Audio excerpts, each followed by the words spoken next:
Worst loss of the Dan Quinn, Adam Peters, Jaden Daniels, Cliff Kingsbury era. What's crazy about last night's game is at various moments it was still oddly close. Yeah.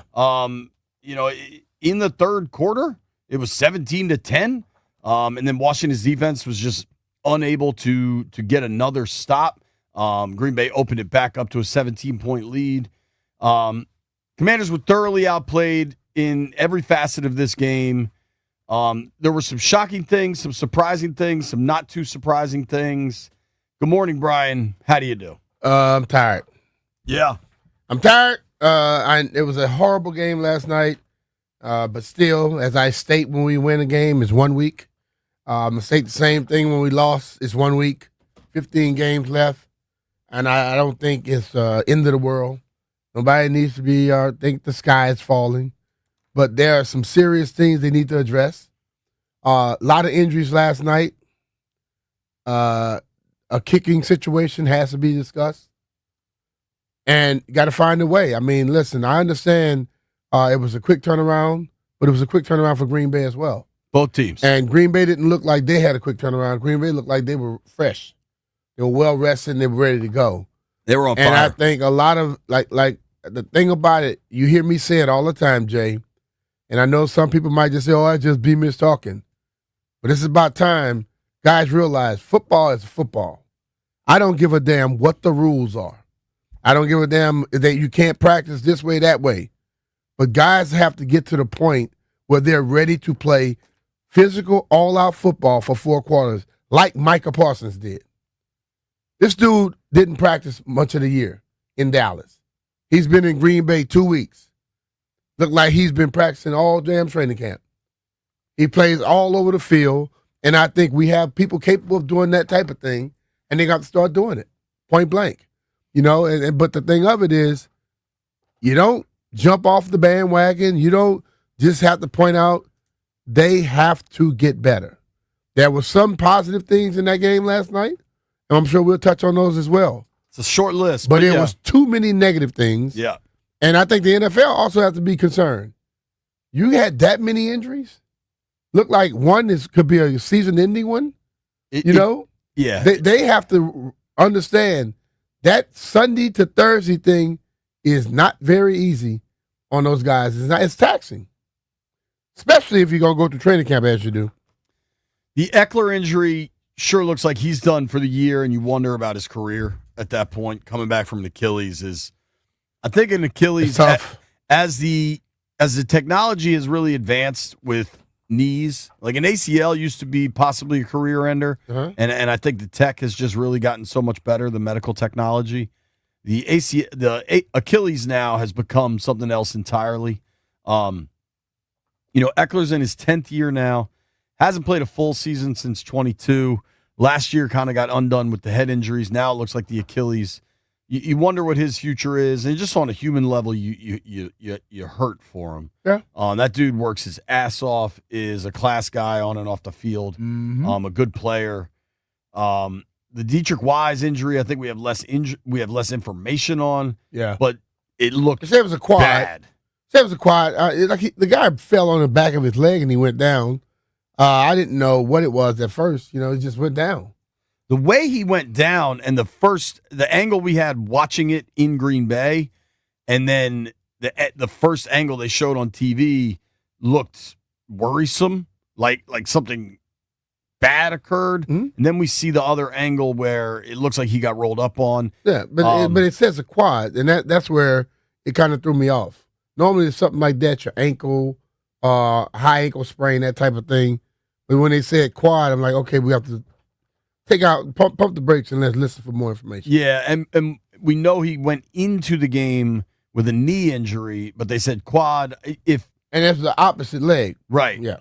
If what we do know is that I've known and covered 2 defensive linemen that have had a torn quad and they've never come back to football. If you think about the D-line position and what the quad muscle does, the vitality it is used in that position.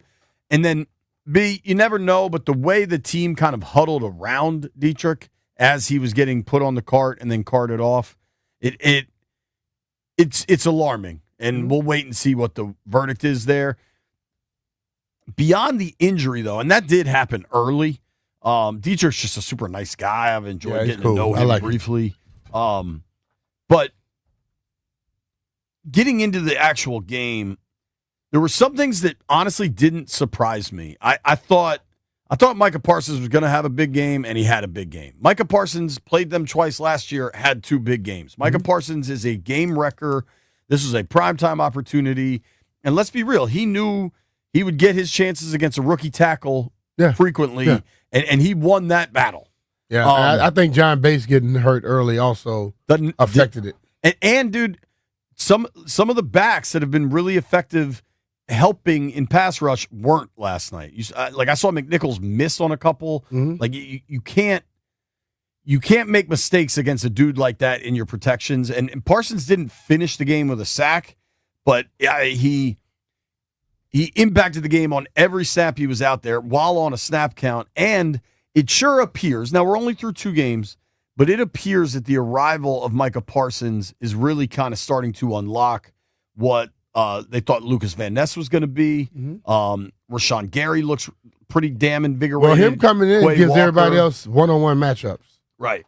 And if you can't go out there and show what you're about in one-on-one matchups, then you're not really about much. I want to start with what shocked me last night.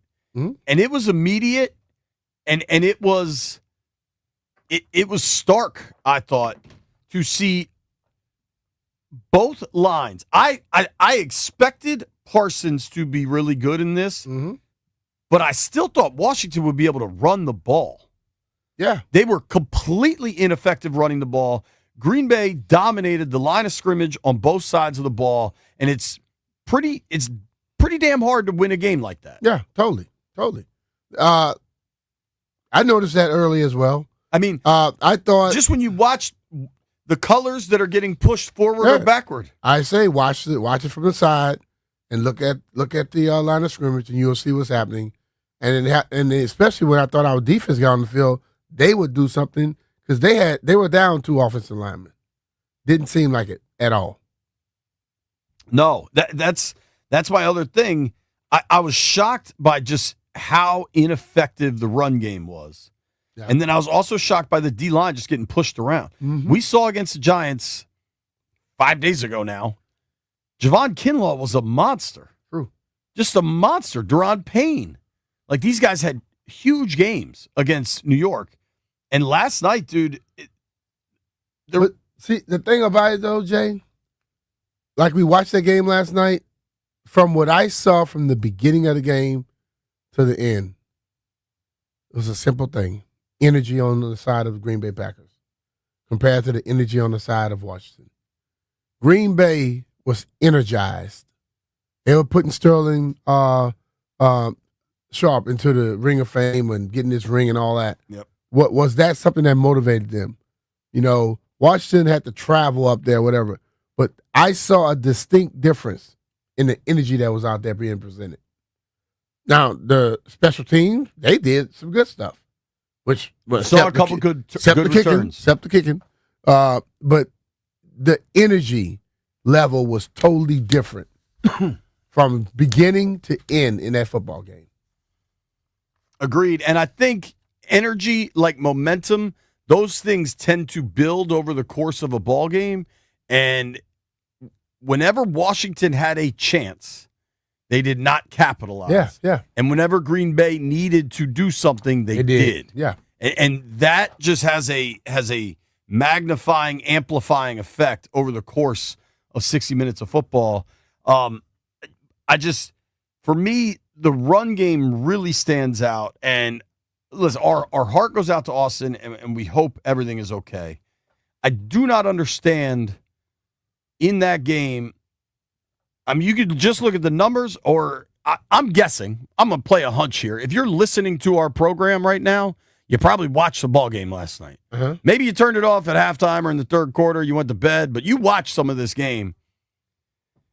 To me, it was very clear that Bill was getting you more in the run game than Eckler. and Eckler doubled him in carries, and Bill just wasn't getting on the field. Eckler, and the injury came late, right? So it wasn't like the injury came late, but I think it got to a point where they wanted the appearance that it could be a run or pass with Eckler being in the game compared to when Bill's in the game. It's going to be a run for the most part. I as a runner, he seems to be the guy with the most fluidity. Okay, but as a pass receiver, it's like their time. Him and Jaden's timing is off. Talking about Bill. Yeah, they had that one kind of ugly miss. It's kind of two of them that happened. But the ultimate thing is, once the game kept going on, I see they were like, oh, we got to start throwing the ball. How many runners did they really have? On the drive they scored, like, Bill didn't have a carry after the 13-minute mark in the third quarter. It was a one-score game. It's not like they were down.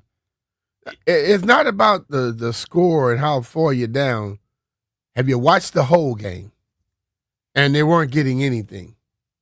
And if you begin to just become one-dimensional completely, you're not going to get much at all then either.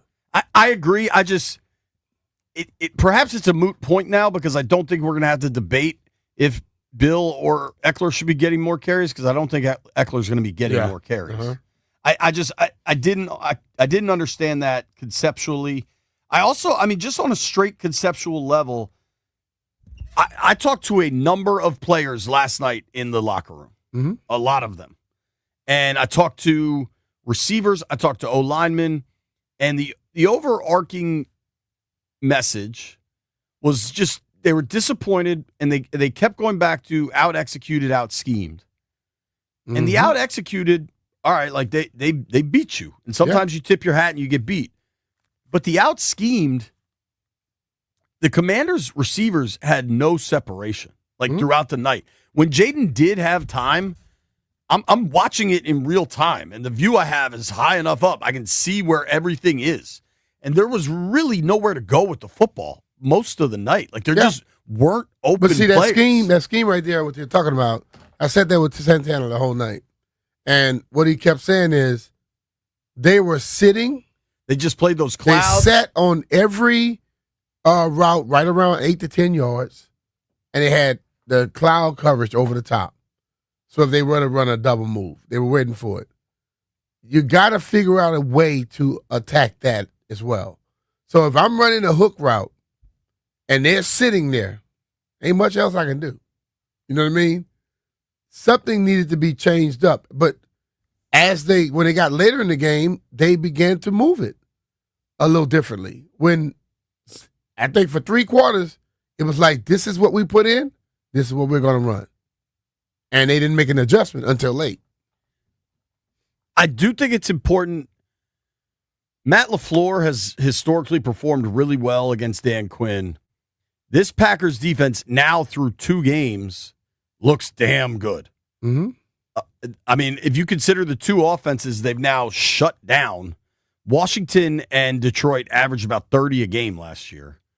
And in 2 games combined for, I think, 30, right? Mm-hmm. Washington had 17 last night, and Detroit scored 13 in the opener. So, I can't stress enough. It's going to be hard to do today because today's going to be a reactionary day, and I understand that, right? Like, you saw your team get their ass kicked last night. You're going to have a reaction to it. I can't stress enough that it's week 2, and they're still working through some stuff. Then these injuries, the Wise injury happened early. John Bates goes out. Noah Brown goes out. Noah Brown, prior to the injury, really, really hurt them on a pass he had both his hands on that he allows the Green Bay defender to just knock out on what would have been a big first down. Yep. Would have gotten Washington into the green zone anyway, not into the red zone. But that Noah Brown, if you want to be the semantics police and not call it a drop and call it like a PBU, whatever you want to say, you got to come down with that football and move the chains there. But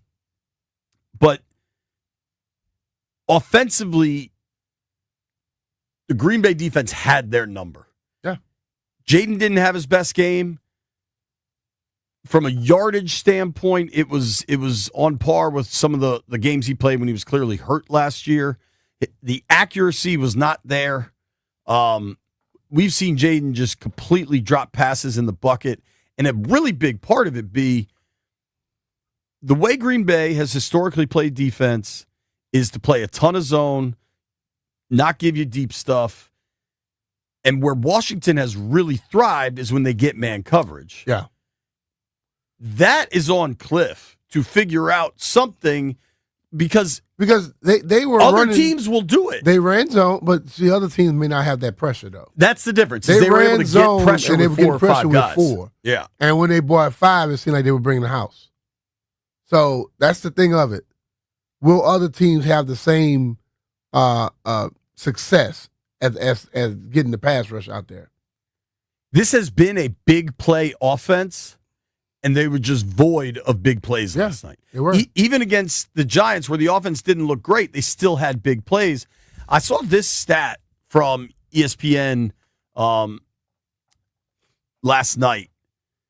This is from Next Gen Stats.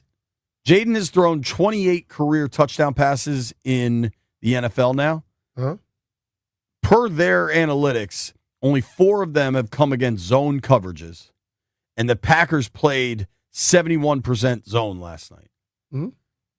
I don't think Jaden is incapable of beating zones, but you might have to make an adjustment when you see a team that's going to play heavy zone and they're able to generate pass rush like that. But like maybe the next team that plays a ton of zone won't be able to get home like that. But last night, something's got to happen. You have route schemes that kill zone. I mean, man-to-man. Which is the crossing routes like they kept doing us last night. And then you have route schemes that kill the zone. See, if you're running the route scheme that don't kill the zone against the zone, you're going to kill yourself. Those adjustments have to be made. In-game, halftime, wherever. But if you're running those type of schemes, like what they were doing against that, what they were doing last night, they were sitting and had cloud coverage over the top. And we were running a lot of hitch routes, a lot of comebacks. You got to do other stuff to make sure you get the zone open. They wasn't running the regular zone where you got cover 3 where they dropping out and they give you that 12 yards in the front of them. They wasn't doing that. They were making you work at 8 to 10 yards, 8 to 10, 12 yards, and had some help over the top. Something has to be drawn up for with Xavier McKinney on the back end does a lot for them too. And then defensively, they were playing a ton of man, and Green Bay was scheming the hell out of the man coverage. All they do is go up, so much motion, and then these crossers, they're just man beaters. And Lattimore was clearly frustrated. He didn't play well either, but he was clearly frustrated with the scheme going against that. I watched one play. The receiver jumped out, shifted across. Lattimore ran with him. Then he came back in motion again. It's like they were running the hell out of him. You know what I mean? Totally. It was like, okay, we're going to see if you're in shape. Deep breaths, people. One thing I can tell you, football is finally here. And if you decide to get in on the action this season, the American Gaming Association wants to remind listeners to have a game plan when it comes to betting. Bet with legal sports books only, know the odds, stick to a budget, and lastly, keep your cool. The result of a bet is never an occasion to criticize an athlete or a coach online. Please go to haveagameplan.org to learn more. Brought to you by 106.7 The Fan's proud responsible gaming partner, the American Gaming Association.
This sports update is brought to you by I-66 Express Lanes.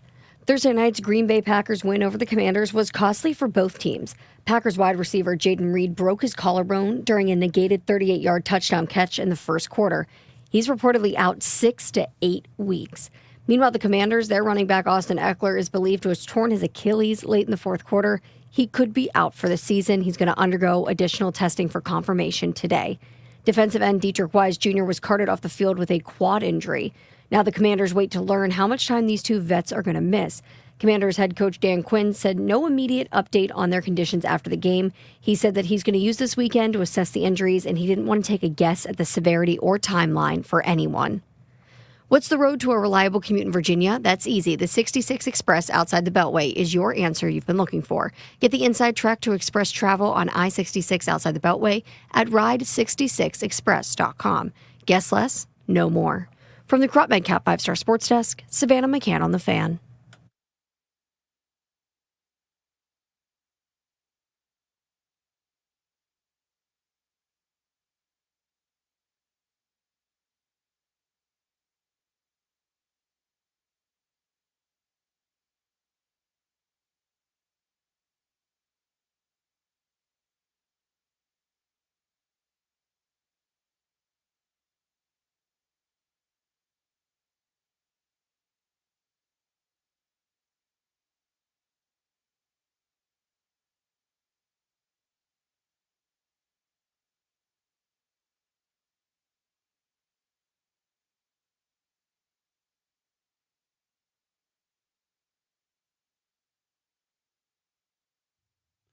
Damn, Landfill went to the REM.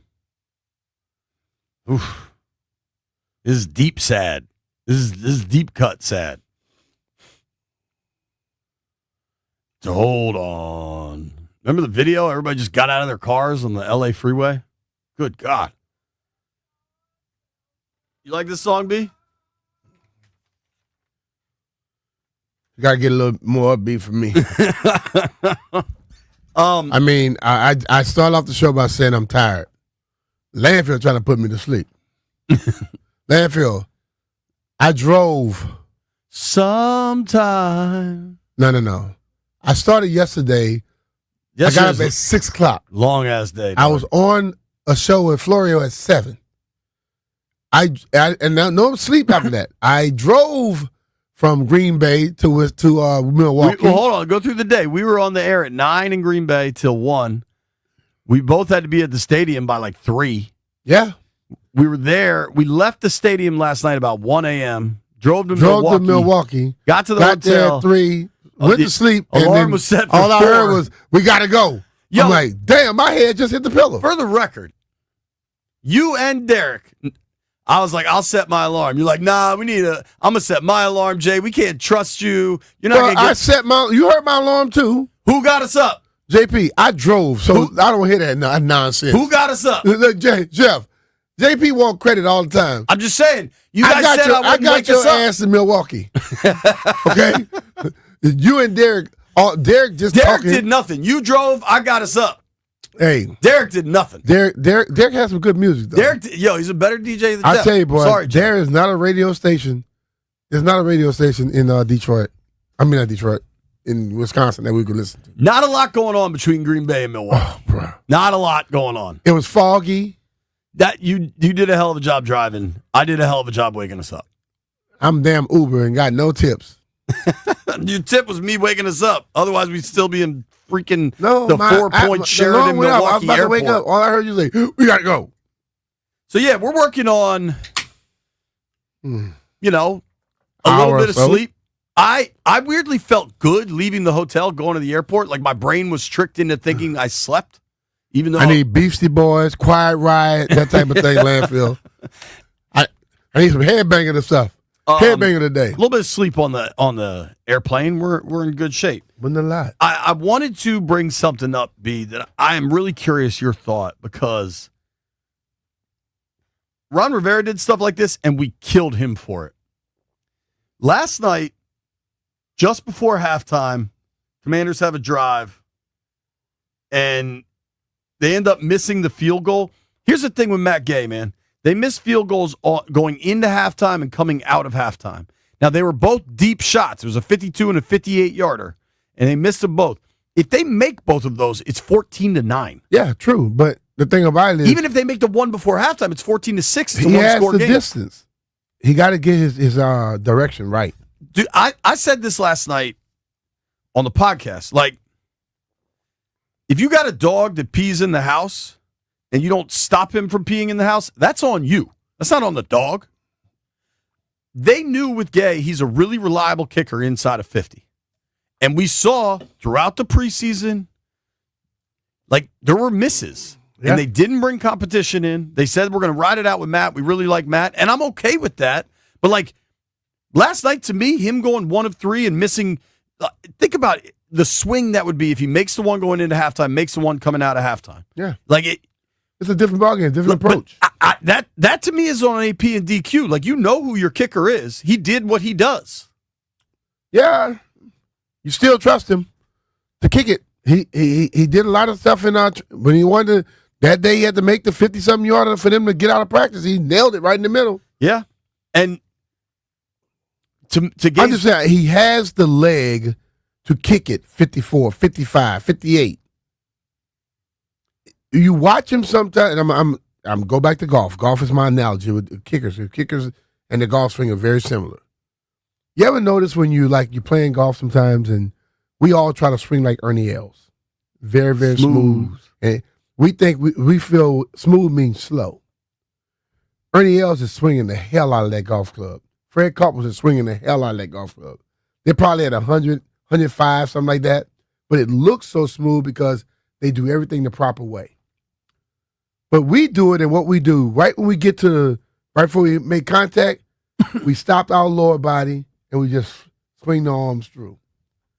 If you watch him when he kicks the 50s, like the less than 50, he swings his leg like forcefully through it, and he drives it like he hits it higher.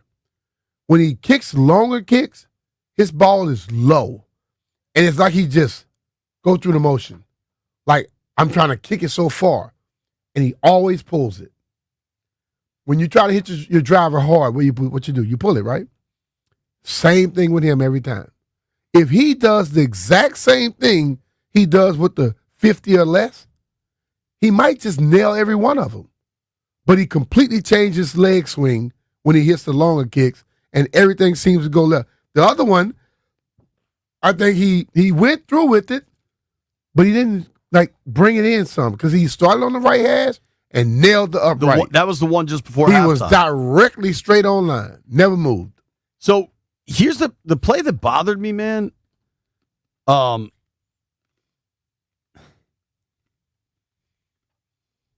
We killed Ron for this. The clock management at the end of the first half. I used to call it in the especially when Scott Turner had Taylor Heineke and they were backed up deep in their own territory, or they had a 3rd and long. I used to call it the avoid disaster playbook, where they're not trying to get a first down. They're trying to get a decent position to punt, right?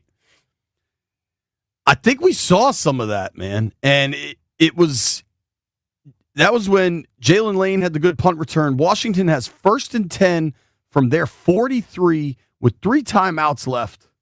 And a real position to score, right? They go, Jaden runs, Eckler runs, gets a first down, another Eckler run. Then they get the penalty. They get the false start on Tunsil, his 2nd in 2 games. And they elect to run the play. They elect to run the game clock. And in that moment, I'm like, they don't want Green Bay to get the ball back. Like, they're not focused on scoring. They're focused on making sure the other team doesn't get the ball back. Yeah, then they go a couple more plays, miss the kick, and Green Bay gets a field goal attempt. Yeah, I see that differently right there. If you could take the penalty or take the runoff, but you got a position. If you're gonna make the play, you're gonna make the play. So if I got 10 seconds less, I can still make it from closer. And also, I'm giving my kicker a shorter kick if he has to kick the kick. See what I'm saying? He ended up with a 58-yard attempt. But because of penalties. After that, losing yardage and stuff. Dan Quinn, at a point in that game, noticed that my offense is not moving the ball on this team. I'm not going to give up yards if I can sacrifice them. So listen. He's done nothing to make me compare him to Ron yet. I'm not.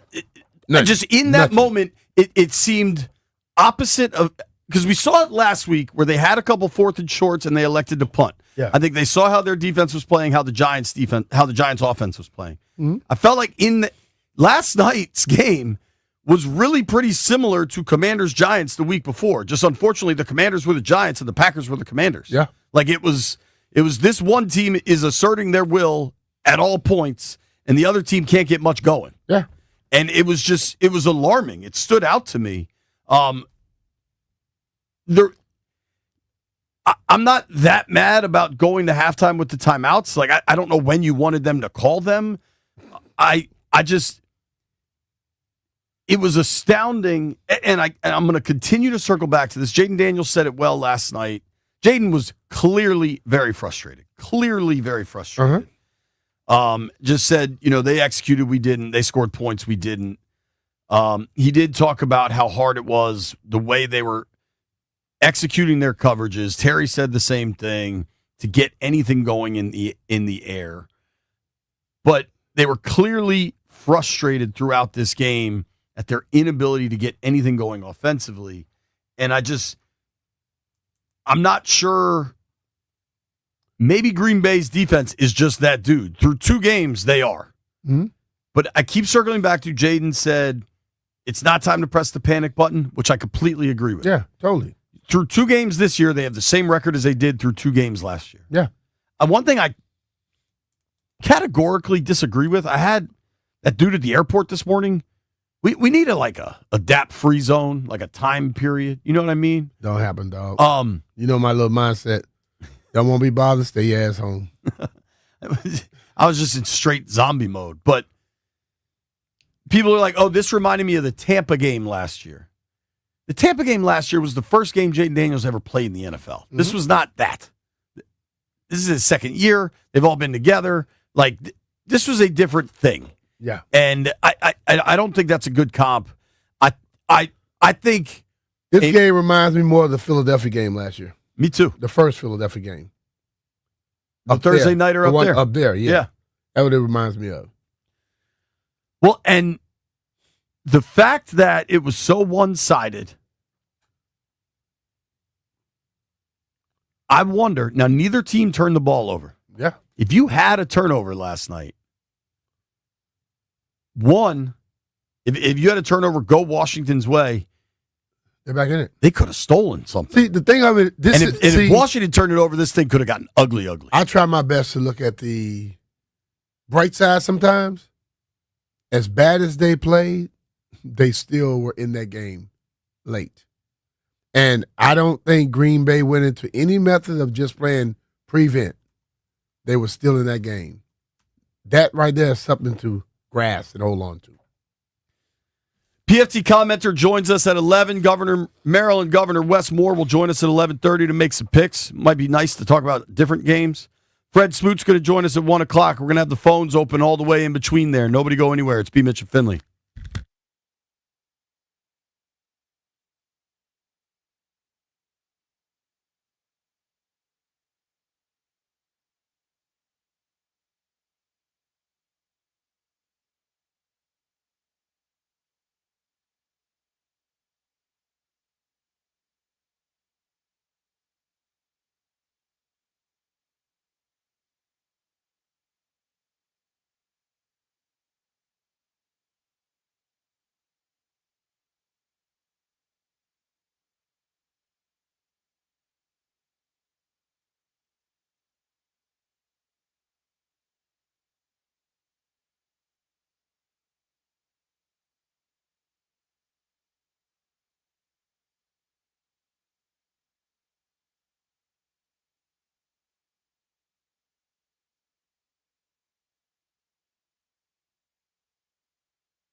Shout out to Norma's Breakfast.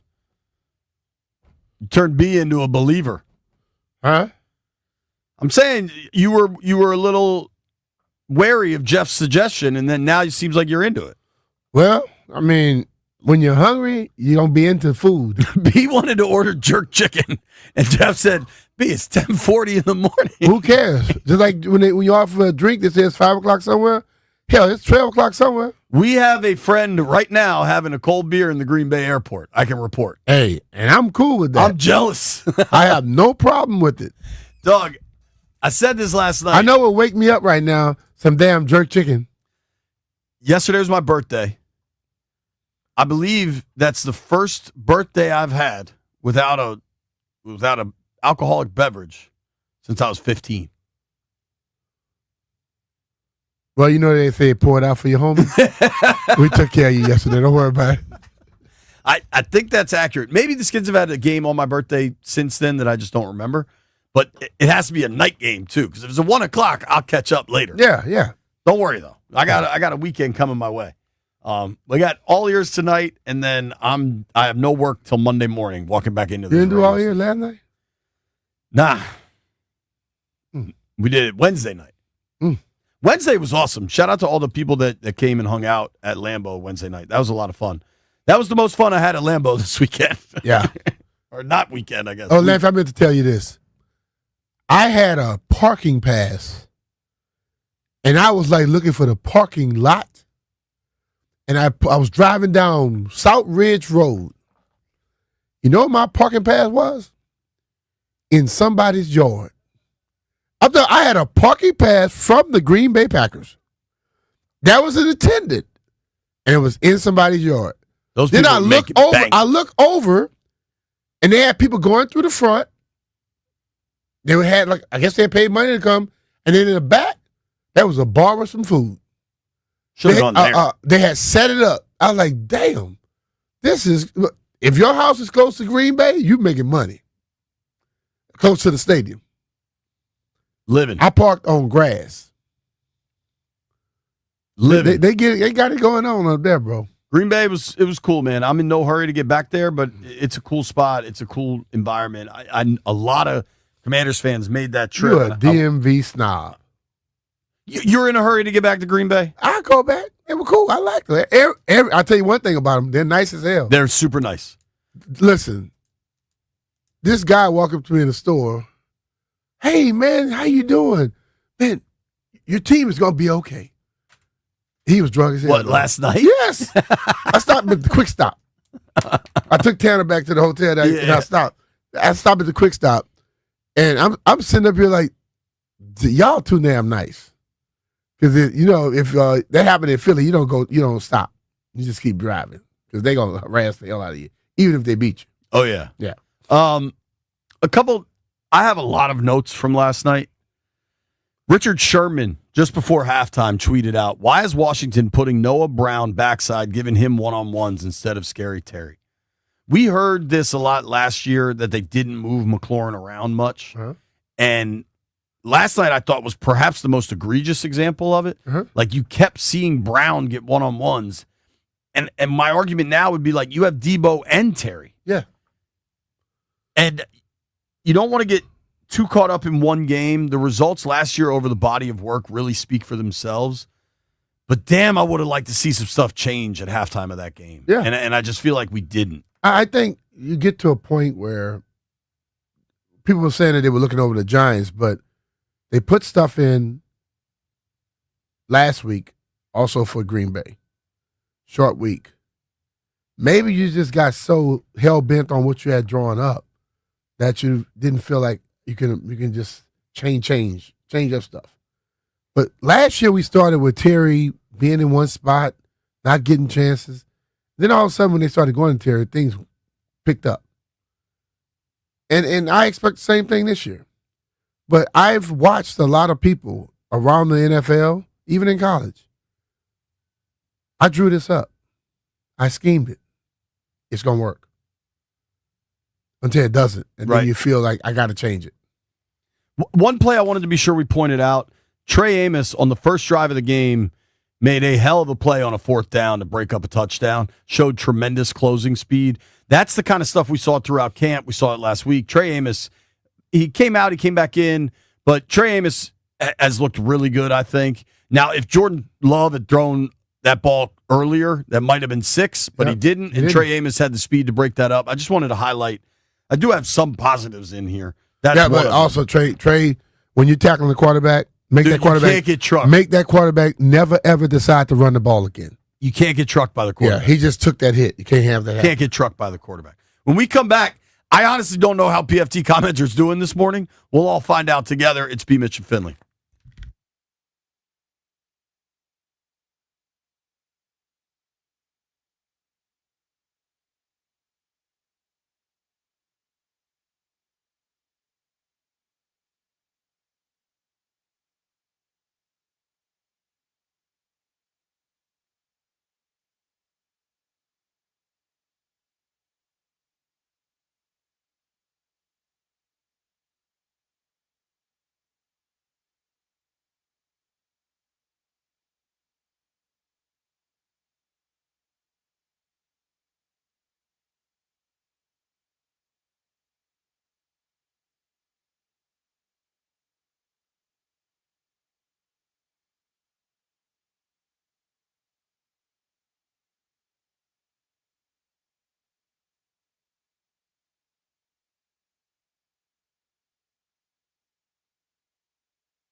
This sports update is brought to you by Main Street Bank. Cheer local, bank local. Lots of injury updates as we head into the rest of week 2. The Raiders face their division rivals in the Chargers in week 2 and could be missing a big piece of their offense come Monday night. Brock Bowers did not practice on Thursday, and he was spotted watching from the sidelines with a sleeve over his left knee. Head coach Pete Carroll said that he expects the second-year tight end to play against the Chargers, but he's going to need to get through the rest of practice this week. And over in Kansas City, Xavier Worthy was a surprise participant in Thursday's practice. Worthy suffered a dislocated right shoulder, but no timetable was announced for when he would play again. The team did say that they were not considering surgery or a stint on the injured reserve. Worthy, who was listed as limited on the injury report, was sporting extra padding on his right arm and took part in drills during the individual part of Thursday's practice. But looking back on last night, lots of injuries for both sides. Packers wide receiver Jaden Reed broke his collarbone during a negated 38-yard touchdown catch in the first quarter. He's out 6 to 8 weeks. Meanwhile, for the Commanders, running back Austin Eckler is believed to have torn his Achilles late in the fourth quarter. He could be out for the rest of the season. We are awaiting answers from more tests that are happening today, according to reports, for further confirmation. Main Street Bank is a business-focused community bank proudly serving the DMV since 2004. Visit mstreetbank.com to learn how to put our team in your office. Main Street Bank, member FDIC, equal housing opportunity lender.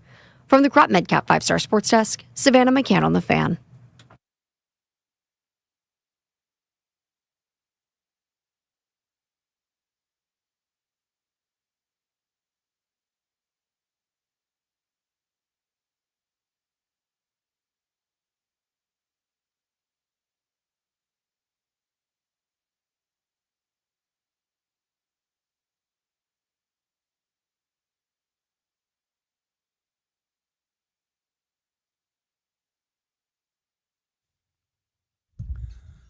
Hurt myself today.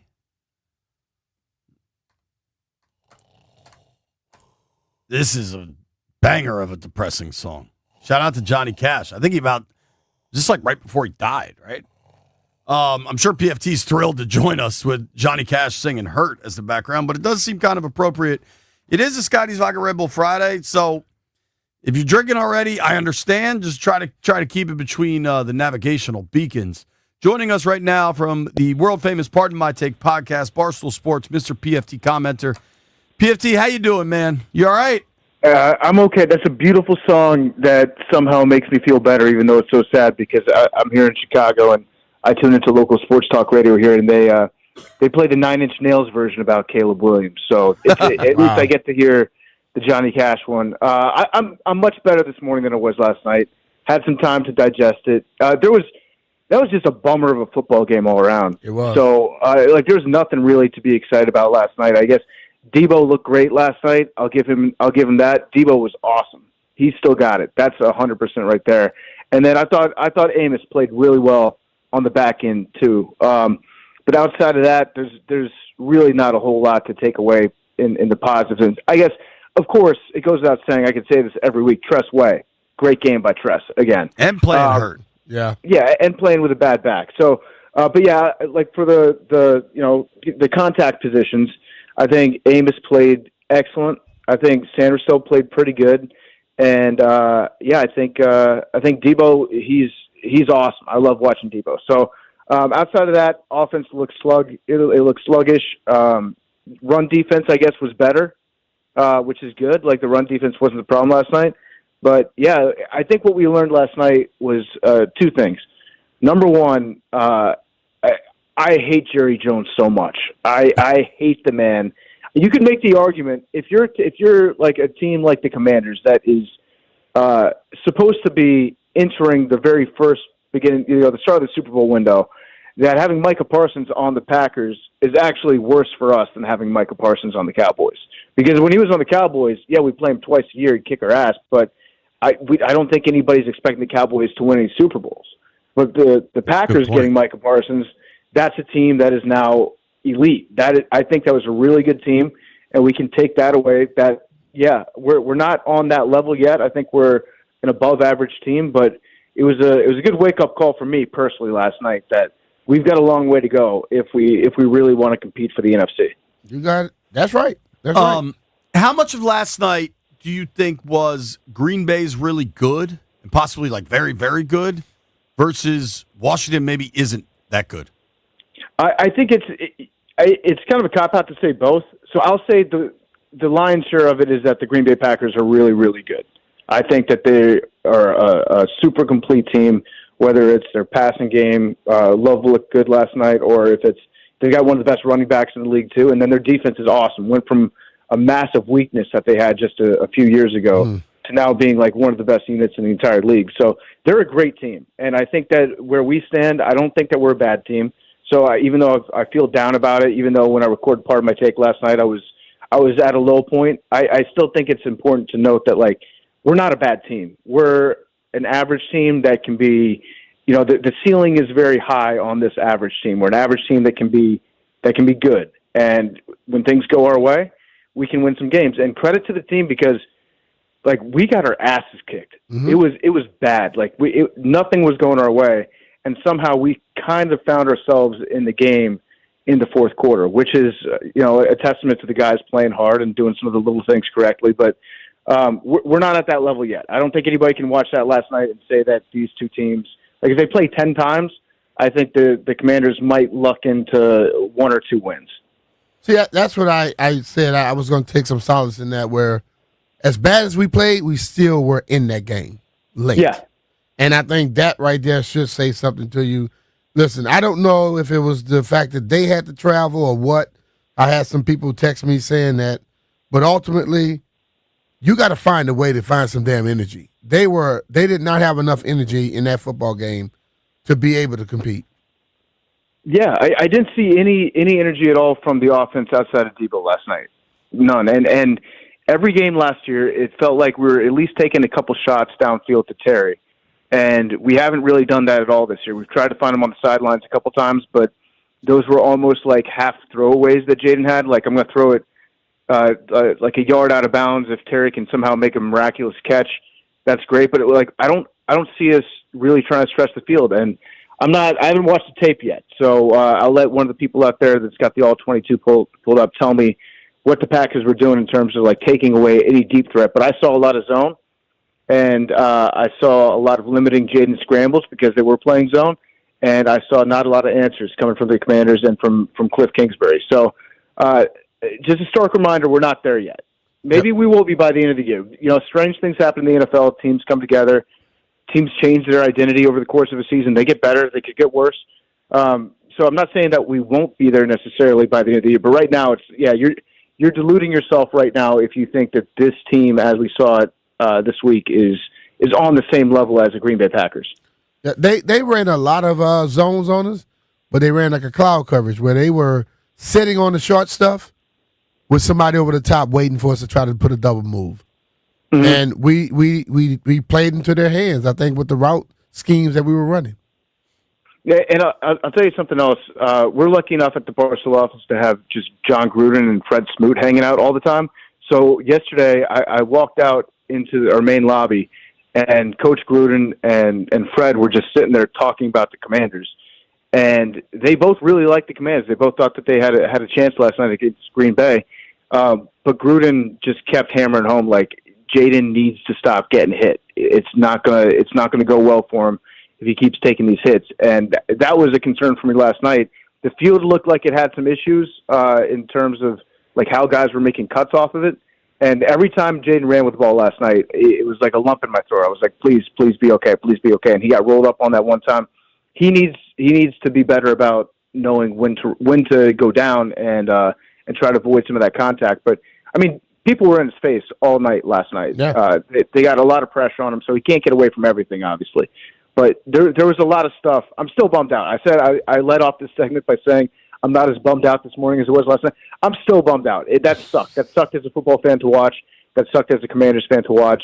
And it's just like a reality check. We're not there yet. And I'm still processing that. But good news is we've got a mini bye. So we got a long week. Then we got the Raiders traveling across the country on a short week because they're playing Monday Night Football. So I'm going to see how we bounce back from this. Because if we respond in a good way against the Raiders, then yeah, I can convince myself playoff team, maybe win a game, maybe win a couple games of playoffs. But in terms of like this year I thought would be the start of the Super Bowl window. I'm not going to say the word Super Bowl until we prove that we can beat a good team. I hear you, man. Two things for you that maybe help, right? Same record at this point that they had at this point last year, and they got to the NFC title game. Also, PFT, this might only appeal to you, but you might appreciate this piece of information. Probably midway through the third quarter, something like that, I had a source tip me off that the Commanders tried to change everybody's shoes.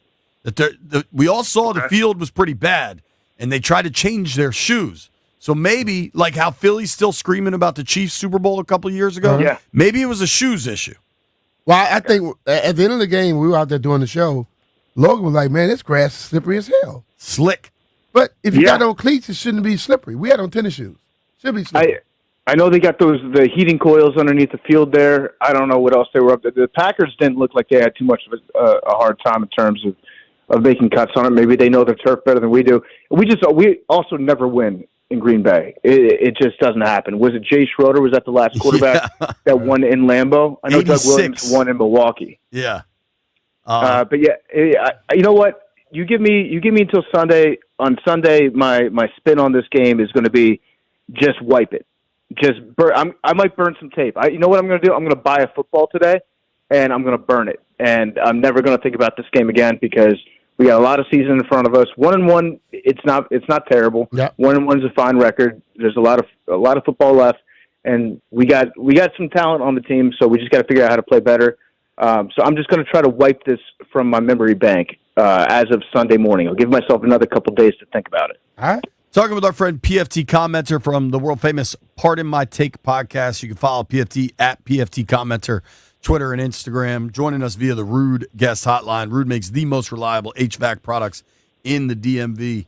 Kind of bigger picture than just last night, because even in the Giants game, they were in control the whole time, but the offense was still a little clunky. You combine a week one clunky effort with last night's poor offensive effort.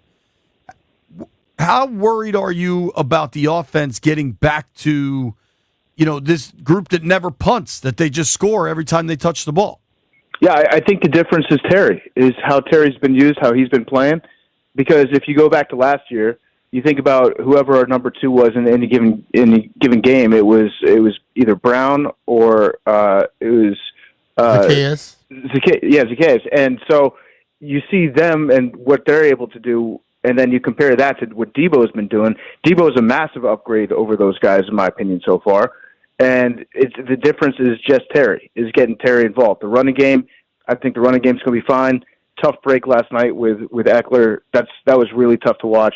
Feel bad for the guy. I hope he's able to have a full recovery and continue his career.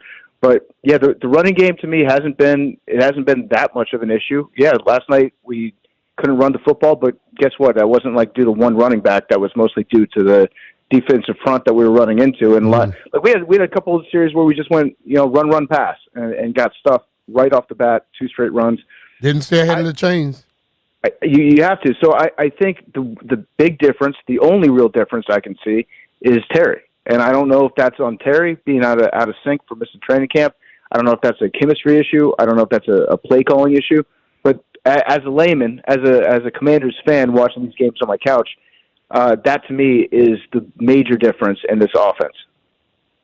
Yeah, I mean, McLaurin through 2 games, the lack of downfield passing has been tough. I do think Ertz played really well last night. I mean, he showed, for all the people that give him a hard time about the yak, the touchdown play was kind of all him, especially cutting inside. True.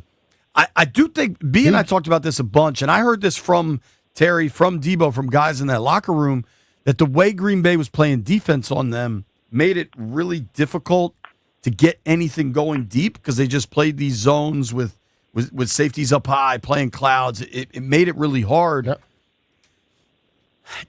Do you think they should have changed more things last night in game to try to develop a better attack?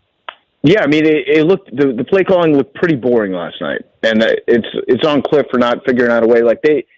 From what I saw at least, and that's from watching the TV version of the game, the Packers were playing that zone for most of the night, and I didn't really see too many adjustments coming out of Cliff in the second half.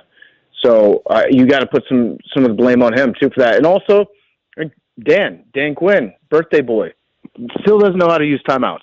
That's an issue that if we ever want to get to a place where we're a great team that's competing for Super Bowls, like you can't have the time management that Dan Quinn has and the clock management and expect to win close big games against great teams, because that will bite you in the ass. And he was not good at that last night either. It's been funny because I thought last year, for most of the season, it was remarkable last year. They were really good at stealing points late in games. Especially late in the first halves. The two first halves so far this year against the Giants, they botch it with the grounding penalty. Last night, curious time management and a curious decision to run the clock, and then they end up lining up for a 58-yarder, which Gay doesn't get. It weirdly seems a little more tentative than aggressive from DQ so far. And it's early. It's only week 2. Don't want to draw massive conclusions. But, like, even the fourth down conversions against the Giants, they didn't go for it. Last night they finally did, but they were kind of forced to. It does seem a little more tentative early on than what I expected. 1,000,000%. I've been saying that too. Like Dan Quinn said that we're never going to be the hunter. We're always going to be, or we're never going to be the hunted. We're always going to be the hunter. And I haven't seen the same aggressiveness out of him this year at all.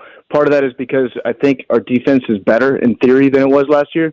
And so you might not have to go for it on fourth down as much because you can trust your guys to make a stop. But still, it's not. You're right. It's not the same as it was last year.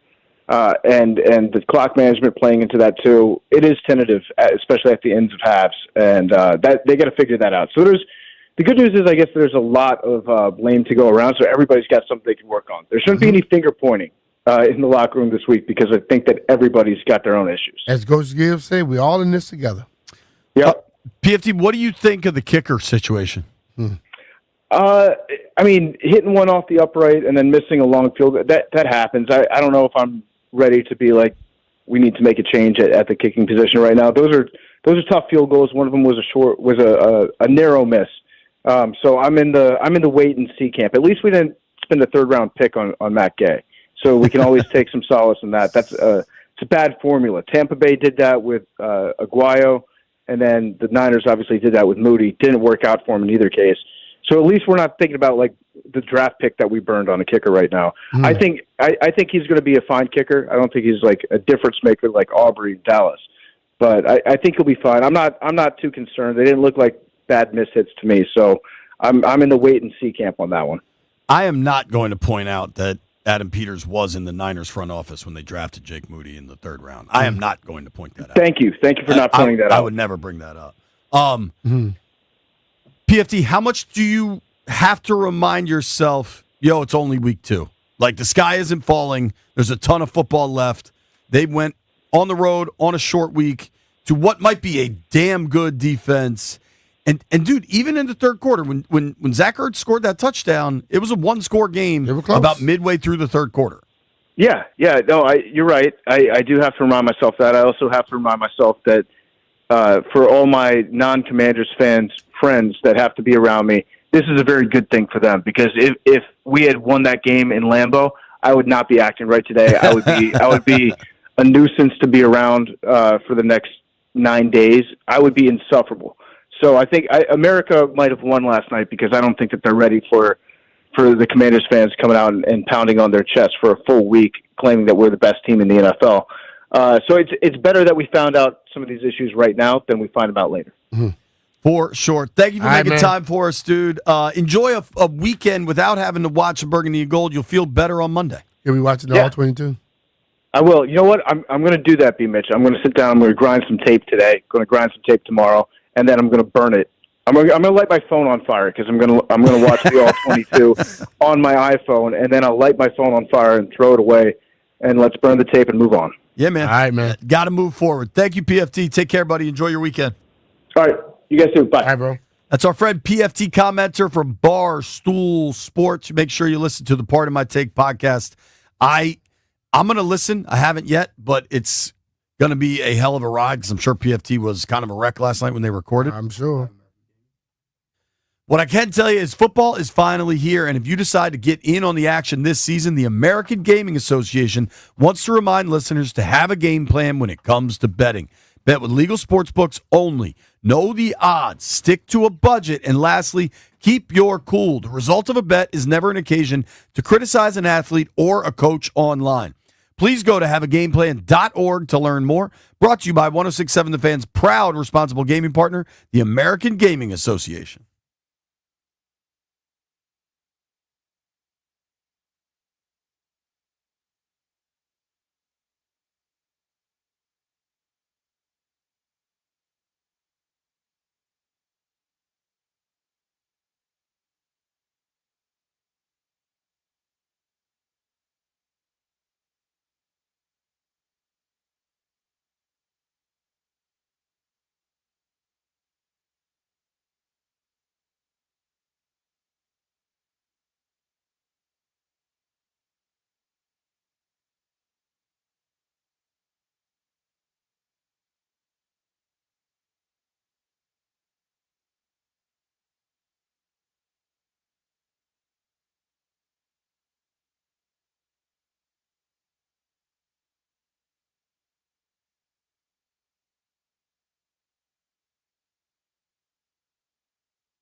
A bad night for the Washington Commanders offense got even worse in the fourth quarter of Thursday Night Football, with running back Austin Eckler getting carted off the field with a non-contact injury. ESPN's Adam Schefter reported that the Commanders do believe Eckler has torn his Achilles. He will undergo further imaging today to confirm. And the 49ers will not place quarterback Brock Purdy on the injured reserve, indicating that the team expects his turf toe injury to be healed in time for him not to miss as many as 4 games, and that he will be eligible to return to play by week 5, if not sooner. San Francisco will start Mac Jones this week against the Saints. Jones will make his 50th career start in a career that spanned 3 franchises, and this will be his first start for the team that many thought would draft him 4 years ago. Mac Jones, the starter for the 49ers, at least for now. From the Grupp Medcap 5-Star Sports Desk, Savannah McCann on The Fan.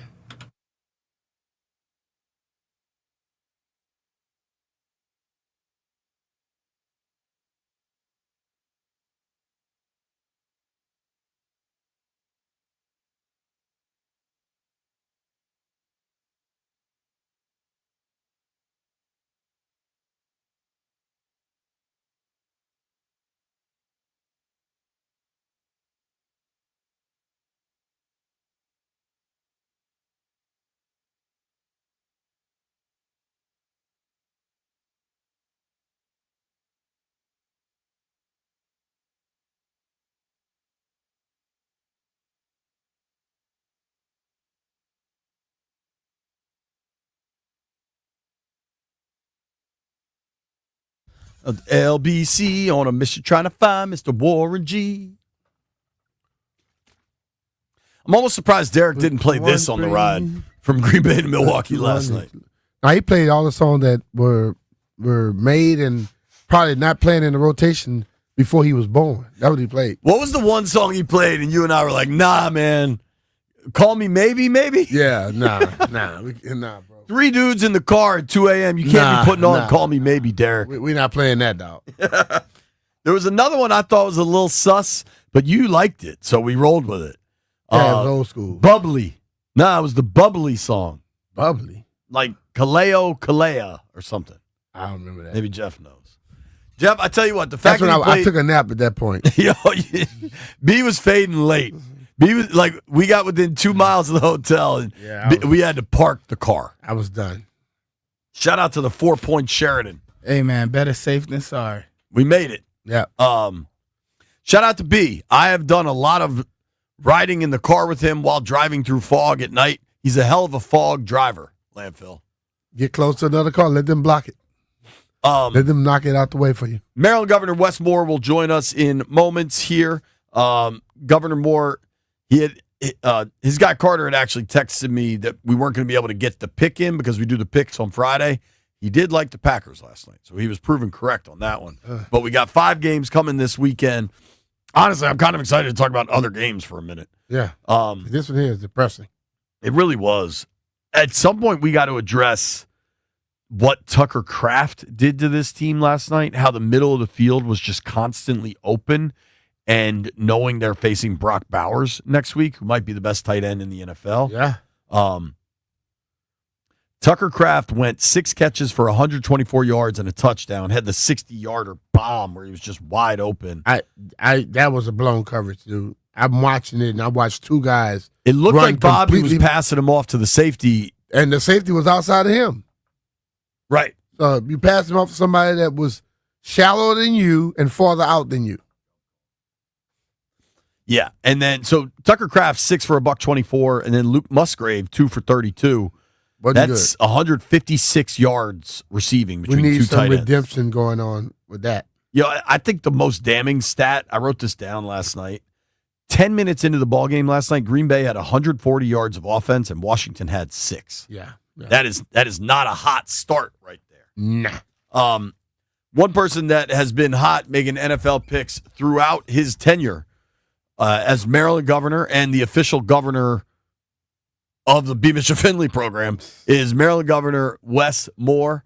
Of the 2 teams in his state, the last 2 games had to be pretty disappointing for the governor between the Commanders' loss last night and that tough Ravens loss week 1. Hello, Governor. How do you do? What's going on, guys? How y'all doing? Not good, man. Tired. Gov, We had to drive from Green Bay at 1 a.m. to Milwaukee at 3 a.m. I don't know where you get that "we" from. B did the driving. I stayed awake. I was moral support.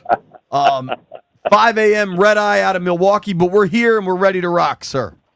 I love it, man. And y'all are doing the work and you're doing the thing. But that was a tough game last night. But I honestly, there's a couple of things that I think that are really good things to take away from it. One is Green Bay is just a good team, and I don't think there's anything getting away from that. They are a legit top tier football team, and that was a respectable loss against a very good team.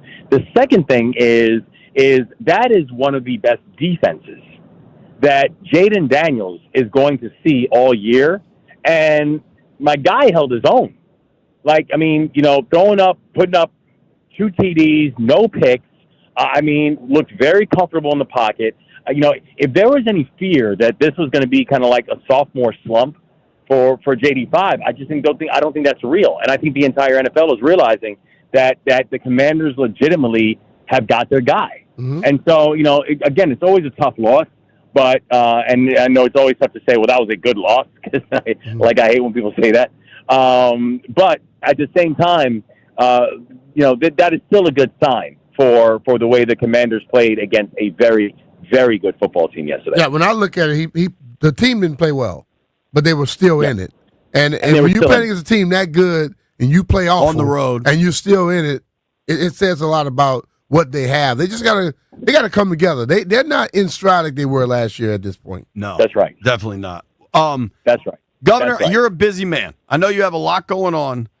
I am guessing, though, Sunday around 12:30, you will arrive at M&T Bank Stadium to watch the Ravens home opener. It's a hunch. I don't know if that's accurate.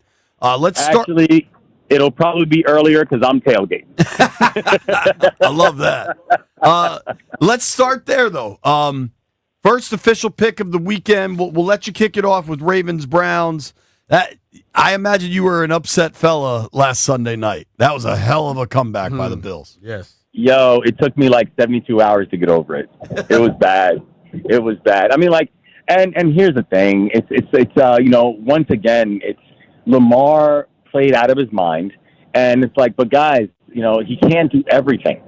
And our secondary did not play well. Our defense, even forget about the fumble, right? Derrick Henry had like 170 yards. You know what I'm saying? Like, we're not going to blame Derrick Henry for the loss. That's ridiculous. But, who I am going to blame for the loss is the fact that we allowed them to put up 41 points on us. And listen, I get it. Josh Allen, and I want to correct myself. I was real mad about Josh Allen winning MVP last year. Josh Allen is legit. He's the truth. He's not a transformative player the way Lamar is, but dude is legit, and I give it to him. But we cannot allow anybody to put 41 points up against us, and so our defense has some soul searching to do. But I have to tell you, I feel bad for the Browns, because I think the Ravens are coming in with something really to prove. Mm-hmm. I think the defense is coming in with something really to prove.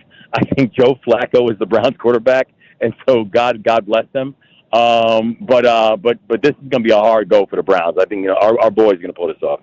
Yeah, I think the Ravens going to need that one. Has Joe Flacco been back as an opposing quarterback? I know he's traveled a bunch in his time since Baltimore, so I feel like he probably has, but I don't know if I remember it. Yeah, no, he has, and he hasn't done well. And listen, someone asked me the other day, they're like, do you miss Joe Flacco? I was like, it's kind of like, do you miss your 8th grade girlfriend? Like, no, I don't miss my 8th grade girlfriend. You know what I'm saying? But listen, he had good times here, and he had good moments. He happened to have the best 5-week streak of his career when he helped to bring us to the Super Bowl and win the Super Bowl, and he got the bag because of it. But no, Joe Flacco, I respect the fact that he turned this into like a 15-year career. God bless him. But Joe Flacco is we're good. We're good, and we're going to be fine on Sunday. All right, so first game in the books, taking the Ravens. That spread is bananas. It's 12.5. I think the Ravens are the right pick. Yeah. One team I know you hate, one team I believe you dislike. Both are 0-1. The Giants are playing the Cowboys this weekend. Yeah. Can you hope that both teams lose? Let them both play to a tie. That's right. That's right. Just come up with a tie. Neither one of y'all get a win. I mean, here's the thing. I just can't bet on the Giants, even if I hate the Cowboys. The Giants are just not a good team. They're not a good team, and so and I will say this about the Cowboys.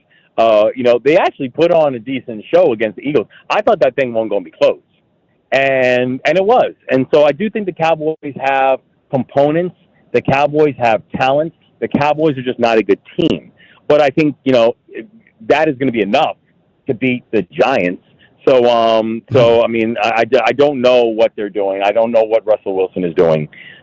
They don't look good. And so I think that the Cowboys pull this one off. I think you and Russ in the same boat. I don't think Russ knows what he's doing. I mean, listen, but again, God bless him. I know Sierra's happy. She loves New York. That's cool. And I'm never going to be mad at somebody who continues to. And I think Russell Wilson is just a good guy. But I don't think that the Giants are a serious football team right now. How about this? The last time Dak Prescott, who's going to be starting for Dallas on Sunday, the last time Dak lost to the Giants, Patrick Mahomes was still playing at Texas Tech. Damn, is that right? Yes. That's like the stat of the week. That's crazy. The last time Dak Prescott lost to the Giants, Cooper Flagg was 9 years old. Damn. That's crazy. All right. Wow. That's crazy. And tell you, and Dak looked pretty good last week. I mean, all things considered, Dak looked okay. Yeah. So, if CD makes a couple catches down the stretch there, I mean, let's keep it going here, Gov. That's right. Through two games, you got the Ravens and the Cowboys. I think this is an interesting game. Seahawks-Steelers. The Seahawks lose the opener to the Niners. Steelers look pretty good with Aaron Rodgers. Is that real? Was that fool's gold going up against the Jets, who he was mad at for whatever reason? What do you make of that matchup, Seattle-Pittsburgh? I know you don't want to pick Pittsburgh. I think I don't want to pick Pittsburgh, but I think this might be the trickiest game of the week for me because I don't like the Steelers, but also I don't know if I'm a Steelers believer just yet. But the Seahawks they just could not figure it out last week, and I think that's just a really bad omen.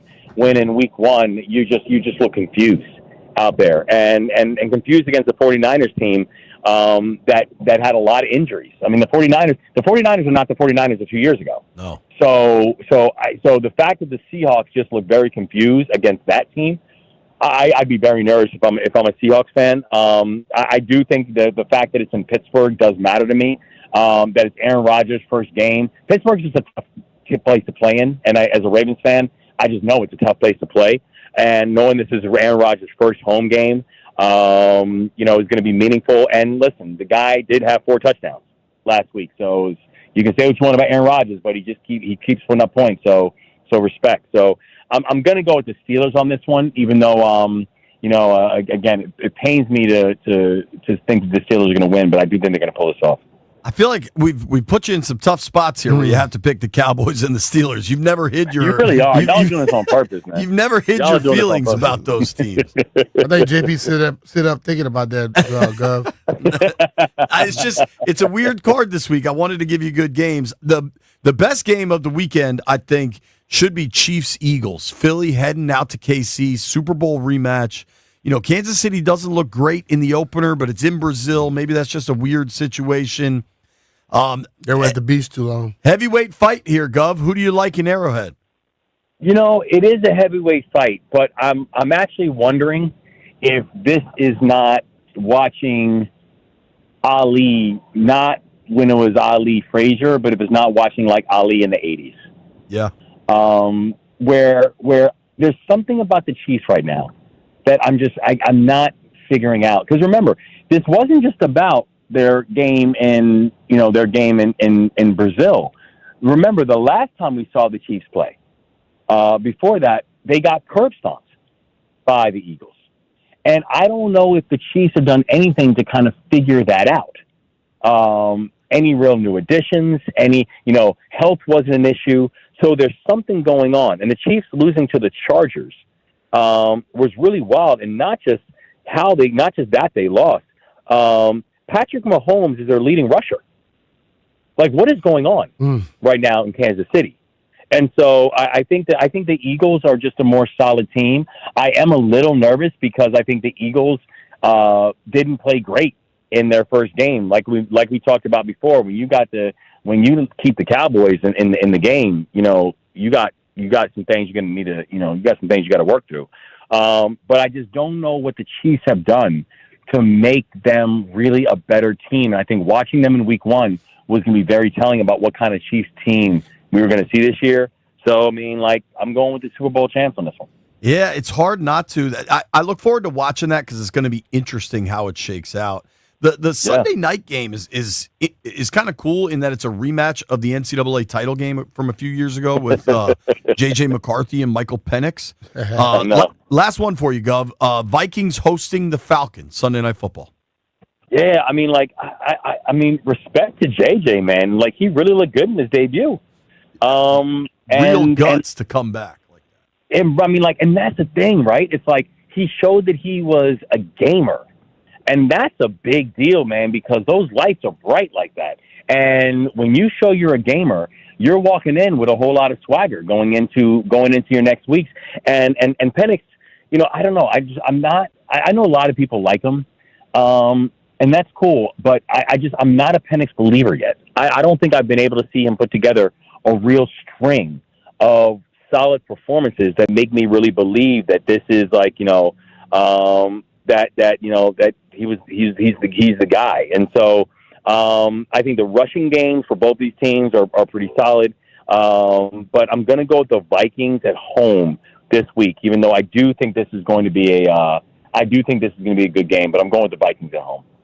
Governor, I know you're busy. We always appreciate you making time. I got you Ravens, Cowboys, Steelers, Eagles, Vikings. Good luck this weekend. Good luck, man. We will talk with you next week, sir. You already know. And listen, I'm looking forward to getting to a home game soon. All right. Maybe we'll see you next week. You know it. All right. Thank you, sir. Take care. That is Maryland Governor Wes Moore. He's very good at making picks, man. Ravens, Cowboys, Steelers, Eagles, Vikings. Book it. Phone lines are open next.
Landfill, God's sake, stop playing all this sad music, dude. B. Mitch and Finley, 106.7 The Fan. Oh, Lord. Bro, we got like a promotional read for Vodka Red Bull Friday. I'm trying to stay up. It's hard to get to that coming out of Eric Clapton, Tears in Heaven. Sleeping pills, man. Scotty's vodka. It's delicious. Scotty's vodka. It helps you when you're sad. Yeah. Maybe today's like a casual martini. You can find it in Virginia now. You can find it in Virginia. It's always been in Maryland. It's always been in Maryland. If you ask for it in Virginia, do it nicely. Do it politely. Do not demand it and threaten people. It's time for Blame Pie, man. That's how this goes. 800-636-1067.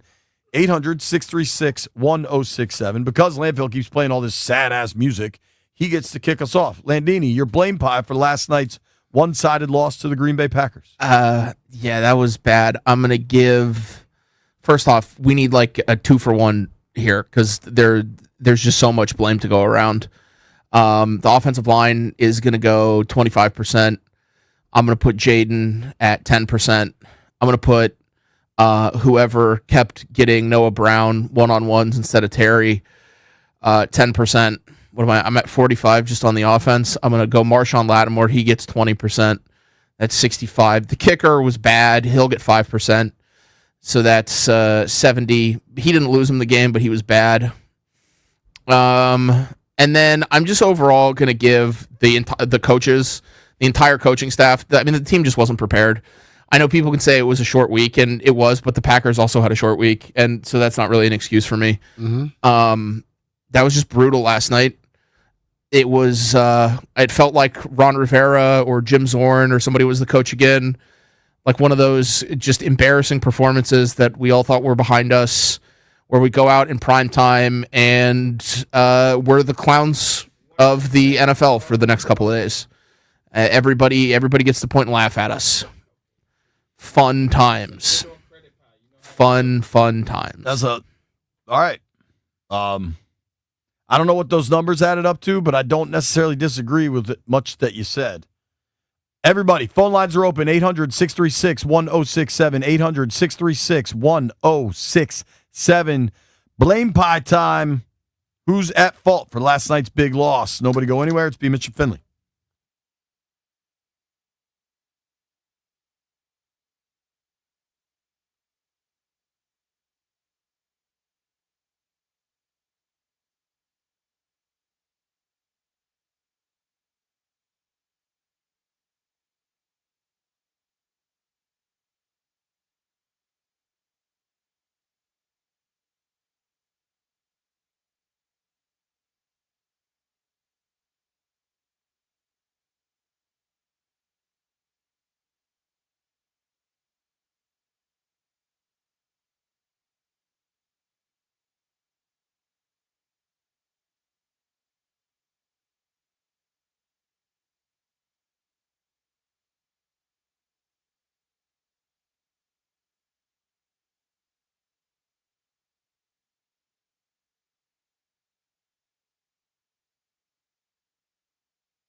This sports update is brought to you by your local Washington area Honda dealers.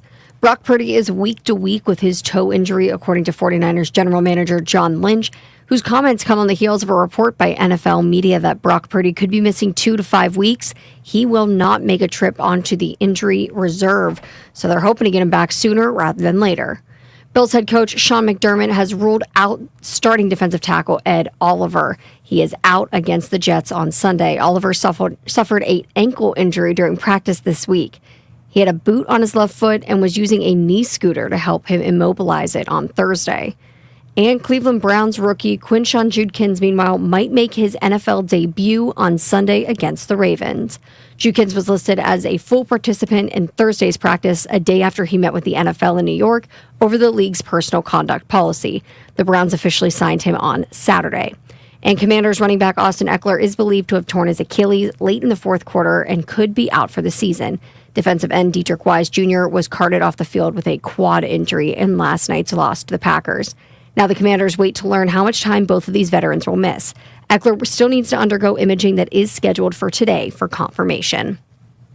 Now is the best time for a great deal on a new Honda. Rugged capability, commanding style, and powerful performance, Honda's got it all. Check out the Honda Accord, Civic, and CR-V and find the best deal on a Honda for you. Visit your local Washington area Honda dealer for a great deal today. From the Crop Medcap 5-Star Sports Desk, Savannah McCann on the Fan.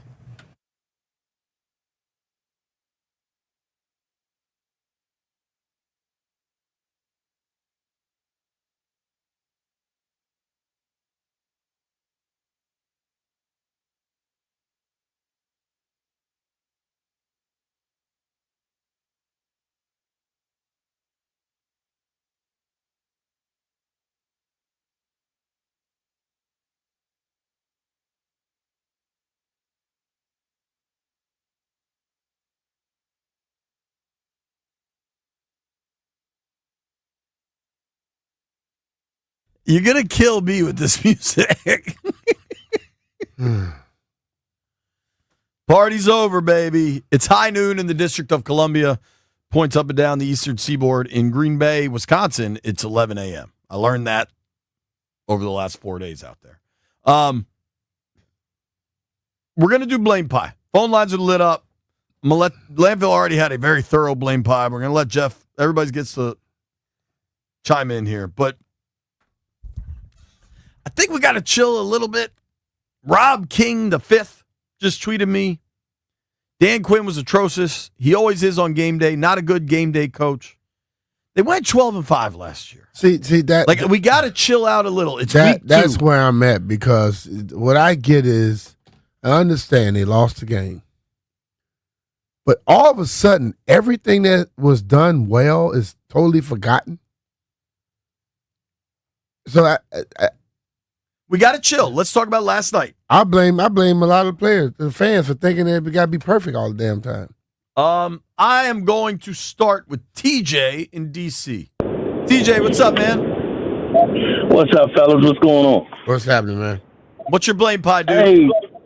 Hey, first, that music is insane, man. I'm cracking up. But I blame us. I blame the fans. We put ourselves on a pedestal for what we did last year. The schedule is a lot harder. Last year is over. It was great, but it's over. But my question to you guys is, who did we actually beat in the regular season? Think about the 2 games in the playoffs. A Tampa Bay team that went as far as they was going to go. That's the only reason they got the home game, because of that weak division. And then a depleted Detroit team. Other than that, in those victories, who did we beat? That was a contender. Tampa's good. Tampa and Detroit were both contenders last year, dog. Detroit was the 1 seed. Yeah, but, I mean, Detroit, with that defense, we beat the Super Bowl champions. That I'd put more of an asterisk than Tampa or Detroit. I mean, we can't put asterisk. You play the teams you play the teams you play, and if you beat them, you beat them. I do not agree with your premise, sir. You go to the 1 seed in the NFC and beat them in the divisional round. I'm not here to discard that. Yeah, I'm not taking away from what we did. I'm not. Please don't miss. I'm just saying we put ourselves from last year. We went into this year thinking Super Bowls. I haven't thought that.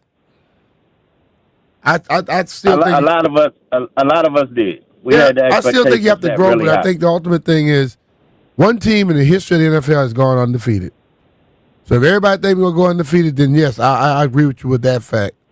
But ultimately, you go through the game. They did not play well. You move on. Thanks for the call, TJ. Appreciate Everybody, you, Yes, sir. everybody got Have a good one, hand in fellas. it. Coach Gibbs. man. Good call from TJ. Slightly hyperbolic, but really bad effort at giving us a blame pie. I'll point that out. Andrew's in D.C. Andrew, do you have a blame pie? Yes, I do. Hey My guys, guy. so I guess I'd split it 50% Cliff, 30% Joe Witt, and then maybe like 20% the players. I was just confused after last night because I just felt like Green Bay. It was weird. Like they were faster than us. They tackled better, and it's like they knew what we were going to do before we even did it. Mm-hmm. I remember there was a play. There was at least legit a time where a DB sat there and just watched Noah do like a little zigzag, and then it's like, bro, and they just moved up and just tackled him. Yeah, it was. They were prepared. They were really They prepared. were well and, prepared. And how they attacked the middle of the field, I thought was offensively, how Green Bay attacked the middle of the field, I thought was really telling. And it was like the corners were getting beat on the man stuff, especially in motion. To play man, you got to get a little bump, you got to get a little press, and it really limits your ability to do so coming off the motion. And then when that wasn't the case, the middle of the field was just wide open. So that's a good call, Andrew. Listen, go ahead, please. I was going to say, and then with the little press they did, Lattimore tried to do it, and then he kept getting, DPIs. He got, 2-3 of them. The one defensive holding on Lattimore that would have gotten him off the field was a terrible call. I'm not defending Lattimore's game, but that one call was terrible. Thanks for the call, dude. I don't think it was a great night for the coordinators. It wasn't. For the actual scheme of that game, they lost. They lost that battle. Let's go to Karush in Herndon. What's up, Karush? guys? How you doing? Good, man. How are you? Good. Yes, so I think my blame pie after this game is probably, I would give it a little bit towards just the coordinators, but more specifically, I think a little blame, and this is kind of a hot take, I would kind of give it on Adam Peters because coming into the season, we were obviously the oldest team in the NFL by age differences, right? And I had a discussion with my cousins, and we were thinking, if this team somehow survives lots of injuries, even early on in the season, it would be a miracle. And look what happened yesterday. Austin Eckler is going to be out with an Achilles. Dietrich Wise got hurt because of a extra point attempt. Everybody's getting hurt, and it's always the older guys. And those are supposed to be the starters. And now they can't even play anymore because they just can't recover like these young guys can. And another thing is just Marshawn Lattimore. I would give a little bit of blame on him, too, because I saw him play last night. Dude is becoming more of a liability than what we thought of. I thought this was supposed to be the 1 year he's in the system, he's got everything ready to go, and now he can play well, and then he just does terrible on primetime football. And the offense just doesn't look like it's clicking either because I think, the holdout with Terry was the main problem because it's not giving them the time to adjust and try to get better this season, and that's just my blame pile of what I think. They just need to get better overall, but those are where my blame points are. I appreciate the call, Karush. I do. Thank you, buddy. I did want to ask you that, B. I had that written down on my sheet here. Mm-hmm. Offensively, they haven't really clicked. Uh-huh. Do you think the Terry hold in is a factor in the offensive clunkiness? Didn't Terry go to every training camp last year? Yeah. Didn't they start off slow as an offense? By week 3, he started clicking with Jaden. That's when he made the hella we'll catch. see if it happens this year.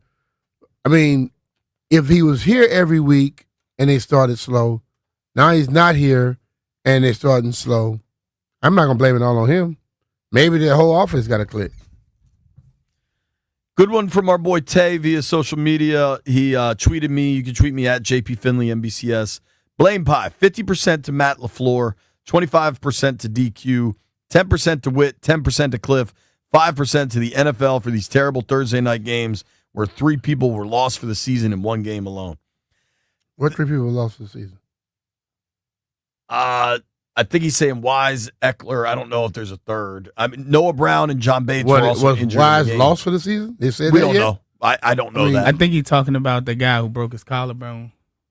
But even that wouldn't put him out for the rest of the season, correct? No. On Green Bay side. Also, here's my thing with injuries and saying, "Oh, they're an old team. That's why these got hurt." Like these guys, people get hurt in football. Dude, injuries are the will of the universe. There's no way to control that stuff. I told you this was gonna kill me today, JP. You're making it. It would help if Norma's breakfast got here before dinner. I know that, Jeff.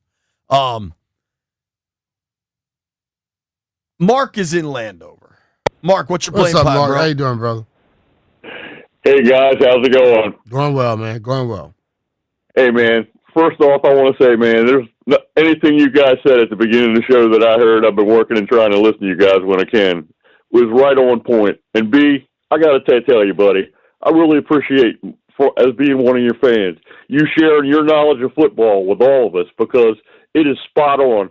I've been watching my Skins for over 60-some years and listening to you guys and Fred and everybody else. And you guys are spot on with everything you said. But I'd like to make a couple points if I could, guys. Right. I think that people, just like JP said a couple minutes ago, better pump the brakes. Because let me tell you, Rome wasn't built in a day, and it was burned down in 2. And I can tell you, yeah, they got to play better, but they also have to get back in to football shape, like we've all been saying. Doc, B, you've been saying it. Hands in the dirt, man. You play football, you gotta play full contact like you guys used to practice. It's a joke any other way. Think of it like this: we're still watching preseason games, so JP's right. People better pump the brakes and support them. And hey, we got to live with them no matter what, for the good, the bad, the happy, the sad. Like the old song says, fellas. And I'll get off here because I know you're loaded up. All right, bro. Appreciate you, Mark. Make sure you have a nice day. And thanks, B. All right, bro. Thanks, Mark. For what it's worth, Brian, the Packers played Jordan Love and their first team in the preseason opener against the Jets and in the third preseason game. For what it's worth. For what it's worth. Nick is in Frederick. What's up, Nick? What's your blame pie look like? Hey guys, how you doing? Thanks for taking my call. Right.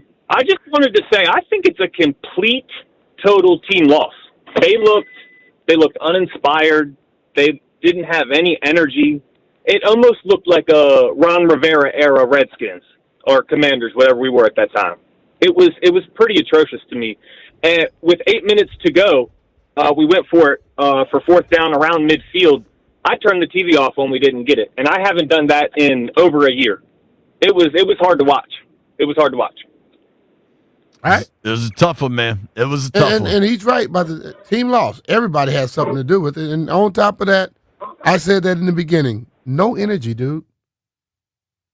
Somebody has to find a way to be the spark plug for the team. Get them going.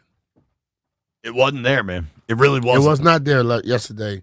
One dude, and I saw that clearly from the beginning. One dude who was there was our guy, Drew. Drew, give me a blame pie, bro. Sure. Before we start with the blame pie, I'm going to say some positive things because I think this has just been a downer. I think it was a great trip to Green Bay and everything was good up until the kickoff. We were in Green Bay. We'd have a tailgate house, not a tailgate van. And then the other thing is, this time last year, the Eagle fans were calling for Sirianni to be fired. So people need to, just take a deep breath. Those guys won the Super Bowl. This is still early in the season. And on the field, I thought our kick return team has looked the best that they've looked in a while, and our coverage team looked good. So those were like the highlights. I think the defense kept us in the game long enough to keep it close, even though they didn't play good. But I would put my whole blame pie on the offense from top to bottom. I think DQ, time management, and just preparation was just not there. Cliff, poor play calling. Jaden was as inaccurate as I remember seeing him. I don't think he's thrown that poorly since he's been on the team. Noah Brown couldn't catch a ball if you handed it to him, and Terry was absent. So, I put more of the blame on the offense, although the defense didn't look great, just on a relative sense. But Terry does have some solace for the weekend. Yeah, this is especially for B-Mitch. We're going to turn Misery Friday into SEC Saturday. Alabama is going to avenge our loss by beating that other Wisconsin team, and LSU is going to whoop right, let's go, baby. That'll help. One thing that will help. Thank you guys. Safe travels home. It will help. Like Monday, there'll be so much other football that's happened. People will feel a little better. Like it won't feel like this. They would have forgotten about it. Our guy Russ is in Charlestown. Russ, talk to me, man. Blame pie. Yes, sir. I'm going to go 50% coaches, coordinators, and all that. I'm going to do 25% on the defense and 25% on the offense.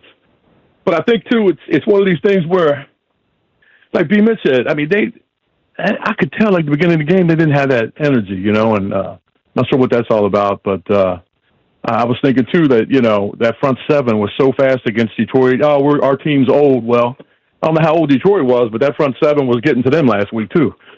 And then this is the thing about the coaching.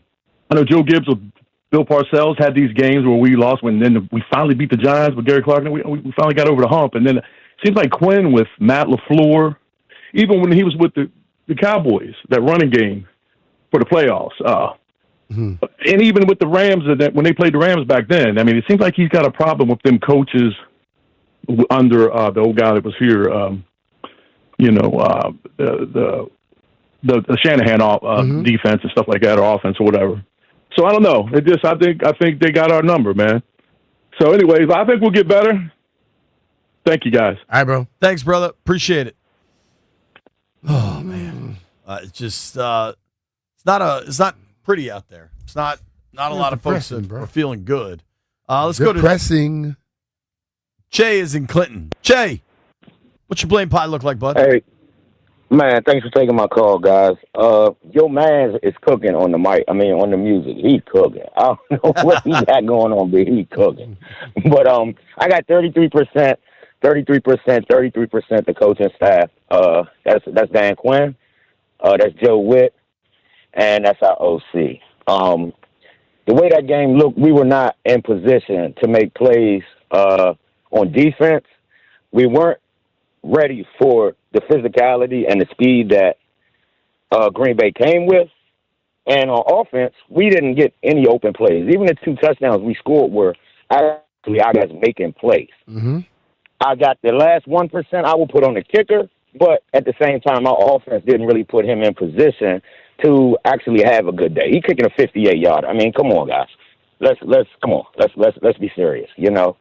I mean, it's every day in the NFL now, but that's not an easy kick. You know what I mean? All 50-yarders is just not making the game easy for ourselves. So I got 33% on the head coach, the OC, and the D coordinator because we were not ready for that game. We were not ready for what Green Bay was bringing towards what we were putting on the field. So DQ was asked last night about the field goal, and Matt Gay said this too. He said those were the distances we agreed upon before the game. Dan Quinn said, I thought that was the make line that we had for the end of the half. So we thought we were just at the right spot, and coming back, we gave them a chance. They missed one. But if we could get into that space, that's where we thought at the end of the half going in that direction would be decided. And then he was asked about the runoff. We just wanted to see if we could end it with it, and we ended up throwing it incomplete on third. And as opposed to going for it there, I think we're still a long field goal away. So I thought, hey, let's try to get the points, and we're getting the ball back in the second. Yeah. So can we get it? Trying to get a back? twofer. It didn't go that way. But yeah, I can understand his concept, you know. Appreciate the call, Che. Kicker tell me he can kick it. That's his kick point. I'm going with him. Yeah. Thanks, buddy. Let's get Commander Tequila in here real quick. Hello, Commandante. Hey, how you guys doing? Thank you for taking my call. First time drinker, never sober. But I have 4 blame moon pies, all chocolate coated for them. One goes to the commissioner. He got moved the Thursday night game to a Saturday night game in a period. Throw it to his face. Throw that moon pie with whipped cream in his face and move it all forward to Saturday night for all players. You know, my second one, it goes to the Twins. You know, they had their birthday yesterday, but when they're celebrating their birthday, the Twins were not focusing on the defense, and we should have just doubled up on Patterson and just had a good play on that. And my last, at least 50% of the moon pie with whipped cream goes to Matt Gay. You know, that's 6 points. We were down by, and we got those 2 field goals. We could have just be still in the game. -3 right behind them. But I don't know. I'm so upset. I appreciate you, Tequila. We got to go to break, bro. He sounds more depressed than me. I think Commander's been tipping. He said first time drinker, never sober. That was great. Phone lines are open, 800-636-1067, 800-636-1067. Fred Smoot joins the program at 1 o'clock. Hey, it's Brian Mitchell here. This college football season is delivering weekly showdowns you don't want to miss. And right now, all customers on FanDuel can score a 50% profit boost for this week's big matchup on campus between Georgia and Tennessee. Here's how it works. Place a bet on the game, apply your profit boost, and enjoy boosted winnings when your bet hits. And the best part, you get paid instantly when you win. Use your boost on bets like spreads, over and unders, team props, and so much more. Don't wait. Visit FanDuel.com/Brian to download the app and boost your next bet on this week's marquee game. FanDuel Sportsbook is the official partner of 106.7 The Fan. You have to be 21 years old and present in Virginia. Opt-in required. Bonus issued as a non-withdrawable profit boost tokens. Restrictions apply, including any token expiration and max wager amount. See terms at sportsbook.fanduel.com. Gambling problem? Call 1-800-GAMBLER.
Despite being listed as limited on Thursday's injury report with a groin injury, the Jets expect Sauce Gardner to play in Week 2 against the Bills.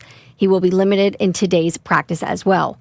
Lions offensive tackle Taylor Decker did not practice on Wednesday or Thursday after showing up to the Lions injury report with a shoulder issue. Head coach Dan Campbell said Friday that Decker is going to play on Sunday against the Bears, but they are going to be cautious in keeping him healthy for the rest of the season, but the plan is that he will play.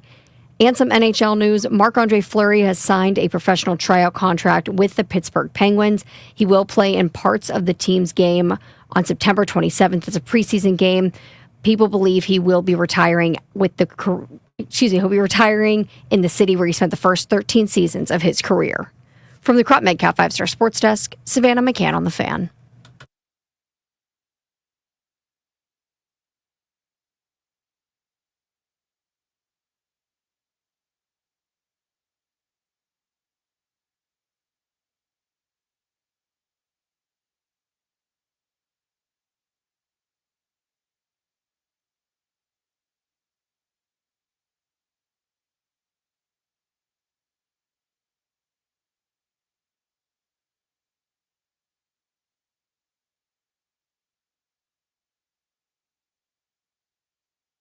When I leave this world. I think this song, while it sounds kind of upbeat, it's actually very depressing. You talking about death? Yep, sure is. Okay. If you're looking for a different mood. Manfred, you're really killing me today, dog. It is a Scotty's Vodka Red Bull Friday. Scotty's Vodka's made in Maryland but loved throughout the DMV and now available in Virginia ABC stores. We got plenty of callers on the line. Phone lines are open. 800-636-1067. My guy Tailgate Ted is on the line. Ted, what's your blame pie looking like, sir? What's going on, boys? Tell him, man. How you doing? So, hanging in there, B. Hanging in there. 35%, it's got to go to Kingsbury. Right? We kept hearing about how Debo does well against the zone. Well, guess what? They ran zone. And what happened? We didn't do anything about it. So it's just, to me, just horrible game planning. Other 35%'s got to go to Witt. Right? They just kept running man beaters all night, and we did not do anything to adjust to it. And it was just unbelievably frustrating to watch because you could see it coming. It was just in slow motion, and it just nothing happened. They didn't really do anything to just try and change it up. And then the other 30%, Jerry Jones for trading Micah to Green Bay. I mean, I'm happy that he finally got to build a Super Bowl contender. I'm just sad that we had to face him last night. Yeah, man. Micah looked pretty good. We'll have to just kind of see how it all shakes out. Thank you for the call, Ted. Appreciate you, buddy. Appreciate it, boys. Enjoy the weekend not having to cook for 50 people. Let's go to Chris in Lanham. Chris, what's up, man? Hey, thanks for taking my call. I agree with Tailgate, man. Mine's going to be similar. 45% to Cliff and AP. Cliff did not make any adjustments, and he wasn't balanced with his play calling. Bill was supposed to be our RB1. He had 4 carries. We're relying on Austin Eckler in 2025 to be our bell cow. If Bill's going to be the RB1, let him spin. Like I don't get that. And the AP for trading B-Rob now, our running back room is a little slim. But I digress. 45% to Joe Witt and Lattimore. They didn't make any adjustments on the man-to-man. And Lattimore has to be more savvy than that. Keep on getting beat by the same route over and over again. And then my last 10% is going to be to Matt Gay and DQ. Matt Gay, you have 2 opportunities to get us 6 points. It could have been a different ball game. And DQ, he made bad adjustments with the time over the past couple of weeks, so he gets the blame as well. All right, man. I agree with last night on the time stuff. I don't know about week 1. I mean, the grounding call at the end of the first half, they had set it up to get 3 there. If Jaden just throws that closer to Ertz or something, I don't know that I put that on DQ, but it's a good call. Thank you, Chris. Did they really say that Bill is RB1? They did not. So where did that come from? Fans? I think he performed week 1 in a way that looked like he... And not by what you performed like. I mean, he went 10 for 80. Yeah, pretty damn he goes explosive. 10 for 80, Ice the game out. Jay, I have played on football teams where I go in the game, run 2 carries for 100 yards. I'm not RB1 the next week. I'm still that guy that has a role to play. Sure. So who is saying he's RB1? I thought when B-Rob got traded, it seemed like RB1 was more open. They also clearly wanted it to be Eckler. Yeah. Now we find out if they're going to run him more. Because I still think he needs to get more effective in the pass game. Now they kind of have to, right? Not necessarily. You still, I'll tell you one thing. Every time McNichols go in the game, McNichols can do both of them. And he blocks. He did not block well last night. Nobody blocked well last night. I hear you.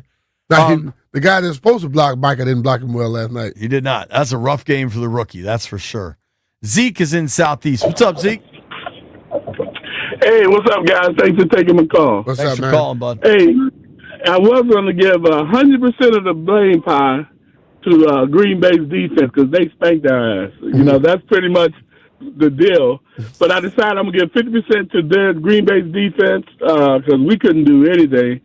And then I'm going to give 50% of the blame pie to our defense because, man, we couldn't stop anything. What did they have, like 250 yards in the first half, something like that? They had a buck 40 in the first 10 minutes. Right. So, yeah, I think we just played bad, but it's only one game. Look forward to the rest of the season, man. All right, man. All right, Zeke. Appreciate you, Zeke. It's one game. I'm with that. You cannot. The sky is not falling, folks. It's week 2. Hell, it's not even week 2. It's the Friday of week 2. They just played early. Week 2 for us. We played 2 games. Dave is in Raleigh. Dave, what's the blame pie looking like? Hey, guys. I'll give you my blame pie, but JP, I'd like to ask you a question afterwards if there's time. 100% of the blame goes to the 3 coaches, Dan, Witt, and Cliff. I watched the All-22 film against the Giants, and what I saw on there happened last night. On offense, our receivers are not getting separation down the field. And when that happens, obviously there's limited time to throw the ball. And so outside of these little dump-offs and screen passes, these guys are not getting separation. On defense, what I saw on the film was Lattimore is always pretty much split out wide right. Even when the Giants would send out one of their running backs that would get out to the outside, he would switch from the receiver to the running back. To me, that's easily beatable. I don't know what they did last night. I haven't watched the film yet, but my question to you, JP, is if you do watch the All-22, if you go back and see this as a thing, I would love you to ask Dan that question. Are they going to change up some of their routes? Because it seemed very easily predictable what was going to happen last night. I mean, just sad. Yeah, I mean, it's probably a better question for Cliff, honestly, but I would certainly expect them to make changes based on last night. I also think, Green Bay schemed the hell out of them defensively. Yeah. Lattimore didn't play well, but he kept being put in really difficult situations. There's a reason they kept getting that middle of the field wide open. So certainly there's real questions for them to answer. The offensive stuff, it's really hard to drop and play as much zone as Green Bay did and not just get picked apart underneath, but their pass rush was so good that it allowed them to play a style that's very difficult to play, but they played it very well. They blitz basically 46% of the time, but they got pressure on the other 54%, like 90% of the time. Jaden had a clean pocket maybe like 15, 20% of the time, and when he did, he rarely had open receivers. So that is something that they got to figure out, but I think there's also a portion of this that you got to tip your cap to Green Bay and how they game planned it and the players they got out there. Yeah. And, I mean, just going one step further, I don't think Jaden played his best game either. Like, he missed some stuff. Noah Brown missed some stuff. There were not a lot of things you point to as a total positive from last night either. Thank you for the call, Dave. Appreciate you, man. Yep. I mean, a couple positives. I do think Tress was really good, and there were questions if he was going to be able to play. I go back to a question, though, about that. Did that ball hit the player? When that ball that looked like it hit the guy and bounced back. And Washington recovered it. Early in the game? It was like they may have been the late second or third quarter. Tress punted it, and it looked like it hit the defender, like one of the return team guys, and because Whitcomb caught the ball, then he ran to the end zone, but they did nothing about it. Nobody questioned it or whatever. I got it. I'll have to go back and look. Yeah. Little bit of, I don't know that I can say this is news, but Dietrich Wise just posted to his Instagram page a picture of all the players surrounding the cart as he was leaving the field. I'm truly grateful for all the love, prayers, and support I've received. This was an unfortunate experience, but when you give so much to the game and do everything you can to improve for yourself and for your team's success, it can feel like there's a lot to play for. When you stop, it can feel like everything around you stops too. But I know the best healer, God, only puts us through what we can handle, and every challenge carries a lesson. Out of every test comes growth, shaping us into who we need to become to accomplish the goals we set from the start. I'm on the path to becoming the highest version of myself, and on the bright side, I get to spend more time with my family and my sons. That sounds like a very serious injury. Mm-hmm. We'll find out soon enough. Certainly hope Dietrich Wise is okay. Great person, played hella well. He was in playing that first his game. ass off for him. Let's go to E in Lanham. E, what's your blame pie looking like? Man, I'm giving 50% to Cliff Kingsbury because if Micah and that defense is that fast and that flowy, why you love your tight end so much? Why you ain't go 2 tight end, 3 tight end sets and run right at him? If nothing else, you can get your doors blown off, slow the game down, right? Then we got a playmaker behind center who can maybe win us one instead of letting it look like a track meet that we just look too slow to even be in. Then I'm going to give 25% to Dan Quinn because the clock management right before the half changed everything. It changed the way they attacked us. They got an attempt at an extra point that they had no idea they was going to get. And my last 25% go to Frankie Louvu, who's on a milk cart somewhere. I ain't seen him since the season started. I ain't seen him since training camp. He ain't playing the preseason. He ain't playing week 1. He damn sure ain't playing week 2. That's my blame pie right there. I'm looking for my playmaker on defense because without him, we look real, real old. That's it. All right, bro. It's a good call. Thank you. He meant that, bro. I mean, specifically at the end of the second quarter, just before halftime. So Washington gets the ball.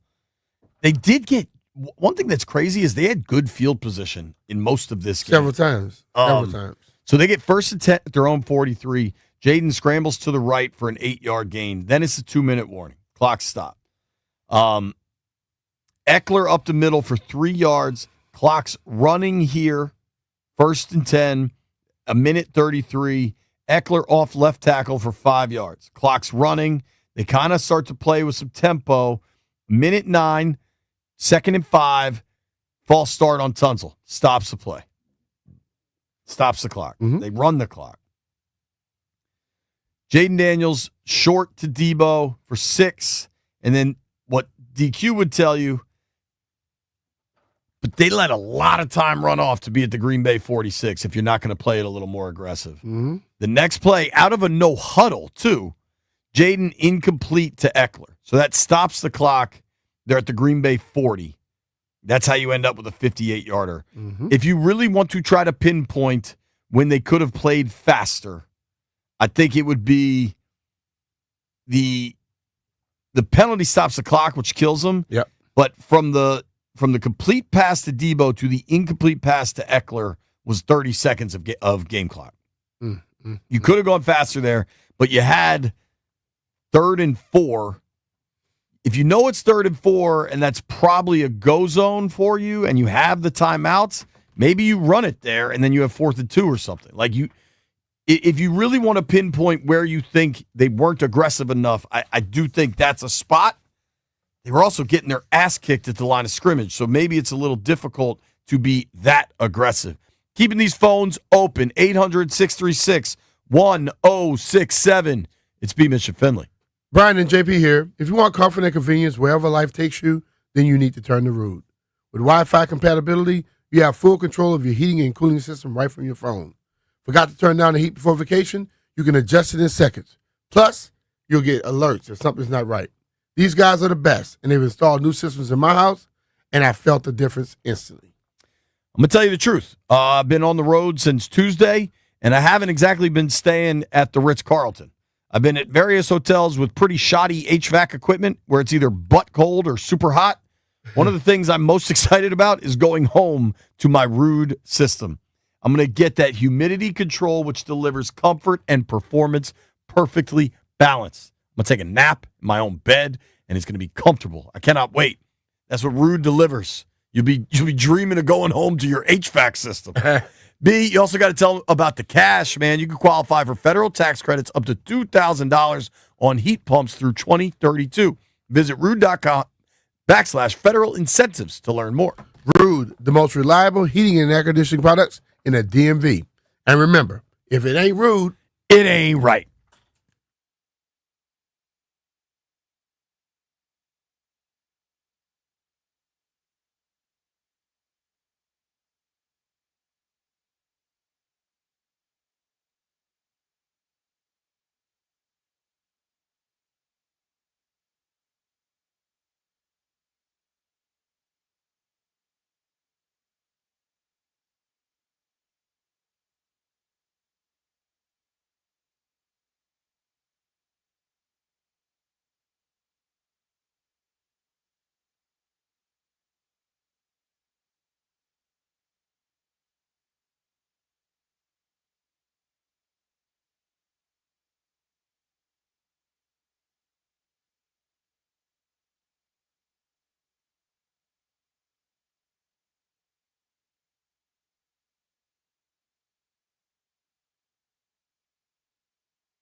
B. Mitch and Finley, 106.7 The Fan.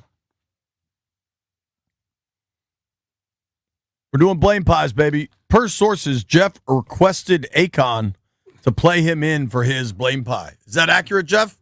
Yes, sir. Fire away, buddy. You hear this song? This is 10% to our receivers because this is what they were locked up. I seen the funniest thing on Twitter. Someone said Noah Brown had Velcro on his jersey. I couldn't help but laugh. Another 10%, I got to go to the sloppiness of Jaden. Another 10%, offensive line. It's like, since the beginning of the game, it's like the hype of Micah. It seemed like it just got to him. I don't know what it was. Another 10%, Marshawn Lattimore. I know it was a defensive.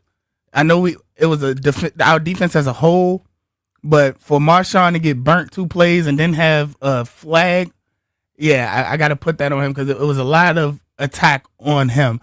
And then my last 50% goes to Cliff Kingsbury, Dan Quinn, and Witt. One, that clock management at the end of the half was horrible yesterday. It was completely horrible. It's no excuse for that. You work on that. You work on 2-minute drills. Cliff, it seemed like he was hesitant. Well, it didn't even seem. He was hesitant to switch his game plan, and you didn't see nothing different until the fourth quarter when we desperately need. It's like the team that I saw in the fourth quarter, that's the offense that I expected from the beginning. Attacking these guys in the zone and everything. And it seems like he just didn't want to switch his game plan. Witt, dude, we couldn't get off the field on third down. And I don't want to fully put it on the defense because majority of the first half, they were on the field. This is a vehicle. If the engine don't work, the transmission's not going to run right, the wheel's not going to roll right. Everything has to work together in order for us to win. So 50 on the coordinators, other 50 on the 5 people I called out. That was good, Jeff. For real. I don't necessarily disagree with much of any of it. I'm trying to pull up first half TOP for you because I think that'll be relevant to your point. Come on, man. Where you at? I want to say the first half time of possession is going to be extremely one-sided, but I'd like to have the numbers to support that. Another thing that's crazy in this is that so they played 30 minutes in the first half. It was basically Packers for 18 minutes, Commanders for 12. Wow. That's not going to do you much good.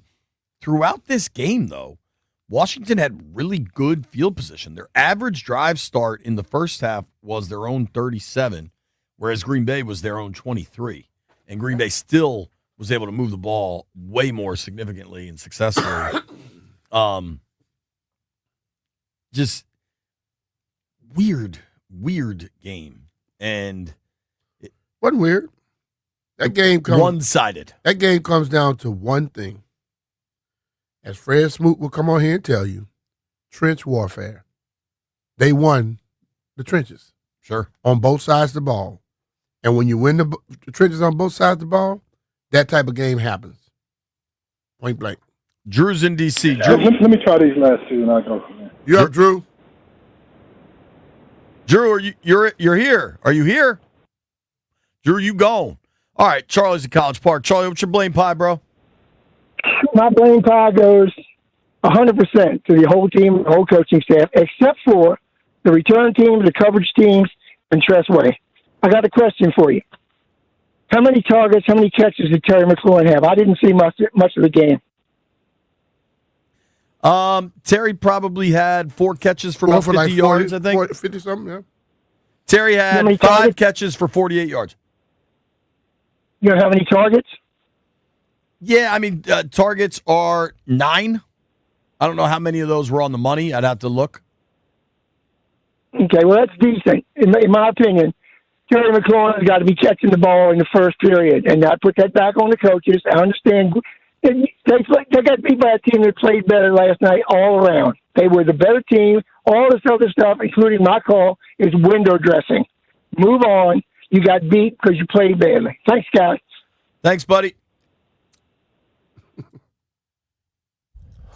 Take a couple more. Yeah, Stan is in D.C. Stan, what's your blame pie like? Hey, how you doing? I got 50% on Kingsbury. They didn't change anything. I'm not. I still don't understand why there's no power game.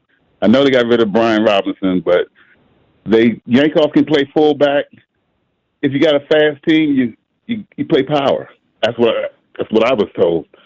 And I got 25% on the defense for not getting off the field on third down, and 25 on Peters for building the team this way. All right, man. Should we chill out a little bit with 25% on Peters for building the team this way when they won their most games in 30 years last year? Hey, man, you asked them for their blame pie. Hey, exactly. And that was last year. Okay. Well, I appreciate the call, Stan. I appreciate you listening to the program. When we return, listen, if you're on hold, stay there. We got Swoot coming on, then we'll go back to calls. Grant and Danny are at 2. Fred Swoot joins us next.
This sports update is brought to you by the Reynolds and Power Home Team, Keller Williams Realty.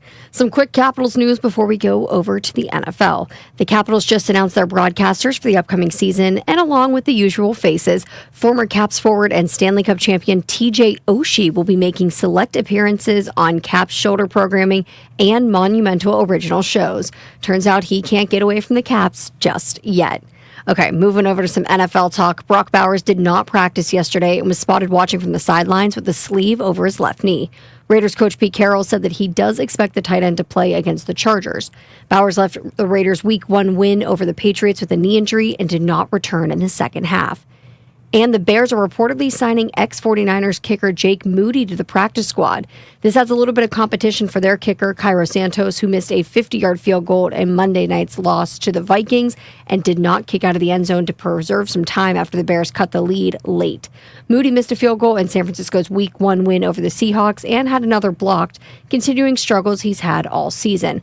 But the Bears, there's a little bit of kicker competition there. Want to hear the fastest way to know what your home would sell for? Reach out to the Empower Home Team. Simply text your address to 800-763-3000. No phone call, just text your address to 800-763-3000. That's 800-763-3000. From the Crop MedCap 5-Star Sports Desk, Savannah McCann on The Fan.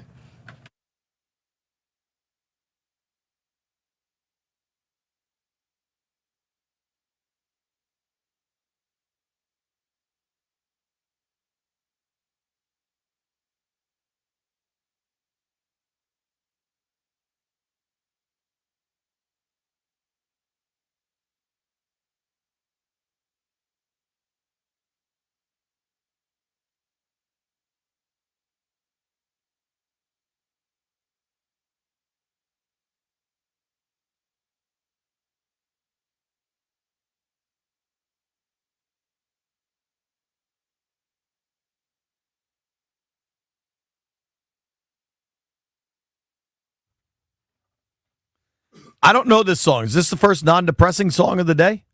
Let it play then. What is this, B? You know this?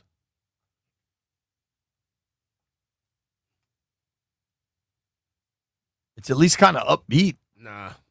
What is this? I don't have a clue. It's Summertime Sadness, JP.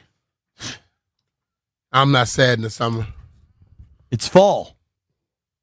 Who's this, Lady Gaga? It's Lana Del Rey. Shout out to and Lana it's summer, Del Rey. by the way. Since it's Summertime Sadness, I just saw this from Josh Robbins. The Wizards' Bilal Coulibaly had surgery today to repair a ligament tear in his right thumb after he suffered an injury during Eurobasket. It is believed Coulibaly's recovery will continue into the early portion of the regular season. Terrific. Few people could see the bright side like our next guest. Very, very excited to welcome in our dear friend, Mr. Fred Smoot. Fred, please tell me the sky is not falling. JP is not falling, man. It's week 2 in the NFL. Do not get paralysis by overanalysis. Like, let's not do that. We only have 8 quarters of information on the 2025 Washington Commanders. Let's not do that. We ran into, let me tell you first of all, 1, we played a team that's capable of winning the Super Bowl. 2, we played them on a short week. These guys only had 48 hours to even practice, let alone travel. 3, listen to me. It's week 2. Don't let him do this, B. Mitch. Don't you let him do this. I tried. I've been Fred. saying that too, for the record. Let me ask you this question, Fred. Can you explain the coverage that Green Bay was using on them, and also getting pressure with just 4? All right, they was rushing 4. They was dropping 7. They was playing 2 combinations of cover 2 and cover 4. They was mixing them, playing it on one side and playing it on the other. When you have Rashawn Gary, when you have Micah Parsons, like, listen to me. If you add Micah Parsons to any defense in the NFL, it becomes better. But when you add steak and lobster to something, that's the best dish you can ever get. Now you got speed. Now you got power. It was a different monster. Like I said, then you playing them on the road. It was a good measure of coverage in rush. The only other team capable of doing that and doing that to us was the Philadelphia Eagles. They ran the same exact game plan that they ran. You kind of hide and you mask when you do go man to man, or when you do try to do some one rob or something. But that's the only time you'll actually play anything with the middle safety if you got a robber, because that robber can actually be a spy on Jaden. So they had a great game plan. We ran into a buzzsaw. Hopefully we see them again. I always say this: if you're gonna beat me in the season, I'd rather you beat me early, and I'd rather you beat me the first time, because hopefully I'll see you again. All right, Fred. So here's my question, because it was clear that Green Bay was able to get home with their front and didn't have to commit, linebackers or anything else to generate pass rush. What, if anything, could Washington have done to combat that? Because we didn't see much variation as the game went on. It didn't seem like offensively they tried other things. This was one of those things where the only way to beat a fast defense like that is to hit them right directly in the mouth. I thought this was a Chris Rodriguez, John Bates Motel type game. I thought it was supposed to be murked up. You're going on a roll. You need to shorten the possessions that you give the Packers. You can only do that with a run game. But it turns out that was their game plan against us, to run it no matter what, because actually I get a defense props. They kind of held Jacobs in check because he ran the ball 20-plus times. He only got like 80 yards. So let's be honest. That was I thought was going to be our game plan, to run more and throw less and try to keep it in third and short and give us a chance to actually move the ball and matriculate the ball down the field methodically, but we did. I was also surprised, Fred. I thought they would try to establish the run. I thought you'd kind of run it right at Parsons, and they just didn't. 12 carries to the backs. I thought we'd see more from Bill, and we didn't. Were you surprised by that also? Well, Bill can't get the share of carries if we're not running the ball. Once we got behind, and I didn't think we was ever behind too much that you couldn't keep incorporating the run game, but once we got behind, now it's time to see, can we get some Jaden magic, and it just wasn't there. And this just one game of many. I always tell people, did you think we was going to go 17-0 in the season? Somebody was going to beat us. Somebody was going to teach us a lesson, but you know what you got to do next time you see that bully. You know what you got to do. Yep, punch him in the mouth. And I think, and then John Bates got hurt kind of early, didn't he? Yeah, it was. When John Bates got hurt, that messed up a lot of the game plan right there. And listen, yes, this is a passing league where a lot of tight ends catch balls, but there are also some tight ends that block their asses off. When he got hurt, that messed up the running game right there too. Last time I checked B. Mitch, Mercedes Lewis probably done played 3 decades of football and probably still playing, and he a blocking tight end, ain't caught a pass in 10 years. So that tells you the importance of a tight end that extends your offensive line. Think about it. Our offensive line consists of 5 people, but if you got a blocking tight end, all of a sudden we got 6 across. We can run on anybody. There you go. Mercedes Lewis, Fred, I just looked it up, was drafted in 2006, late first round, and played 17 games last year for the Bears. Yeah. That's a career, man. Damn. Yeah. Cause once you find a niche, now you can play a long time. Talking with our friend Fred Smoot here. Fred, I totally agree with you. It's week 2. They have the same record through 2 games this year they did last year. Do you think now through 2 games, especially considering Green Bay has shut down what are supposed to be explosive offenses in Detroit and Washington, that this Green Bay defense might just be super legit? Oh, they legit. There's no question. Like, you're gonna have to see these guys in the playoffs. Like, they are a team, but like we said, it's week 2. Now we got variables that you got to put in for the rest of the season. How healthy do they stay? Do they keep on? You can't keep on running the same thing. Like, do you mix it up? Do your defense grow? Does the mentality grow? Like, do you own your division? If we can look back on plenty of years where somebody starts off 2-0 and at the end of the season they're not the team we thought they was going to be for other reasons unknown. And it's a team right now that's 0-2 that's going to the playoffs that nobody's talking about. So it's just too many variables for me to say, all right, are they a team? Yes, I think they're a team. I think Jordan Love is the real deal. Their receiving core can flat out go get it from 1 to 5. Their defensive backfield can play them linebackers. They fly around, and they're youthful. They're very young. And another thing about it, I think when you look at Minnesota from last year. They were that defense early on that was disrupting a lot of people. As the season went on, they started getting scored upon. Yeah. And I think you just got to figure out a way. I saw in the game where they were setting on all the routes with some coverage over the top, but we never adjusted what we were running. Mm-hmm. We played into their hands. Yeah, and we played into their hands on the road while not understanding it's only one way to take the crowd out the game and take the offense out the game, and that was to run the ball. People always look at running the ball. They look at it as offensive, and they always say, I want a 10-yard run, 20-yard run. No, give me 3 yards in a cloud of dust, and let's control this thing, and let's make Jordan Love watch as much of the game as I'm watching sitting on my couch. Like, I want to control them and run the ball to be defensive as much as I want it to be offensive. Mm-hmm. Especially in that environment. When Commanders had third downs, they were trying to convert. That place was rocking. Loud. We're talking with our friend Fred Smoot here on the Rude Guest Hotline. Rude makes the most reliable heating and air conditioning products in the DMV. You can give Fred a follow at FSmoot21 Sean T. Fred, can you walk us through kind of just how open that middle of the field was for the Green Bay tight ends? Oh, talking about on the play where he got the 50-yard pass? Well, kind of throughout the night, but certainly on that big one. I think it was one of them things where they ran the wide receiver up the sideline. They ran the tight end vertically up the seam. I think they went 3 vertical there, and somebody was supposed to carry. I don't know, was it the strong safety? Was it supposed to be one of the backers, either Frankie Louvu? I think Bobby and Bobby also Wagner. Harris both jumped way outside. Yes, and the tight end went straight up the middle with nobody there.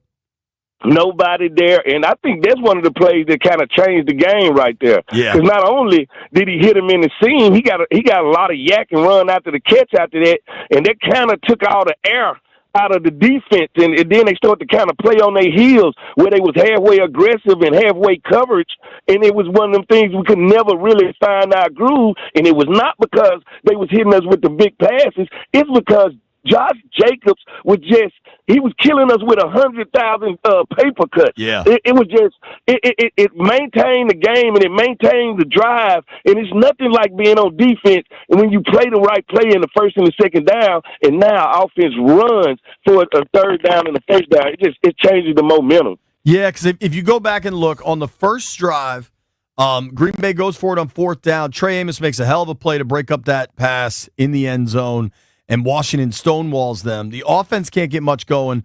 They punt. It's a great punt and a great play by Percy Butler.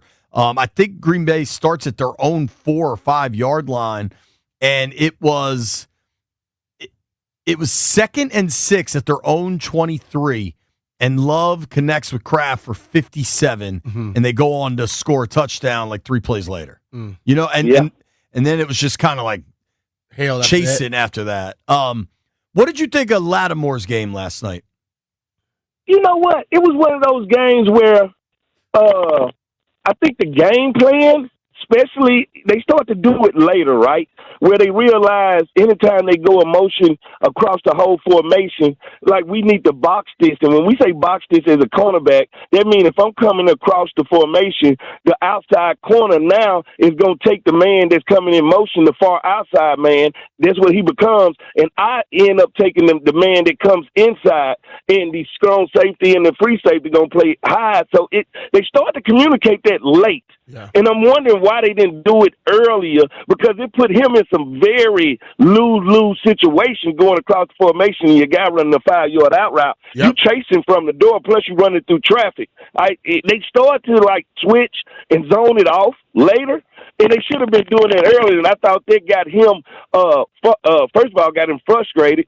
Second of all, it got him in some odd positions that he didn't want to be in, and you know, the game started to kind of snowball on him, especially when he get the penalties that are holding penalties, and that's the knick-knack things I think he needs to understand. Once they label you as a certain guy, like sometimes they label him as grabby, you will not get the benefit of the doubt. Yep, totally. I think, and I saw one play, man, they lined up, they did a shift.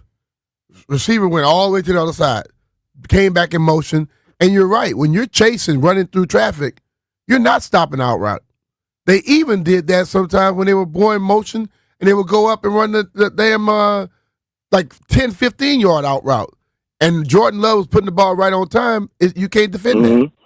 Yeah, it's nothing that you cannot defend that. We call that a tackle ball. You just got to tackle that receiver and live to play another day. To your point, Fred, I mean, Green Bay stayed committed to the run, and Jacobs seemed to be grinding it out a little bit more later in this thing, but he finished 23 for 84, 3.7 YPC. You know what I mean? Like, but they showed the commitment to it that really allowed them to control this game. They ran it 20-something times. Yeah. See, that's the thing I think so much where we always looking for the yards per carry. Sometimes it's just the mere fact that you keep running it. Because now if you keep running it 20, 30 times, the defense has to pay attention to it. But if you go away from it and then you come with them token fakes, they don't give a damn about that. Well, to that point, the linebackers don't get sucked up. Jacobs was the bell cow, and he was under 4 yards per carry. But the number 2 running back, who only had the 2 carries but was explosive, in the pass game, Williams, right? He had 2 carries for 24, and they got Matthew Golden, the rookie, the ball on the ground twice on some sweeps. Mm-hmm. So, I mean, their running backs as a whole average probably close to like 6 yards a carry or 5.5 or something like that. So, well, the running game as a whole design did, but the primary runner and the bell cow did not. But what he did do is extend drives. What he did do is like I said, death by 1,000 paper cuts. What he did do is maintain the game and keep JD5 on the sideline. Listen, it's hard for an offense to get in rhythm if they waiting to play 10, 11 plays. All right, and then that happens again. Now they don't get but 2 possessions in the quarter. That shortens the game. Yep. If they go out there and get 2 possessions in the quarter and they 2, 3 and out, we looking at the offense like they ain't did nothing, but they ain't had a chance to. They've only had 6 plays. Right? So how could they get in rhythm? How could they run the ball? How could they get moving? Especially when you got a team that's saying, I'm going to keep everything in front of us. We're going to rush this thing with 4 passes. And that's why I say the only way to offset that pass rush was to run at it. I'm surprised we didn't see a lot more zone plays. I'm surprised we didn't see a lot more draws. I'm surprised because the threat of pass is always there with Jedi 5. So it's like at one point you have to start to try to manipulate the defense to do what you want them to do. And the best thing to do with pass rushes is, I'm telling you, I played on the side of Bruce Smith a lot in my early career, and the one thing I knew in the beginning of any game, they running on the outside because they know Bruce is a pass rush and he want a pass rush, and if you want to notify him, you need to wear him down in the run game so when it's time to pass rush and you do chip him, he's not as effective. Yep. Fred, what, if any, concern do you have offensively just not clicking through 2 games? I got the concerns of a 2-year-old baby. I ain't worried about nothing. All right? I ain't worried about nothing. Listen, we got to learn to let the season mature. We got to learn that this is not, I know we live in a microwave society, but we can't have every answer now. All right? If that was the case, the MGM wouldn't be open if all of us had the answers right now. Yep. All right? So what we got to do is sit back, let people do their job, stay out the kitchen, and just watch and enjoy this team, this version of this team mature. Because as long as they can stay healthy, as they mature and learn how to play together, they will be a better team than we had last year. They lost 2 people that were vital, and I'm definitely in their game plans, and Eckler and also Wise. Those 2 guys are probably gone for the season. Wise posted something, and you're hearing that it could be a tear in the quad. Eckler, it looks like Achilles. How do you replace those 2 guys? Because you talk about being healthy. 2 veteran guys that were effective, both gone in 1 week. Yeah, that's a blow. That's a blow, especially to your long-term and playoff game plans. But you know, like I know, B. Mitch, when one guy goes down, it's the opportunity for somebody else to be great. It's the opportunity for somebody else to play. It's the opportunity for somebody else to steal their name as a true NFL player. And maybe we'll just get that youth boost that we need. Because everybody say with the oldest team, if you get 2 more youthful dudes that step up, hey, we got, that's a Jean Baptiste away. That's somebody else getting the chance to play. So maybe this is what happens in Bill's career. All right, Eckler goes out. He steps in. He becomes the that everybody think he can be. Man, opportunity is right there where air. It's everywhere. So I just think it's a chance for somebody else to step up. I hate that we lost those guys, especially when you talk about Wise. I thought he was going to be significant to the defense. I understand that Eckler was already on the pitch count. He was not going to be like a 300 carry back during the year, but you hate to lose his leadership. You hate to lose everything that he brings to the field. But like I said, it's a chance for Chris Rodriguez to put his signature on this season. So I always say it's opportunity for somebody else. But there's no true answer to how you're going to replace those guys. It's just somebody else going to step up. Fred, I don't know if you've been listening to the program at all. Landfill's been playing sad songs all day. We're going to try to switch it up. Damn day. We're going to do... What's wrong? Landfill? Landini, what's wrong, brother? You going through something? You know I'm a counselor on my off time. What's going on? Yeah, Fred's here to counsel you, my Landfill. Lord. They got embarrassed last night, Fred. That's what's wrong.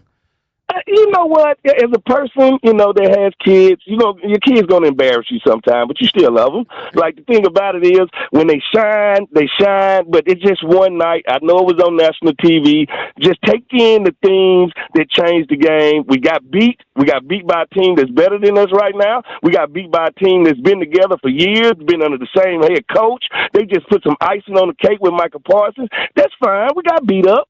We'll live to play another day. It's a chance for them to make you proud. Another Sunday to come. You'll be all right, Landini. Fred, we're going to do a segment called Say Something Nice. I think we all need to say something nice right now. We do. We do. Positivity. Yeah. 10. Tell me something you were happy to see last night. So a player, something that stood out to you. All right. What I was happy to see is, as bad as their game looked, as bad as their fight was, we still was in the game until the end. Look at the score. If I told you that was the score and you didn't see the game, you was like, oh, they hung in there. The score never got out of hand. We lost the fight, but they still had to call it by decision. Listen, they understood that that team won, the home team won, but the score did not get out of hand. So I felt like that was so positive because I felt like what I was looking at, the score was supposed to be 45-10. Yeah. I agree with you on that, dog. And what B. Mitch got to say nice? That's what I really want to know. Like, that's really going to make my day say right nice? Here's what you got to do, Fred. Listen to the next segment. B. Mitch will say something nice. Yeah, I'm going to say something nice. Other than when the game had ended. Thank you for the time, Smoot. We appreciate you, bud. Anytime, fellas. Everybody check out Fred at FSmoot21, Sean T, and check out the Get Loud podcast with Michael Jenkins and Fred Smoot. We're coming right back, saying something nice. It's B. Mitch and Finley. Hey, it's B. Mitch here. This college football season is delivering weekday showdowns you don't want to miss. And right now, all customers on FanDuel can score a 50% profit boost for this week's big match on campus between Georgia and Tennessee. Here's how it works. Place a bet on the game, apply your profit boost, and enjoy boosted winnings when your bet hits. And the best part, when you win, you get paid instantly. Use your boost on bets like spreads, over and unders, team props, and so much more. Don't wait. Visit FanDuel.com/Brian to download the app and boost your next bet on this week's marquee game. FanDuel Sportsbook is the official partner of 106.7 The Fan. You have to be 21 years old and present in Virginia. Opt-in required. Bonus issued as a non-withdrawable profit boost tokens. Restrictions apply, including any token expiration and max wager amount. See terms at sportsbook.fanduel.com. Gambling problem? Call 1-800-GAMBLER.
Defensive end Dietrich Wise Jr. was carted off the field with a quad injury last night. Adam Schefter is now reporting that he has suffered a season-ending quad injury. Wise took to Instagram himself about a half hour before Schefter's tweet went live. He made it sound like this was pretty serious, but now Schefter reporting this is a season-ending quad injury for Dietrich Wise Jr. And the Titans are going to be without starting right tackle J.C. Latham when they host the Rams on Sunday in Nashville. He had a hip injury that occurred in the fourth quarter of Tennessee's season-opening loss to Denver. He attempted to return to the game but was unable to finish. Latham did not participate in Titans practice on Wednesday or Thursday due to the injury. From the Crop Medcap 5-Star Sports Desk, Savannah McCann on The Fan.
You are always on my mind.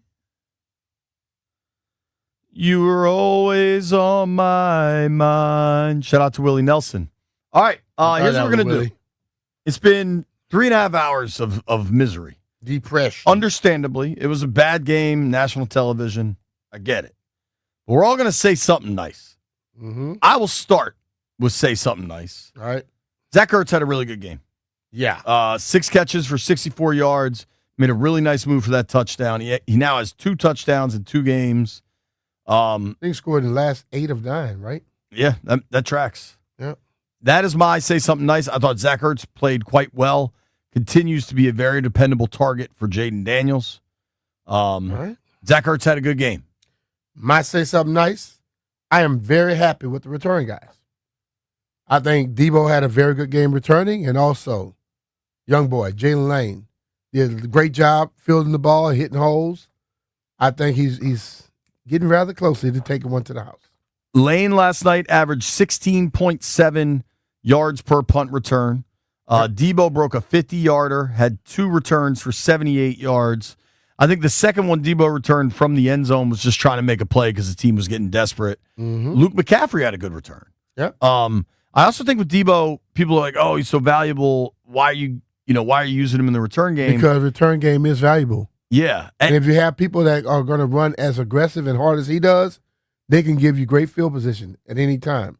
You watch how hard he hit it. The one he caught that he got 50 on, he caught it on the run. First step is forward. He hit that thing so fast, he was gone.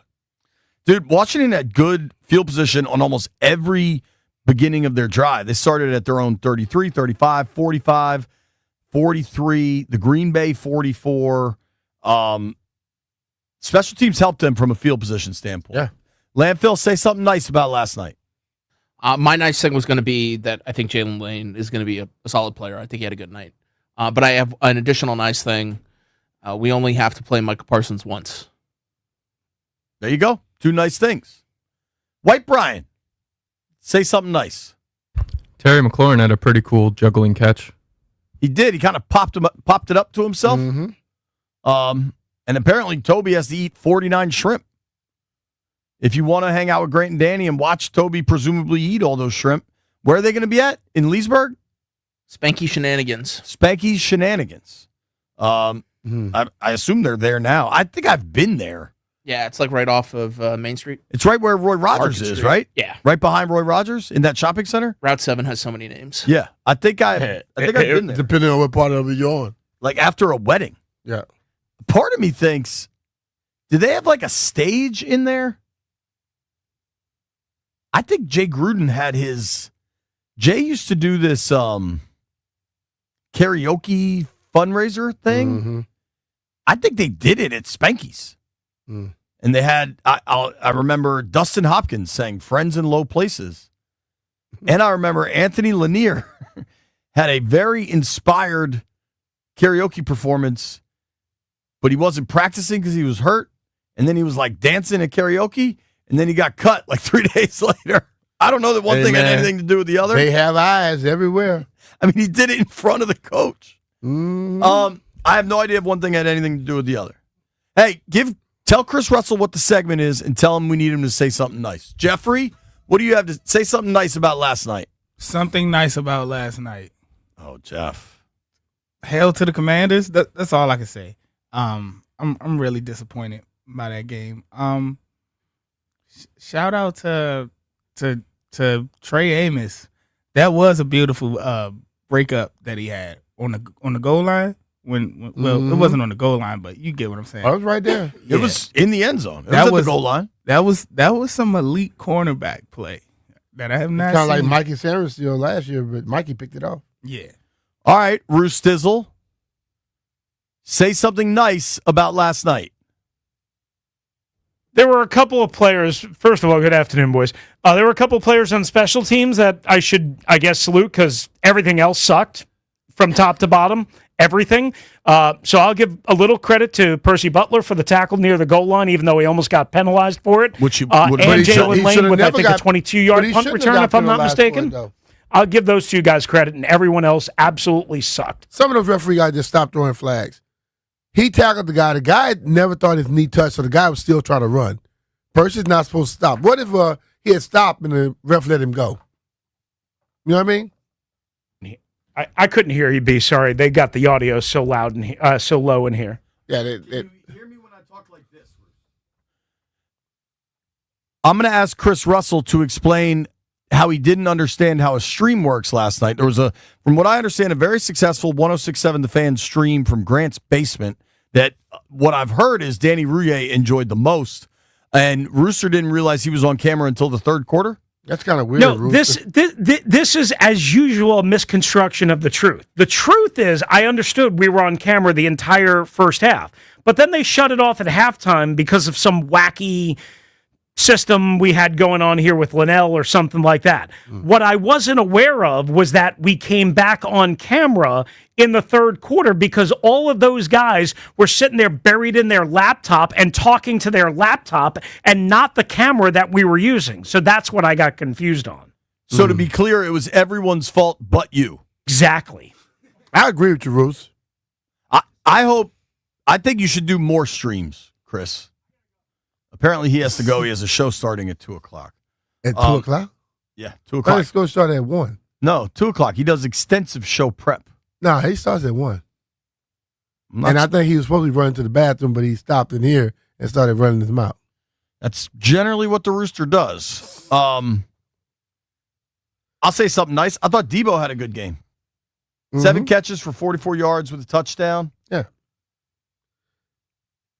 Debo's been really good since they got him. And we talked to Debo afterwards in the locker room, and he was pissed. He's like, man, I want to win every game. Like, I love that mindset. He's like, yeah, I know it's week 2 and there's a long season, but I want to win every game. Mm-hmm. And I thought that was a fair place to land. I think all those players were disappointed and mad, but Debo just kind of wasn't going to do the bit. The coach speak like, yeah, you know. Good. Right. Yeah. And I kind of applaud just saying the quiet part out loud or whatever. Nothing wrong with wanting to win, bro. Nothing is ever wrong with wanting to win. All right. If you have something nice to say about last night, you can hit us up. We got to settle some bets. WB, you tell us what you just tell us something nice because you know you're a hater. You are a hater. Yeah, I said Terry had a nice catch. We'll say another one.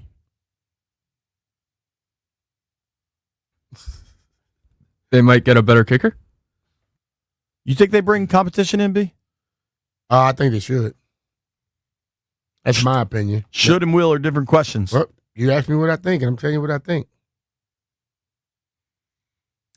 Nobody go anywhere. We're going to make some bets and get this thing handed off to Grant and Danny, who are live at Spanky's in Leesburg. Nobody go anywhere. You want to get spanked?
B. Mitch and Finley, 1067 The Fan.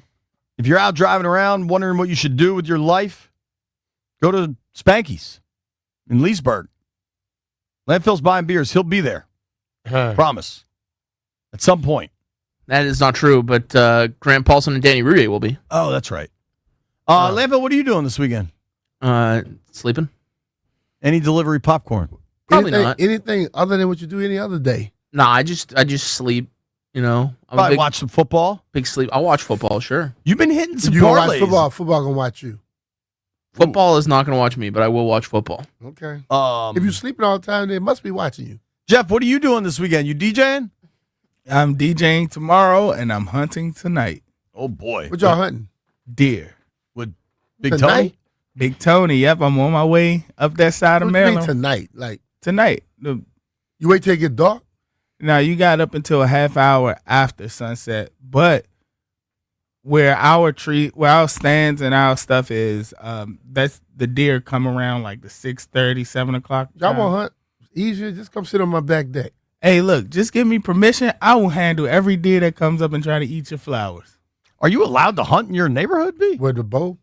Oh, okay. Yeah. You should just go to B's house.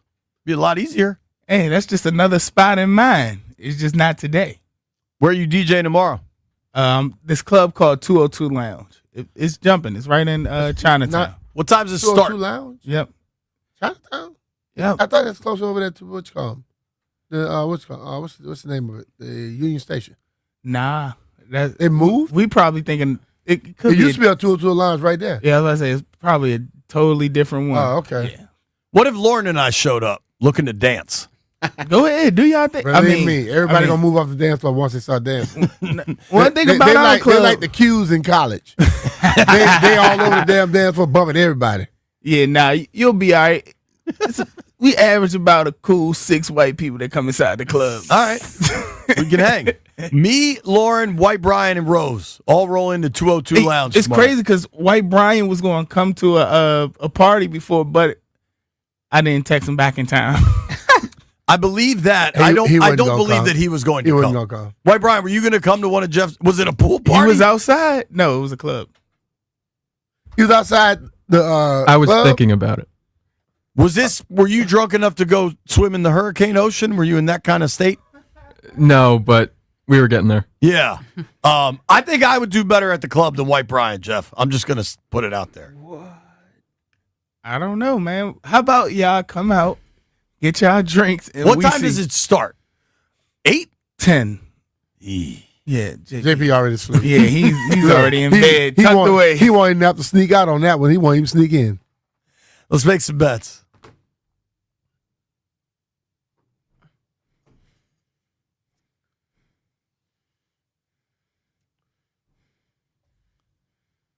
Gather around, gather around.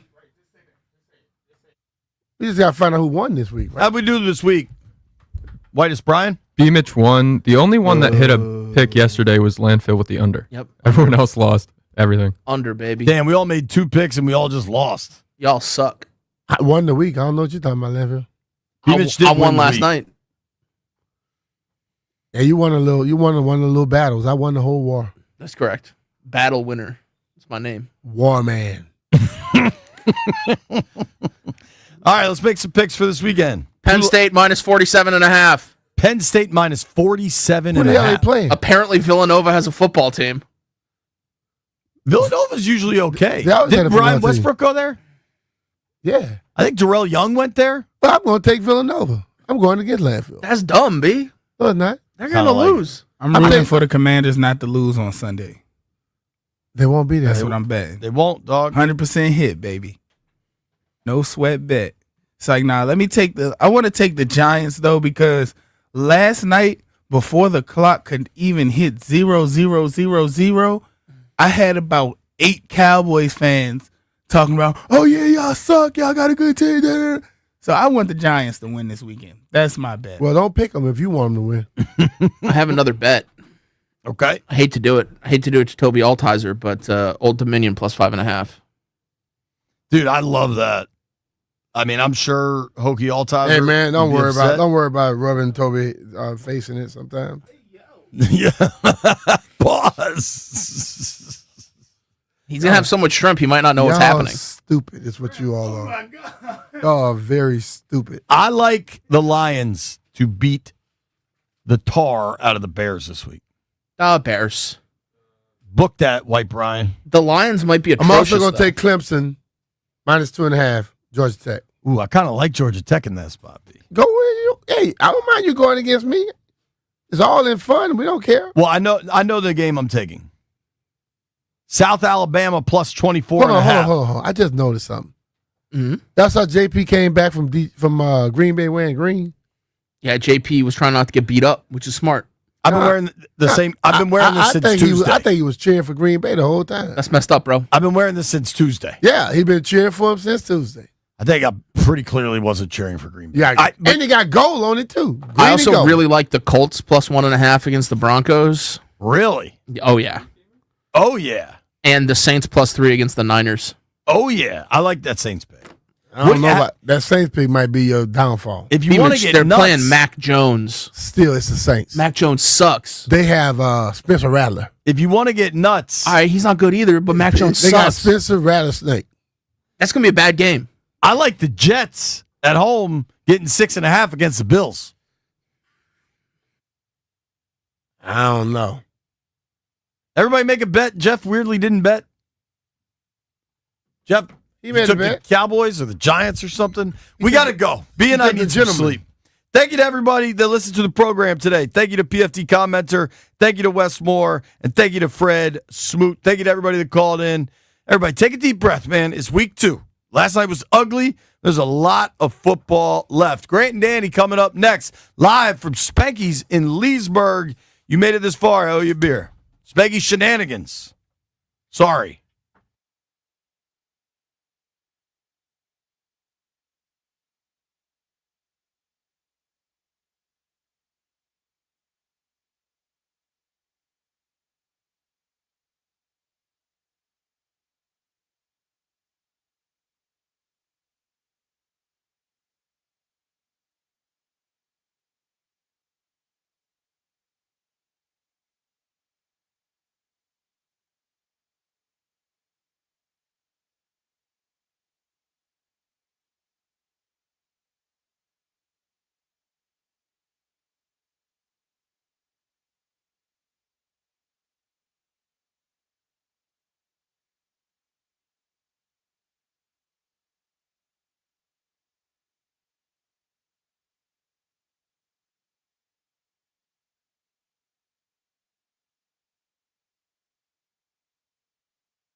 Per Adam Schefter, defensive end Dietrich Wise Jr. suffered a season-ending quad injury last night. Wise suffered the injury on a Green Bay extra point attempt with 7 minutes left in the second quarter, and then he was promptly carted off the field. Wise started the first 2 games at defensive end after signing a 1-year deal with Washington in the offseason. And the hits just kept coming last night. The Commanders fear veteran running back Austin Eckler tore his Achilles in the fourth quarter of last night's loss to the Packers. Eckler needs to undergo imaging that is scheduled for today for further confirmation, per ESPN. Washington coach Dan Quinn said that about the potential season-ending loss of Eckler, saying that he provides a lot of things for this team, and last night that was especially true. Eckler was one of just 3 Commanders players to run the ball against Green Bay. Eckler led Washington with 8 carries. Jaden Daniels was second on the team with 7 carries for only 17 yards, and rookie Bill Krosky-Merritt had just 17 yards on 4 carries. So based off last night's performance, which obviously you hope it's better than that, but Austin Eckler was really the only person running the ball for your Washington Commanders. And tonight, tune into the Fan right here, 6:45 p.m. The Nationals are hosting the Pirates at Nats Park. Brad Lord on the mound for your Washington Nationals. From the Crop Metcalf 5-Star Sports Desk, Savannah McCann on the Fan.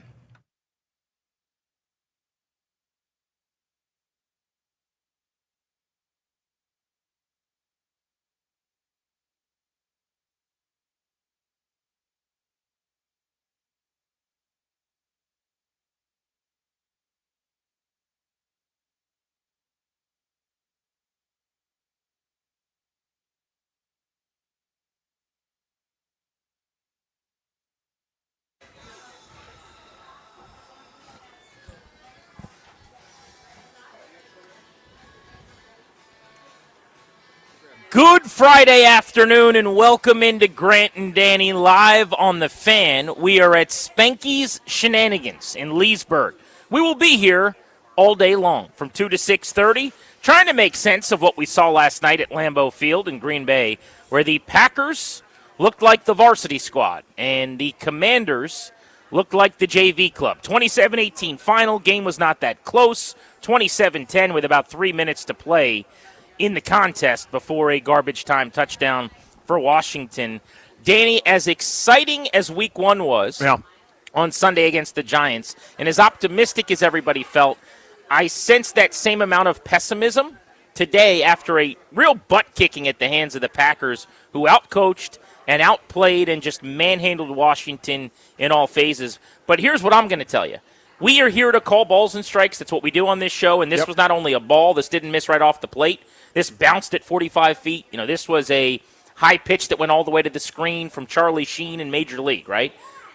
We'll break it down from all angles. I'm not really going to ride the week-to-week wave, though. In the same way that I wasn't claiming here comes a Super Bowl run after they pummel the Giants in week 1, I'm not going to sit here and make this a referendum on the rest of the season, that suddenly they're not a good team, that now they're a 7-8 win club. I'm just not riding the wave like a surfer. I'll talk about this game, sure, and it was ugly, and it was bad, and it was the worst we've seen Jaden Daniels, and it was Cliff Kingsbury's worst game with the Commanders, and it was Dan Quinn's worst game as the head coach of this team. It was really, really ugly. The worst part about it, though, was the injuries. I mean, that's where, sustainably, I won't ride the wave, but Austin Eckler's not coming back through that door this season. He's lost with a torn Achilles, almost certainly. We now know Dietrich Wise with that torn quad, one of the best dudes in the locker room. Big, important presence against the run. He's not coming back. That is my concern. That is my frustration. In addition to just getting worked over and getting your butt kicked, they lost some really key pieces to injury yesterday. 100%. And here's the thing. It's just week 2. No one say anything because it's week 2. Yeah, I understand that. I would have loved to have played this game in week 4. I would have loved a different rest situation for Washington, et cetera. And I don't know if Green Bay is going to be this good in December or in January. Nobody does, right? There are ebbs and flows. Remember when a couple years ago Arizona was undefeated out of the block and they couldn't be beaten, or Philadelphia was unbelievable before they collapsed down the stretch. A million things could happen between now and then. But here's what I know from last night. This was an exposure game where the reason I thought they would be 0-2 to start the season, grateful I was wrong. The Giants are terrible, and they were manhandled. The Giants are way better than them. But was what we saw last night, how sluggish, sloppy, without many counterpunches that offense was. Green Bay's defense is excellent. I just saw what they did to Detroit. I saw what they did to Washington. If you aren't on your P's and Q's, they will beat the brakes off of you. We saw that last night. But you compound that with the extra layer of all those injuries for integral players. I mean, really, really meaningful players. You saw how they might be limited defensively. Their pass catcher's still wide open. Whenever anybody wanted to, they could get a dozen yards against Marshawn Lattimore, or they could go to Tucker Kraft. Choice is yours. And offensively, they couldn't protect. Josh Connolly got exposed again. Again, it's a tough intro. It's a tough opening, but there are weaknesses right now. And then you mentioned the injuries that they're going to really miss Wise. They're going to really miss John Bates for the time that he's out. And they're going to really, really, really miss Austin Eckler. I hope John Bates can be back for the Raiders because he's sneaky so important for them. When he wasn't available for the rest of that game, that's when Connerly really got exposed. Yep. That's when Micah Parsons had 6 of his 8 pressures in the second half. And they just had no answer because they couldn't keep one of the better blocking tight ends in the league in formation there to help out their young tackle, who has been thrown to the wolves. And by the way, this is not an excuse, right? Connerly struggled against the Giants. He was worse against the Packers. This has been a really rough first 2 games. Yeah, these are great opponents. They are. He's going to be a good player. I think there's actually a conversation to be had sometime early next week going into a matchup now with Max Crosby and the Raiders. I'm not an Andrew Wiley guy per se, but I don't know if you can keep doing whatever this is right now with this young player who, at least to this moment, has not quite been ready for the bright lights. And if you're going up against a team with a starting edge that is not on the caliber of a Micah Parsons, a Max Crosby, a Brian Burns, okay, fine, let's throw Connolly out there. But with Crosby coming to town next, I think that's a real discussion that has to happen. But there's so much blame to go around here. It was a game, the antithesis of a week ago against the Giants, where I just felt like we could sit here and just name players and give out game balls and everybody did something productive, and it felt like this complete effort. The offense wasn't perfect, but they're a play away on a miss to Terry McLaurin against New York from 500 yards and 30 points. In a day where we're all saying that's a C effort, right? The defense was incredible against the Giants.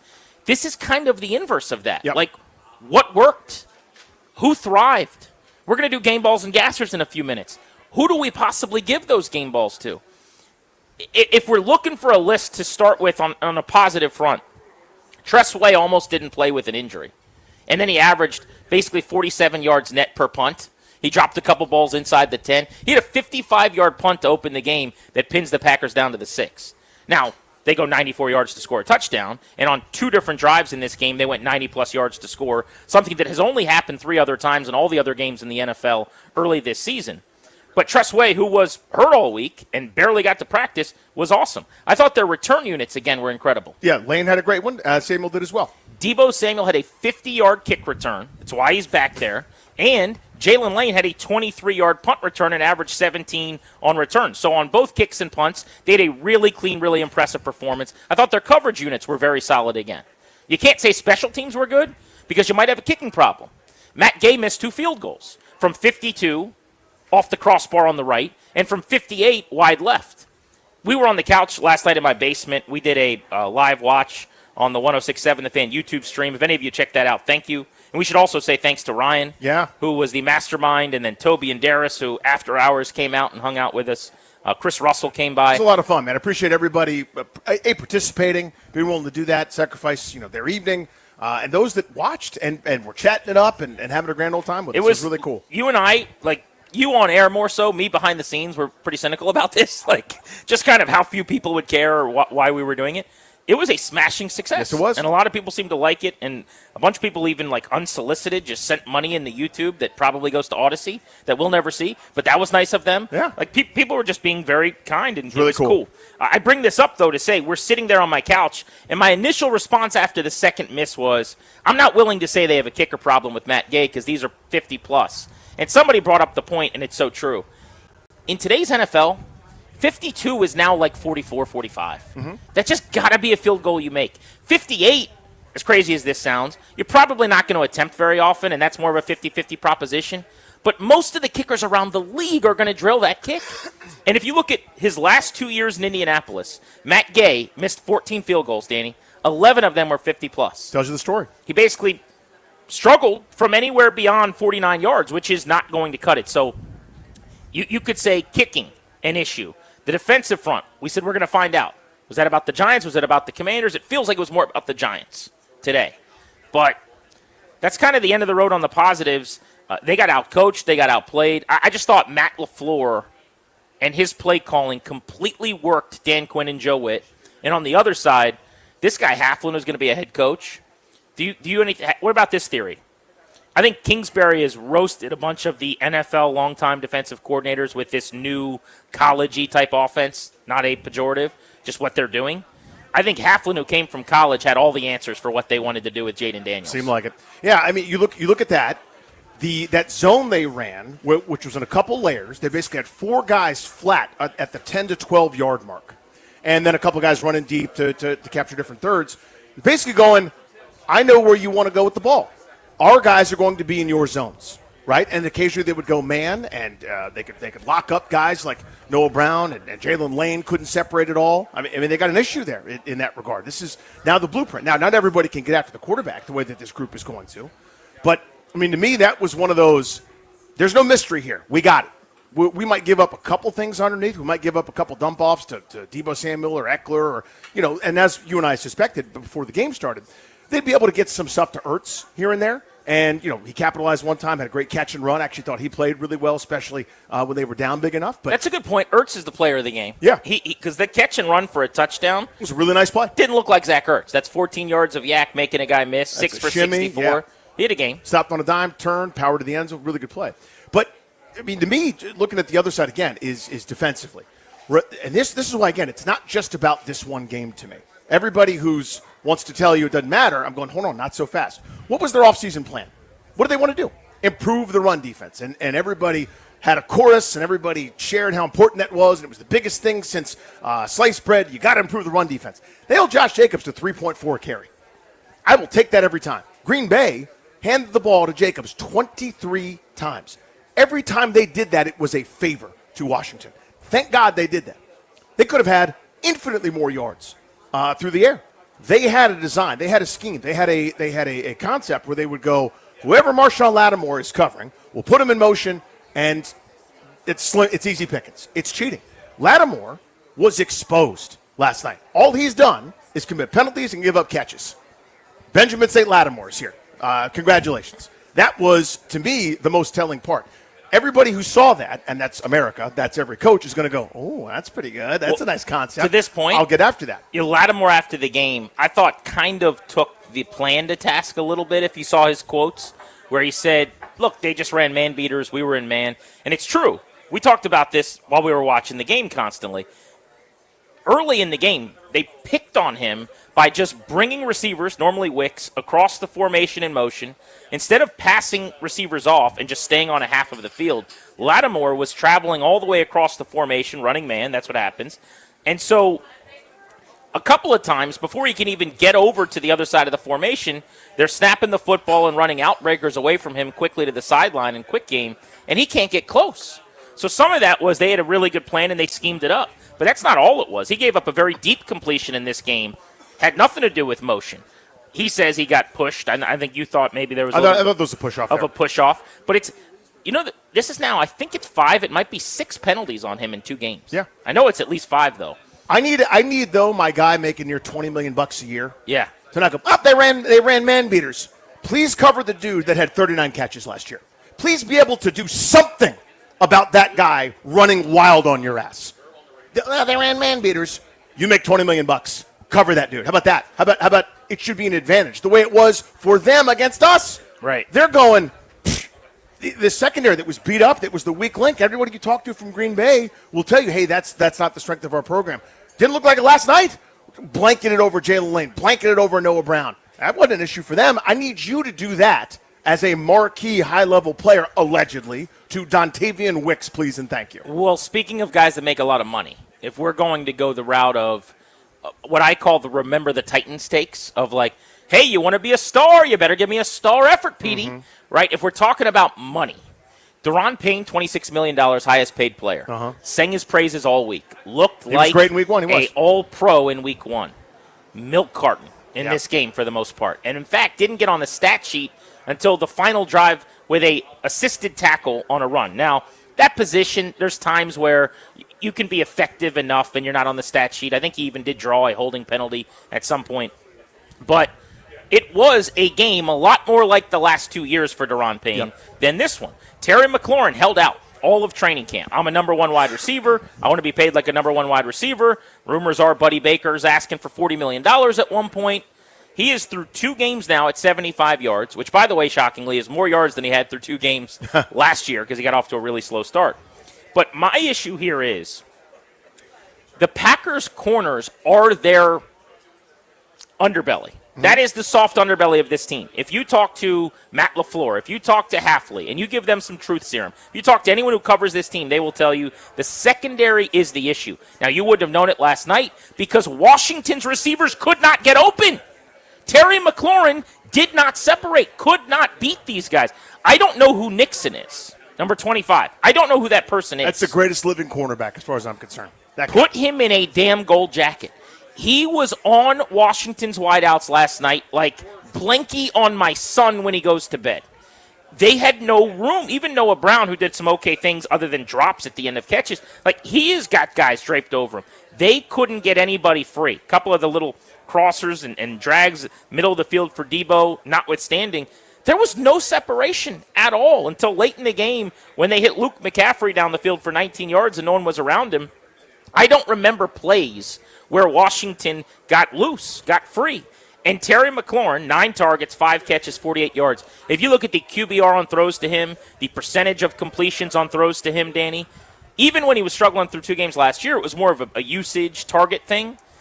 They're not hooking up, him and Jaden. They're not on the same page. Right. It's almost maybe not doing anything with him all summer probably wasn't the best way to go. Yeah, I mean, as you went through this preseason, right, went through the training camp and the like, the reports or the observations from guys that were out there, I know you were out there some, but for a lot of folks that were there on the daily, it's, the offense hasn't clicked yet. Anyway, here's the next reporter, here's the next person, here's the next thing.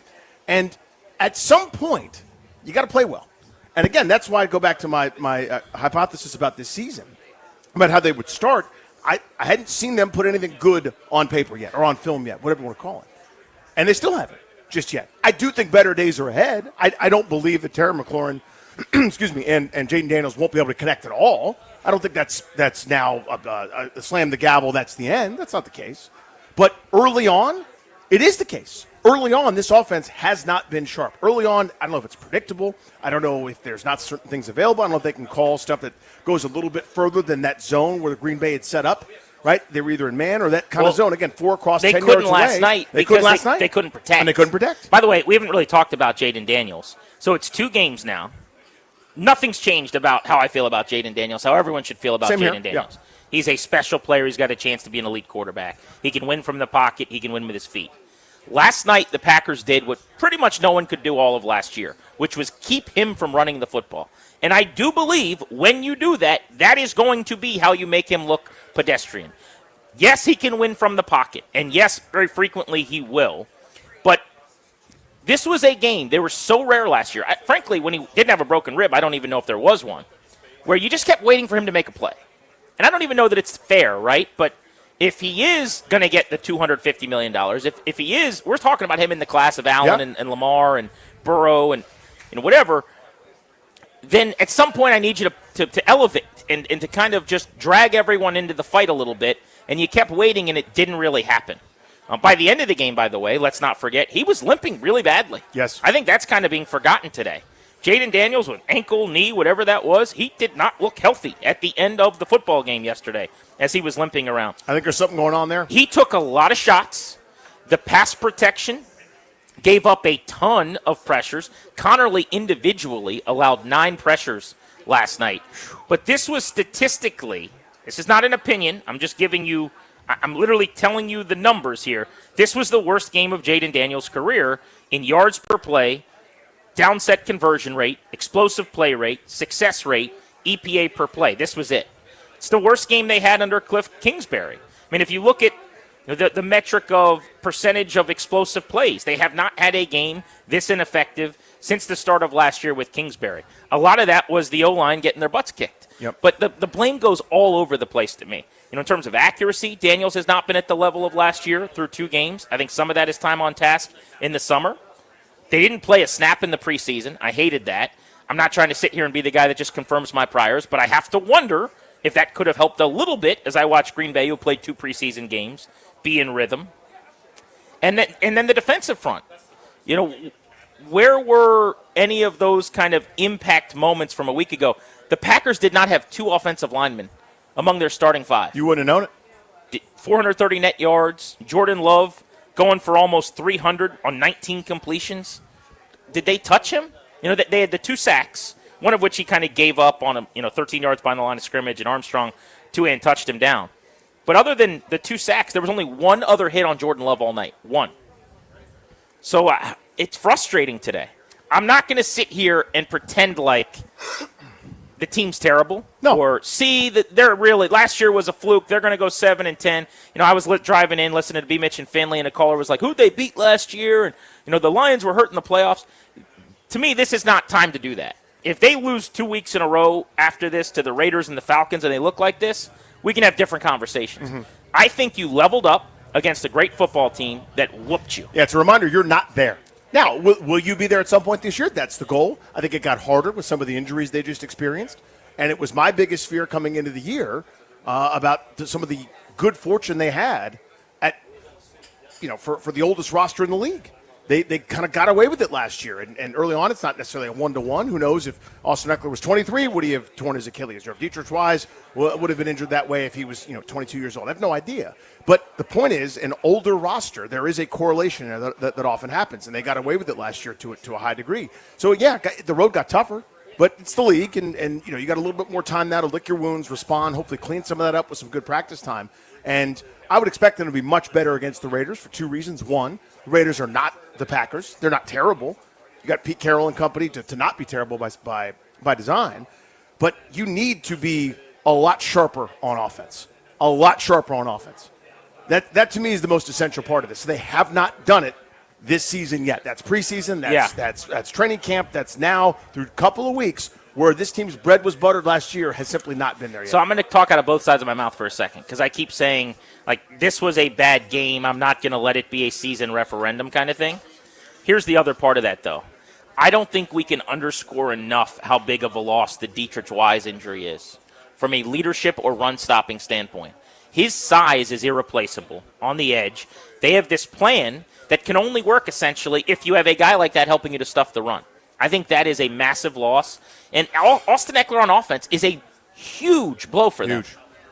I guess Jeremy McNichols becomes your 2-minute, 4-minute guy catching the ball to the backfield. We're about to find out if Bill can be a receiver. What's he like in pass pro? But Eckler's incredible in pass protection. He's an awesome leader on offense. I mean, those are really significant L's that you took yesterday in terms of not having those guys around. Way, way bigger deal than the outcome of any one game in September in the second week of the season. It's September 12th. You can lose a bad game. That happens. It's those 2 losses where those guys aren't coming back that kill you. One more thing on coaching, because, again, I can't come back to this enough. I just thought in every way they got out-coached and just their plan looked bad. Yeah. And they got, at every turn, the Packers were 2 steps ahead of them. How is it possible that Austin Eckler had twice as many carries as Ja'Cory Krosky-Merritt after what we saw in Week 1 from Bill? How is that possible? I'm not sitting here pretending like I wanted them to run the ball 30 times. They tried to run early. It didn't work. I wanted to go spread 11 personnel in quick game. So I'm not beating them up for not running it more. But you had 12 carries between those 2 guys. And after a game in which Bill proved he's pretty dynamic and made a lot of guys miss and did some really cool things, he gets 4 of the 12 carries by running backs? What is that? How was that the idea going into the game? We'll use Bill less. And I don't think that's what they thought before kickoff, but it's what happened. He got 4 chances to help you yesterday. Eckler got 8 as a running back and then another 2 as a receiver. For me, the coaching part that I care about even more is the end of the first half. That's an area where they dominated last year, going 2 for 1, starting and ended the first half with the ball, starting the second half with the ball. The old Belichick Patriots double play, double dip right there. I don't know what they were doing. I don't know what that was. Second straight week, by the way, with some dubious clock management there. That's kind of reared its head. Where again, end of the first half, Daniels throws against the Giants, throws the ball away, ends up with a the intentional grounding penalty, well, that should have been or shouldn't have been. I didn't quite understand what the plan was there when they could have spiked it, could have timeout early. They've wasted timeouts. They've squandered them in a couple different sets of circumstances, including the second half last night. I'm not loving the operation and management there as well, which to me is eminently more controllable. Plans, you put them together, sometimes they don't work. That's the league, I think, sometimes. That, to me, is a controllable, fixable thing that needs to be. I thought that the end of the half was symbolic of a very conservative mindset all night long, where they I don't want to say played not to lose, but they played it like Green Bay's better than us. We got to let's hang around and wait for them to make a mistake. Like, to me, that was the mentality. Whereas you saw against the Giants, they played like a bully. We're going to go in there and whoop them because we're better. I thought at the end of the half, you're going, let's not give them the ball back. Let's not burn any timeouts. Let's make sure they can't do anything better than what we can do. It was a very conservative, nervous way to go about it, and I think that showed up in other ways last night as well. Game balls to the best, gassers to the worst. We'll get to that next on Grant and Danny. Remember, we're in Leesburg, so if you're in the area, we would love to hang with you today. We're outdoors on a beautiful day under the tent at Spanky Shenanigans, where they've got some of the best blackened shrimp in the area. Toby's going to have to eat 50 pieces of it today. We will go Toby versus Terry as well next segment on The Fan.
I'm Toby Altizer with your sports update on the Fan. The Commanders fall to 1-1 on the season after they fell to the Packers last night, 27-18. But maybe the bigger story, some big injuries coming out of the game. Running back Austin Eckler feared to have a torn Achilles, which would end his season. Defensive end Dietrich Wise suffered a season-ending quad injury. He's going to be done for the year. Tight end John Bates and also wide receiver Noah Brown both left early with groin injuries for the Packers.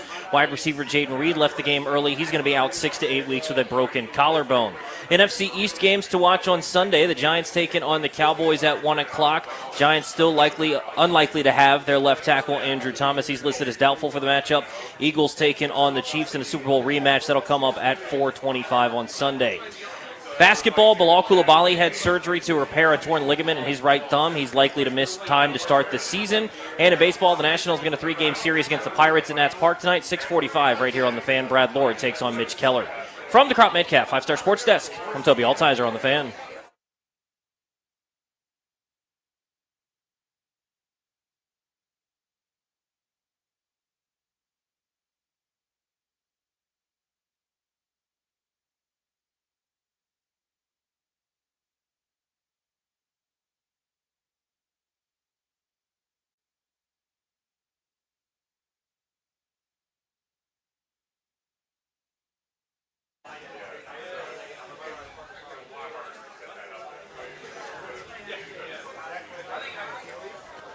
It's a Tell the Truth Friday on Grant and Dan.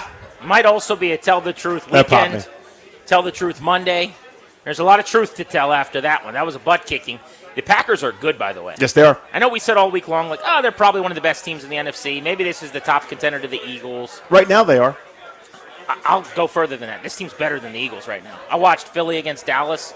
Maybe I'm overstating one game, but if they played the Eagles this weekend, I would expect them to beat Philly. I would too. I don't know what their major flaw is. To me, the wild card is going to be Jordan Love and just can he protect the football, which he's done this season. Still no interceptions. By the way, the Commanders do not have a takeaway through 2 games.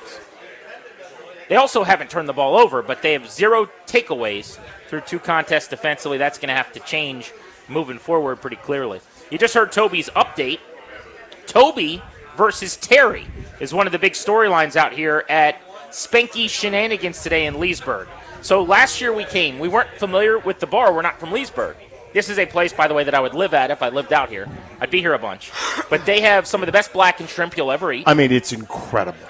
And so we realized, ramping up for this show this week, that we all like shrimp, and they're very nice about bringing us trays of shrimp, one after another. Turner's. We had an opportunity here to make Toby put his money where his mouth was a little bit here. Or in this case, his shrimp eating where his mouth is. Yep. He's a big Terry guy. We said, how about you're the biggest Terry guy at the station. You're rocking Terry McLaurin jerseys all the time.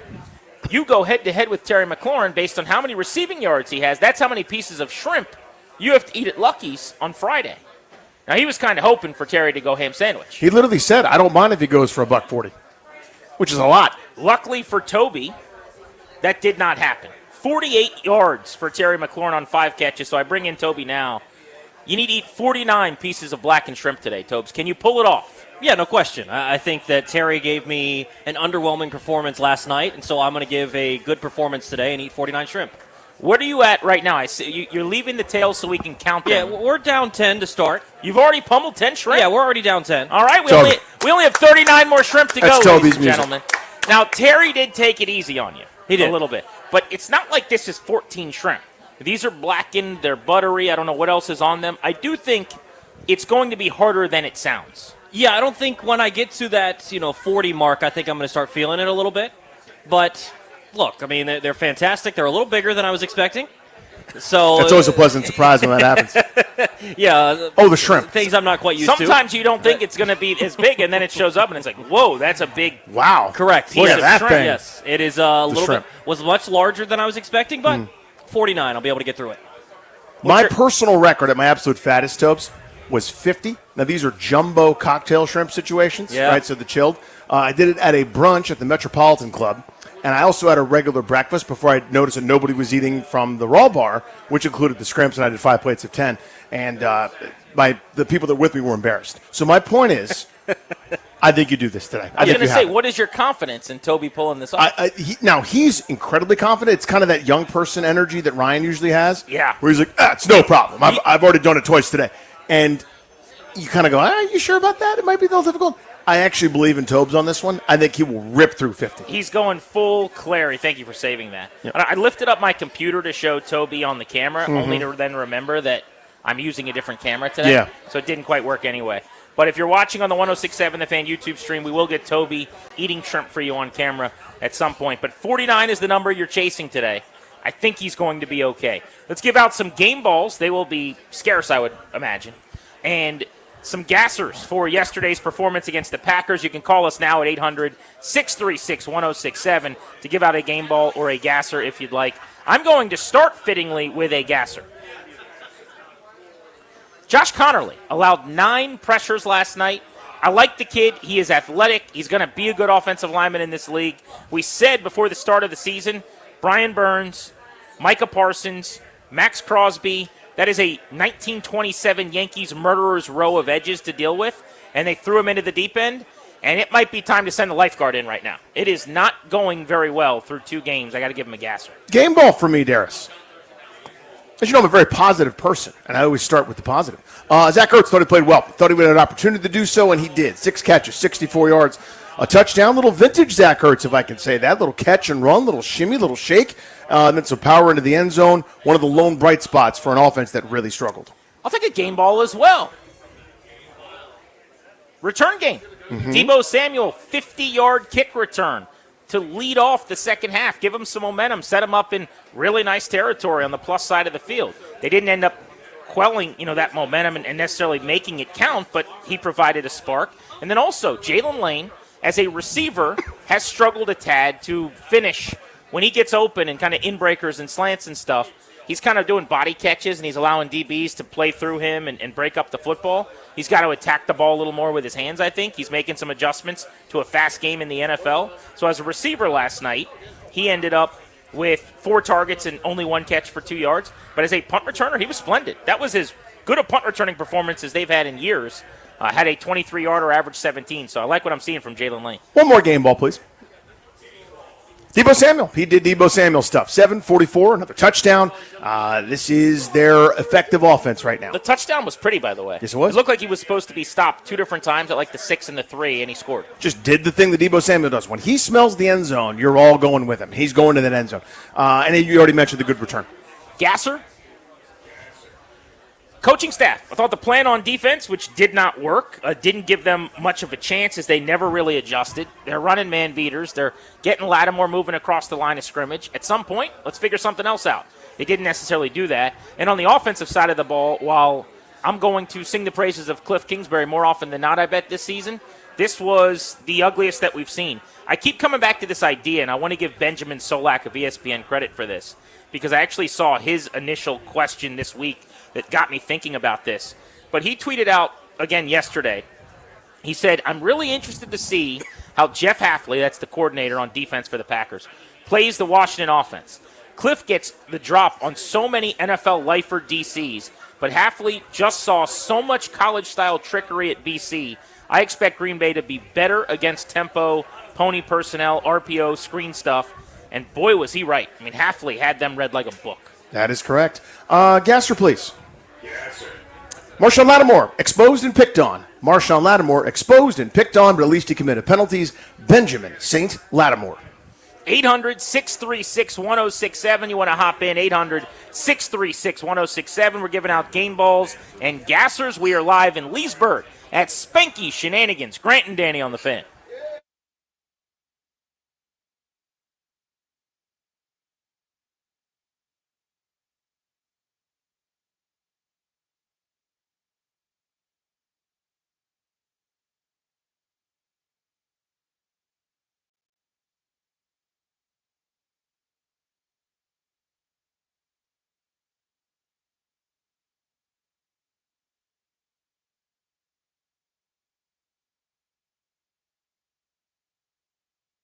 It's Grant. The college football season is delivering weekly showdowns. You're not going to want to miss these. FanDuel, the official sportsbook partner of 106.7 The Fan, is allowing all customers on FanDuel to score a 50% profit boost for this week's big match on campus. We got Georgia and Tennessee in the SEC this weekend. Here's how it's going to work. Place a bet on the game, apply your profit boost, enjoy boosted winnings when your bet hits. Best part, you get paid instantly when you win. Use your boost on bets like spreads, over-unders, team props, and so much more. Go to FanDuel.com/GP to download the app and boost your next bet on this week's marquee games. FanDuel.com/GP, that's the promo code GP, at the FanDuel Sportsbook. Got to be 21 and present in Virginia.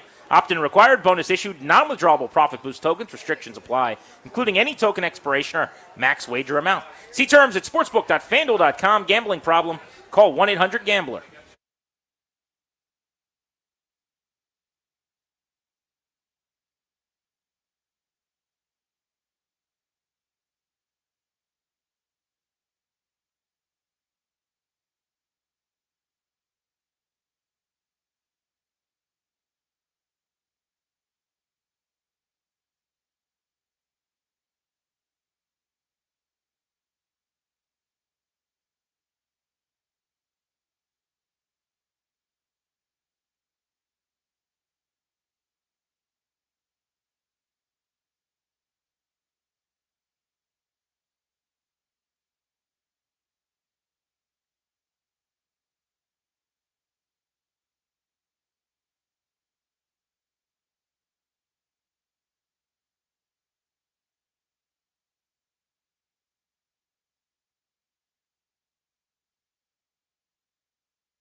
I mean, we got 10 days to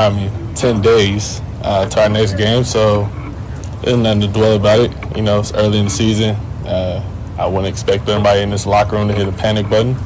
We faced a really good team, and we came up short. So we're moving on to the next game.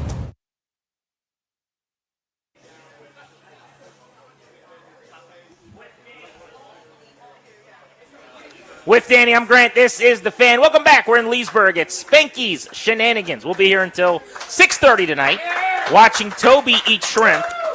Terry versus Toby. And Toby's very confident right now that he can surpass the a lot of swagger output of 48 catches from Terry McLaurin in shrimp consumed today. We're giving out game balls to the best and gassers to the worst. We're taking your calls at 800-636-1067. We'll get back to the phones in a moment. Danny, you get one more gasser to give out to the Commanders after one of their uglier performances at the Quinn era last night. You already touched on it, but I want to double down. A gasser for the coaching staff. Most specifically, whoever made the decision about the end of the first half. Overmatched, overwhelmed, confused. It looked like very Ron Rivera type style where you're not really sure what the plan is or what the goal is. You're just sort of going by the seat of your tuchus. I hated that. If the idea wasn't to give the ball back to the Packers, they got the ball back. And you were lucky that Brandon McManus missed a field goal. I mean, his was more makeable than yours. Let me ask you about this, too. If you remember, that 58-yard field goal was on a 4th and 4 from the 40. So the reason that they elected to kick it, I'm guessing, is because if you don't get it, you give them the ball at the 40. But you've got a kicker who has quite literally throughout his career really struggled on kicks from 50-plus. That is testing the limits there all the way back to 58 yards. They went for that 4th and 4 from the 40 all of last season. They were 23 of 26 on 4th down. They have the guy that we call the cheat code at quarterback in Jaden Daniels. I was stunned. 4th and 4 from the plus 40 at the end of a half.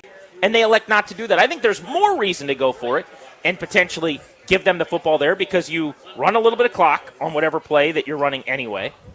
And on top of that, if you're kicking it, you're already acknowledging that they might get the ball at the 40 as it is. They didn't use any timeouts. Zero. They took all three of them with them into the half as if they got to keep them for the next quarter. They got the football back at their own 43-yard line. 1st and 10 with north of 2 minutes. Yeah. Despite not deserving to be in the game, you could have been right there. You could have stolen some points for that, God forbid, a touchdown, and then getting the ball back to start the second half. And a game that you should be dead on arrival or on the mat, you could be right there with them. Instead, use the full play clock, march down, or march the play clock down. No urgency, no timeouts, no hurry up. A couple of running plays mixed in there with a false start, which also is inexcusable in Laramie Tunsil. He should get more veteran days off, by the way, during preseason practices. And then you set up that bizarre field goal decision. I don't know, man. That didn't look like a real prepared offense to me. There was another really bad sequence as far as timeouts went where they burned a valuable timeout in the second half to save a 5-yard penalty on a delay of game. With 14:26 to go in the fourth quarter. But then the next play was the false start, where they lost 5 anyway. So you quite literally go, oh, we can't afford 5 yards. Sure you can. 5 yards is so much less important than keeping that timeout in the second half of a game where you're trailing. But they make the bad decision there to save the 5 yards, and then they come out of the timeout and immediately commit a false start to lose the 5 yards anyway. I mean, that is the bang your head against the wall kind of stuff that was happening inexplicably for a team that we think is pretty good. And I'm not going to allow yesterday to change my big picture season-long thoughts, but it was ugly, and the injury losses that piled up were significant. Let's go to the phones, 800-636-1067. Let's go to Jason, who is in Richmond, listening on the Odyssey app. What's up, Jason? How are you? Hey, what's up, Graham? What's up, Danny? How you doing? Good, man. So I guess my game balls, I'll get those out quick. I'll get those to Debo and Zach Ertz. Both of them look, the same people we expected them to be this season. But my gassers, I got 4 of them. I got Ken Norton Jr., I got Larry Izzo, I got Anthony Lynn, and I got Coach Bobby Johnson. Bobby Johnson, that's self-explanatory, Connerly thing.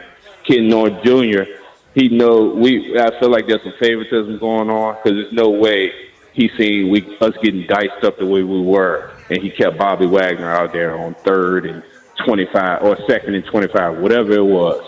Then you got the running backs coach, Anthony Lynn. Why isn't Bill getting more carries or at least splitting carries with Austin Eckler, who was ineffective yesterday, and he ended up getting hurt because we played him too much. Then special teams coach, I feel like he should know that his kicker wasn't going to be good at 58 yards. So those are my gassers. Thanks, and buddy. A that's good all I got. rationale to Appreciate kind you, of buddy. break down the opinions there. I love that, backing it up with your thoughts. On the offensive line, he mentioned Bobby Johnson, OG, as they call him, the O-line coach. Josh Connerly, 9 pressures allowed. Nick Allegretti, 5 pressures allowed. Tyler Biadasz, 2 pressures allowed. Brandon Coleman, 4 pressures allowed. Laramie Tunsil, 3 pressures allowed. Other than that, I thought everything went well in pass protection. Other than that, they were pretty crisp. It was so much different a week ago against a more talented, more star-studded front. Now, I'm not suggesting Green Bay's isn't elite because it looks like they are. A lot of first and second round picks. Bringing in Micah Parsons is a game changer.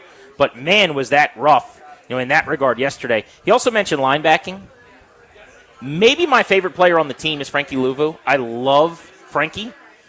I don't think he's had a couple of good games here. Is he where the season has begun? I mean, he has done nothing at any point. He's missed several tackles in space and just has not had anywhere near the impact that he was having certainly early and throughout last football season. Let's go to Kendall and Brandywine on Grant and Danny. Kendall, how are you? Appreciate the phone call. What's up? Hey, what's up, brothers?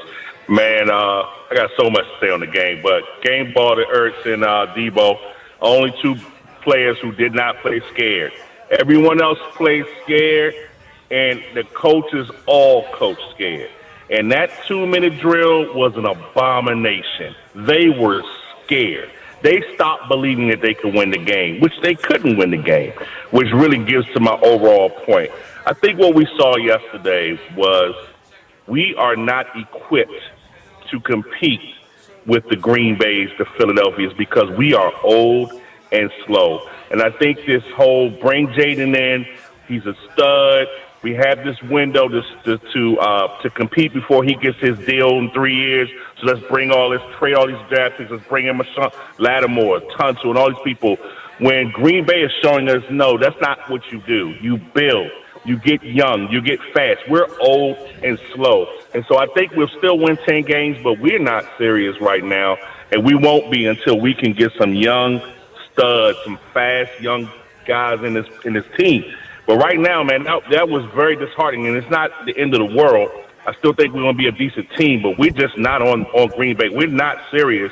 We don't have a serious championship window right now with the roster that we have right now. Thank you, Kendall. Thank you, buddy. I'm not ready to go hard in the paint on that take just yet. I certainly understand where you're coming from. After watching that game yesterday, it looked like they went up a weight class and got shellacked and didn't really belong. But, I wonder if you play them 10 times, how that looks. I know that sounds silly to say today. I do worry about the injuries. And I've been worried about the age and injuries all offseason. And that was, frankly, my biggest concern with this football team. Here's what I want to do next along those lines, though. Of the things that went really bad last night, what do you dismiss as it happened, I'm not going to spend time losing sleep about that?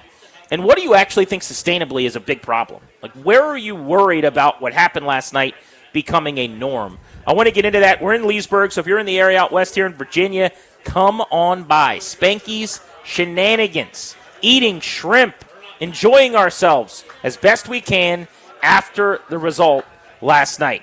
You're locked in to Grant and Danny on the Fan.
I'm Toby Altizer with your sports update on The Fan. This update is brought to you by Prince George's Community College. In the NFL, the Commanders fell to 1-1 after they lost to the Packers last night, 27-18. Big-time injuries coming out of the matchup. Defensive end Dietrich Wise suffered a season-ending quad injury, and running back Austin Eckler feared to have a torn Achilles, which would end his season as well. A couple other injuries coming out of the game. Tight end John Bates left early with a groin injury, as well as wide receiver Noah Brown left with a groin injury. Packers wide receiver Jaden Reed left early in the game as well. He's out for 6 to 8 weeks with a broken collarbone. Games in the NFC East coming up on Sunday. Giants and Cowboys will be at 1 o'clock. The Giants unlikely to have their left tackle Andrew Thomas back for the matchup. Super Bowl rematch at 4:25. Eagles going to Arrowhead to take on the Chiefs. But the Chiefs are unlikely to have their wide receiver Xavier Worthy. He's listed as doubtful with that shoulder injury. In the NBA, for the Wizards, bad injury news as well. Bilal Coulibaly had surgery to repair a torn ligament in his right thumb that he suffered during the FIBA Eurobasket playing for France. He's likely to miss time to start the season. And in baseball, the Nationals begin a 3-game series at home against the Pirates tonight, 6:45 right here on The Fan. Brad Lord takes on Mitch Keller. Not your path? Fast track your career instead. Continuing Education offers in-demand, fast-paced job training. Train for tomorrow's jobs today at pgcc.edu. Register now. From the Crop Medcalf 5-Star Sports Desk, I'm Toby Altizer on The Fan.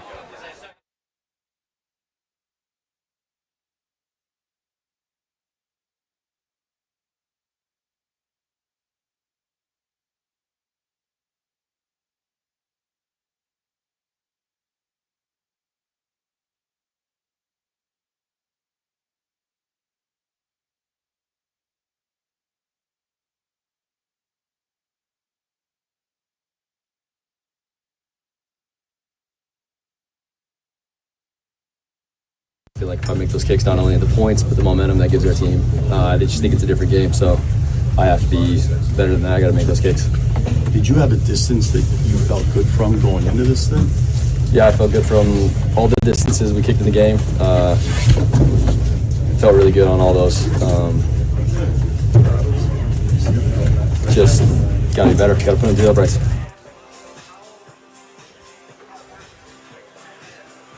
Commanders kicker Matt Gay, who missed 2 field goals in his 3 attempts yesterday. They were both from beyond 50, 52 and 58. So there was a time where you would see that and say, oh, well, that's not a big deal as long as you're making everything from inside of 50. But the NFL's changed a lot. And nowadays, 55 is the new 45, it feels like. Pretty much inside of 55, you've got to be drilling. He's had an issue in that regard, missed 11 times out of 14 misses over 2 years.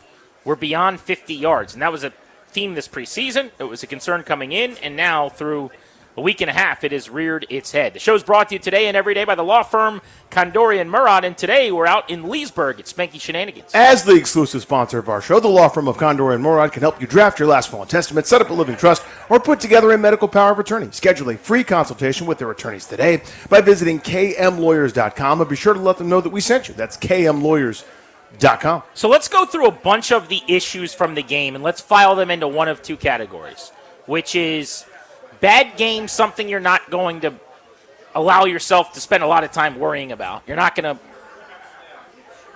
use any of your anxiety points on that. Yep. Or something that you actually think sustainably is a problem for this team. So we'll start right there with Matt Gay missing 2 field goals. I think I'm going to be in the minority. I'm not yet going to allow this to be a major thing. If he misses inside of 50 next week, now you're working out kickers. Now you're having a competition. By the way, I think they should have done that anyway. I think he should have been competing. But remember, this is interesting. He signed a 1-year deal, this kicker, for over $4 million guaranteed this season. Mm-hmm. They gave him the largest guaranteed 1-year contract to a kicker in history after he was cut by the Colts with problems from kicking 50-plus. So I liked that they went big for a veteran, and I kind of thought Gay was pretty good, so I didn't hate it at the time. I thought they went and got a really good kicker. But when you do that, when you're talking about breaking records at a position, you kind of got to be right because you box yourself in a little bit. It's not like you signed Zane Gonzalez or some dude like Cade York for a 7th-round pick you could just move on from right away. So he's getting some leash here because, quite literally, there's never been a bigger 1-year commitment to a veteran kicker. So nobody's going to want to hear what I'm about to say. I promise you. No one's going to be interested in it. But here we go anyway. To me, the misses weren't glaring, oh, my God, this dude doesn't belong. One hit the upright. The other was slightly pulled. Now, there's a difference. Like, I don't have a great analogy. I'll do my best here. When my 7-year-old goes to throw a football, if he throws a ball errantly, if I'm pretty close to him, it's not because he couldn't kick it that far, couldn't throw it that far. But if I back up 50 yards and he muscles up and his front shoulder flies open and his left foot steps all weird and his right hip is one way and his, everything's a mess and it goes end over end, it's not even close to me, I go, he can't throw it that far. Matt Gay can kick it that far. Again, these misses weren't like, oh my God, alert, emergency, this dude doesn't belong in the NFL kind of stuff. I know people just want to see them made and kind of that's that. But to me, I think he's fine. I think he's going to be fine. The kickoffs are there. He's doing exactly what's asked. I feel okay about it. Again, it's a gust of wind, a certain amount of spin, the way that the ball rotates or doesn't. If you plays a little bit of a draw or fade or otherwise. Almost made the one from 52, and then the 58-yarder, again, plenty of distance. So I actually feel better about him than I think a lot of people today after he goes 0 for 2. So we're in lockstep, it would appear. Yeah. I mean, like, you're not bringing in kickers then? Or? I always would, by the way, pretty much. Yeah. I mean, I don't do guaranteed deals for kickers. It's like reliever in baseball. A guy that was locked down, incredible a year ago, stinks this year. It happens. All right, Marshawn Lattimore last night looked like he did in 2024. So now we've got a growing sample of, I thought he was very solid in week 1. Now, it's funny, we all celebrated week 1, like, $20 million corner, he's the man. There were 3 penalties in that game on Marshawn Lattimore. Mm-hmm. One of them didn't get accepted. Another one was just an over-physical play at the end of a snap, but every time it's a penalty, and it's one of those, really, what are you doing, where he picks a guy up and body slams him. I got to look this up. I mean, he clearly leads the defense. I would think he leads the team in penalty yards since he got back on the field being healthy. But we're creeping up on a half dozen penalties now through 2 games for Marshawn Lattimore after last night. And last night looked like 2024 Marshawn Lattimore. So for you, is this a, oh boy, that was a bad game for him, or is this a big problem?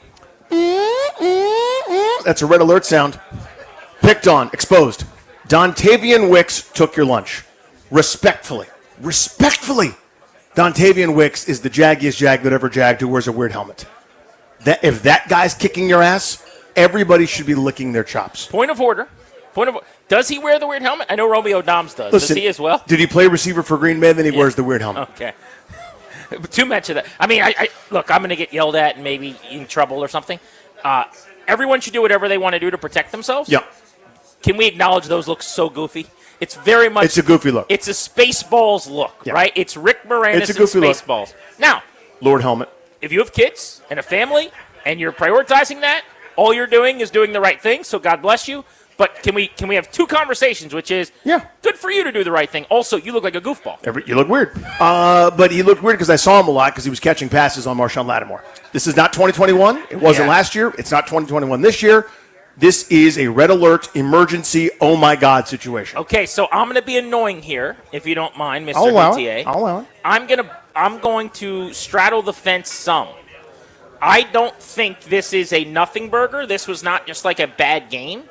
I also am not going to go full Rouye. You never want to go full Rouye. You can't you don't go want to full do that. Rouye. You don't want to do that. Like if there is a panic Your button, pants end up off. You're hitting the panic button. Yes. I'm not. I think on a 1 to 10 scale where Marshawn Lattimore is going to be an all-pro this year, and that's a 10, and 1 is, oh my God, this guy is washed and can't play at all, I'm probably like a 5.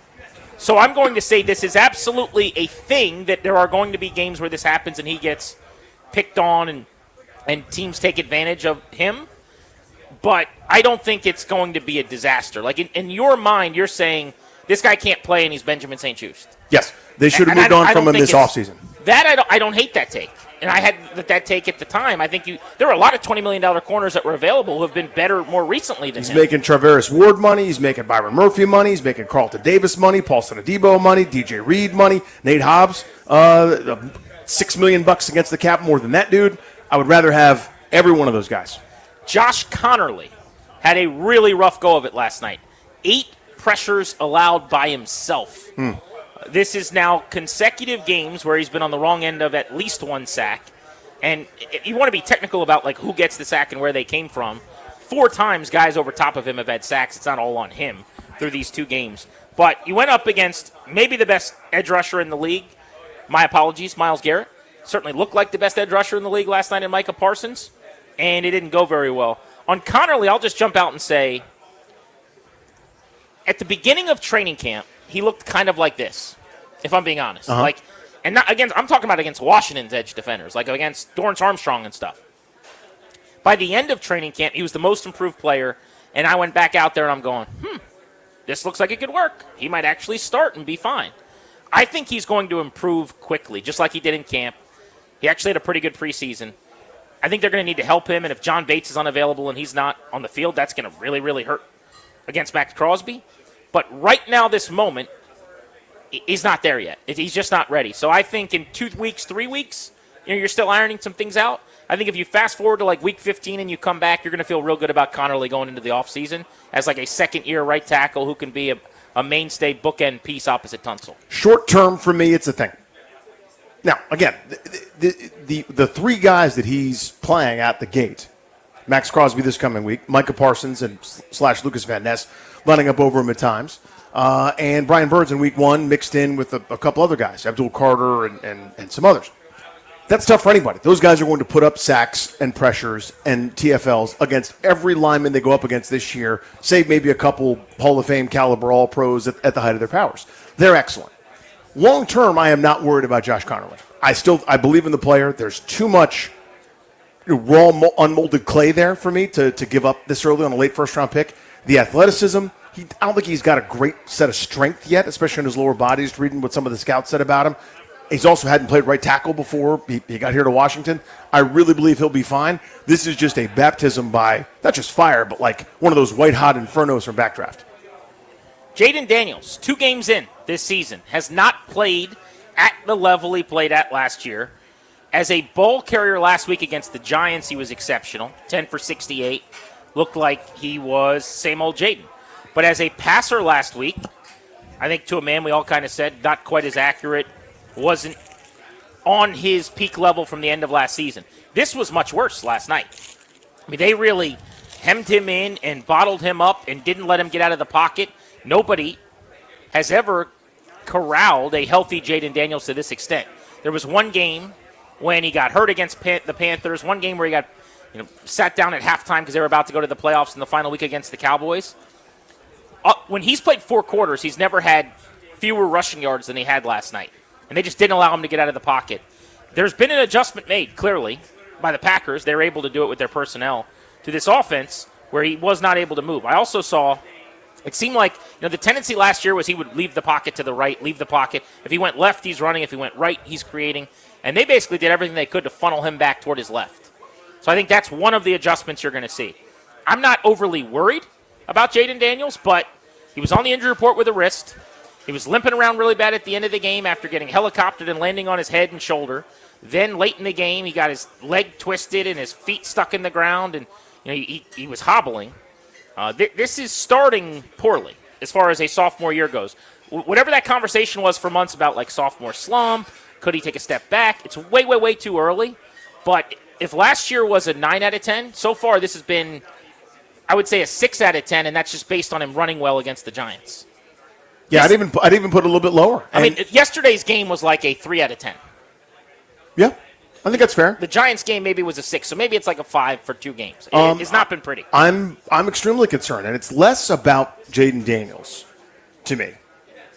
And he's related. He's part of the conversation, but I don't think there's enough explosiveness. I don't think there's enough help in this moment. If teams are going to look at the Green Bay blueprint, not everyone can do it because they don't have the defensive personnel, but that's the blueprint right now. That style of zone, take away the things that they want to do. If you get enough quality pass rush without having to blitz to force them, as you said, to run a certain way or to escape a different way, etc., you're kind of taking the cape off of Superman. So to me, this is less about Jaden Daniels, what I think is special and electric and awesome and wonderful. That will not change if he's hobbled now or a little bit slower now. We saw it last year. He'll recover from that and be splendid. But I think kind of the word is out a little bit on what to do, how to limit these things. And if you can't go down the field, and I don't know that they can right now. Let me drill down on this. When you say the word is out, are you referencing last night with his inability to rush? Because 1 week earlier he ran for 70. No, this is passing. The passing game. Okay. So for where we talk about this all the time. Like think of a major league pitcher who's got a great splitter or a great curveball. Let's say Grant Paulson, my major league starter today, has a dynamite curveball. You don't just throw the curveball every time. You're throwing your fastball, you're throwing your splitter, you're throwing your changeup, you're throwing your slider, you're throwing your cutter, you're throwing your whatever. But you want to get to the curveball.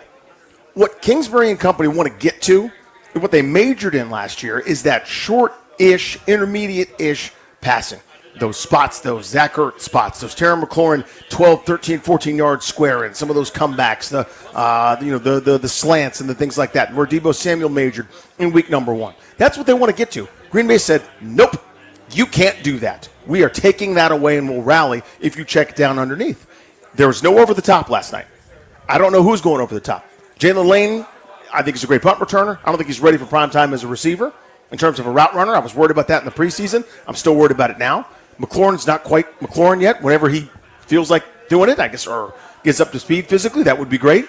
But I don't think they can counter what's being done to them right now. So I am worried kind of in the short term, especially if Daniels is hobbled. Yeah, last night they didn't try to do anything vertically, and I just have to think that's because they didn't trust themselves holding up, especially after Bates goes down, because that's like losing a tackle basically. Yep.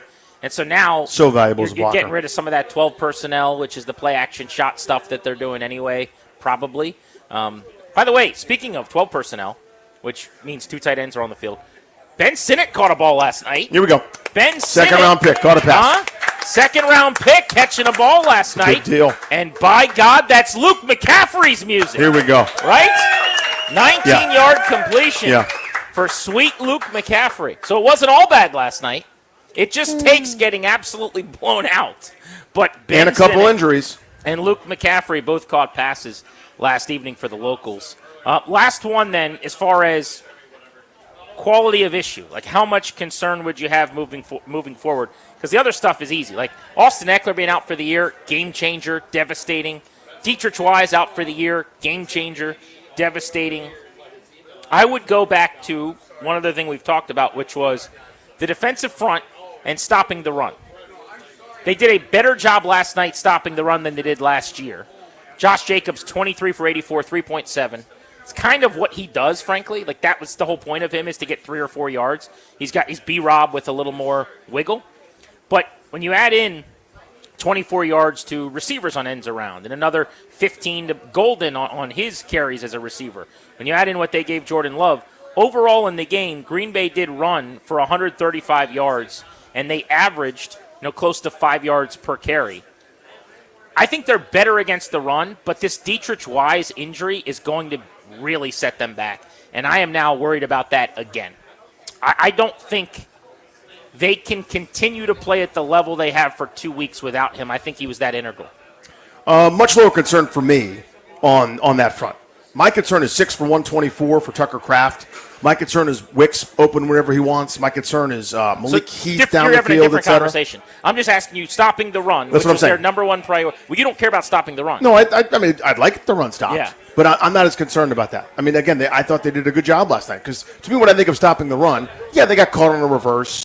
They got caught. But to me, the run is the 23 plays where they handed it to Josh Jacobs, and he went for 3.5 a pop. So you still feel good about that? I still feel good about that. Even without Wise? Even without Wise. Not great, but Okay. it's to me far less concerning. I'm going to be curious about that. Goldman's been better than I anticipated on the interior. Kinlaw's huge. I thought Martin was pretty good last night in that regard. Jacob Martin's been really good. He's about to play a lot more, too, with this Dietrich Wise injury. All right, let's open up the phones. 800-636-1067 is the number. 800-636-1067. What about last night that didn't go well do you worry about longer term this season, and what do you dismiss as a one-off? Punch up Toby's mic for me really quick so I can get an update. Which one's Toby's? I just saw that they brought him another tray of shrimp, and it looks like he put away a bunch here. So you were at 12. Yeah. You need to get to 49 before we're done. Yeah. I will say it's a very methodical pace. This is a Matt LaFleur offense that you're running. Well, I mean, I don't want to be selfish here. I understand that I have a challenge. I'm not just going to take the whole thing and eat the whole thing. If I could, I would. No, you're allowed to. They're going to keep bringing us shrimp. So Okay, well, then maybe away, I will. Maybe I will. Maybe before 4 o'clock today, Terry's already going to be gone and passed. Before My 4 God. o'clock? It's 3:20 for God's sake. Shrimp Look, in 2 hours. I'm not crazy. I don't want to have to chase down Tucker Kraft today. That's a little bit too lofty. But Terry's going to be pretty easy to go right past. All right, what's the total right now? It should have 30. been Toby versus Tucker. He'd had to eat 125 shrimp. So you're at 30 already? I'm already at You're 30. at Ryan Mitchell right now? Yeah. I'm at B. Mitch already, 30. Wow. Terry's not even having you break a sweat. Yeah, I mean, Terry didn't challenge me at all. I'm a big Terry guy, but we need more than 48. Man. All right, so we're already 30 divided by 49. We're looking it's like 60%. We're 62% of the way home. Yeah, and we haven't hit a wall yet. We might hit that at some point, but how full are you right now? I can eat. I wasn't, starving or anything. I'm good to go. We'll hit the 49 number easily. All right, I'm going to show the You'll hit chat the Brock here, Purdy number? The very confident Toki Altizer sitting alongside. We are at Spanky Shenanigans in Leesburg. We will be out here all day long, taking you up to 6:30 on the Fan.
I'm Toby Altizer with your sports update on The Fan. This update is brought to you by Baldino's Lock and Key, your hometown security team. Visit baldinos.com. In the NFL, Commanders fell short in Week 2 to the Packers 27-18. Big injuries coming out of the game for Washington. Running back Austin Eckler feared to have a torn Achilles, which would end his season. Defensive end Dietrich Wise is done for the season with a quad injury. A couple of other injuries, a couple of groin injuries. Tight end John Bates and Noah Brown also left early. Packers wide receiver Jaden Reed left the game early. He's going to be out 6 to 8 weeks with a broken collarbone. In basketball for the NBA, Bilal Coulibaly had surgery to repair a torn ligament in his right thumb. He's likely to miss time at the beginning of the season. And the Nationals taking on the Pirates for the first of 3 at Nats Park tonight, 6:45 right here on The Fan. Brad Lord takes on Mitch Keller. Baldino's Lock and Key is your hometown security team for auto keys and fobs. They make car key problems look obsolete. With 9 area locations throughout Virginia and Maryland, stop by one near you today, or for more info, visit baldinos.com. From the Crop Medcalf 5-Star Sports Desk, I'm Toby Altizer on The Fan.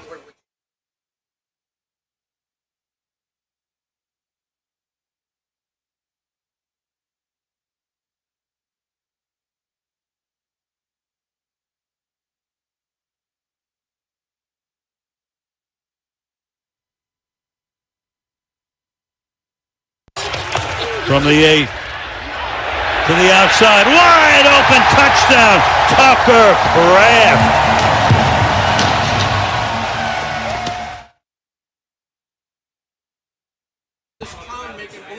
Grant and Danny on The Fan, back live in Leesburg at Spanky Shenanigans under the tent on a gorgeous day, and we're getting balloons made for us right now. I don't know how to explain this properly other than to say a very kind gentleman, you can check this out on the stream. Yeah.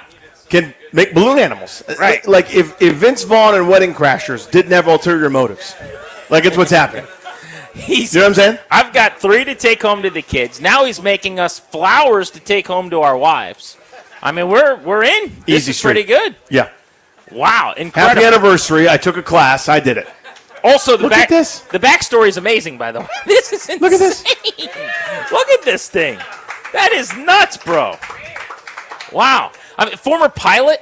He's like, yeah, one time we met a clown, and he made a balloon for my daughter, but it broke, and then I had to learn on my own. And Yada, yada, yada. There was no YouTube, so I just had to learn. Fast forward 50 years, he's here right now making balloons for us. Wearing a Packer shirt, by the way. I don't know. I don't know. He felt so bad about the ass whooping last night that he's making us balloons. That's what happened. Last night felt like a balloon animal in a way. Unbelievable. Some way, that is Wisconsin Very hospitality. Sweet. He was either going to give us cheese curds or balloons. Welcome back to Grant and Danny on The Fan. Toby's closing in on 40 shrimp already. He is going to pummel Terry McLaurin's total of 48.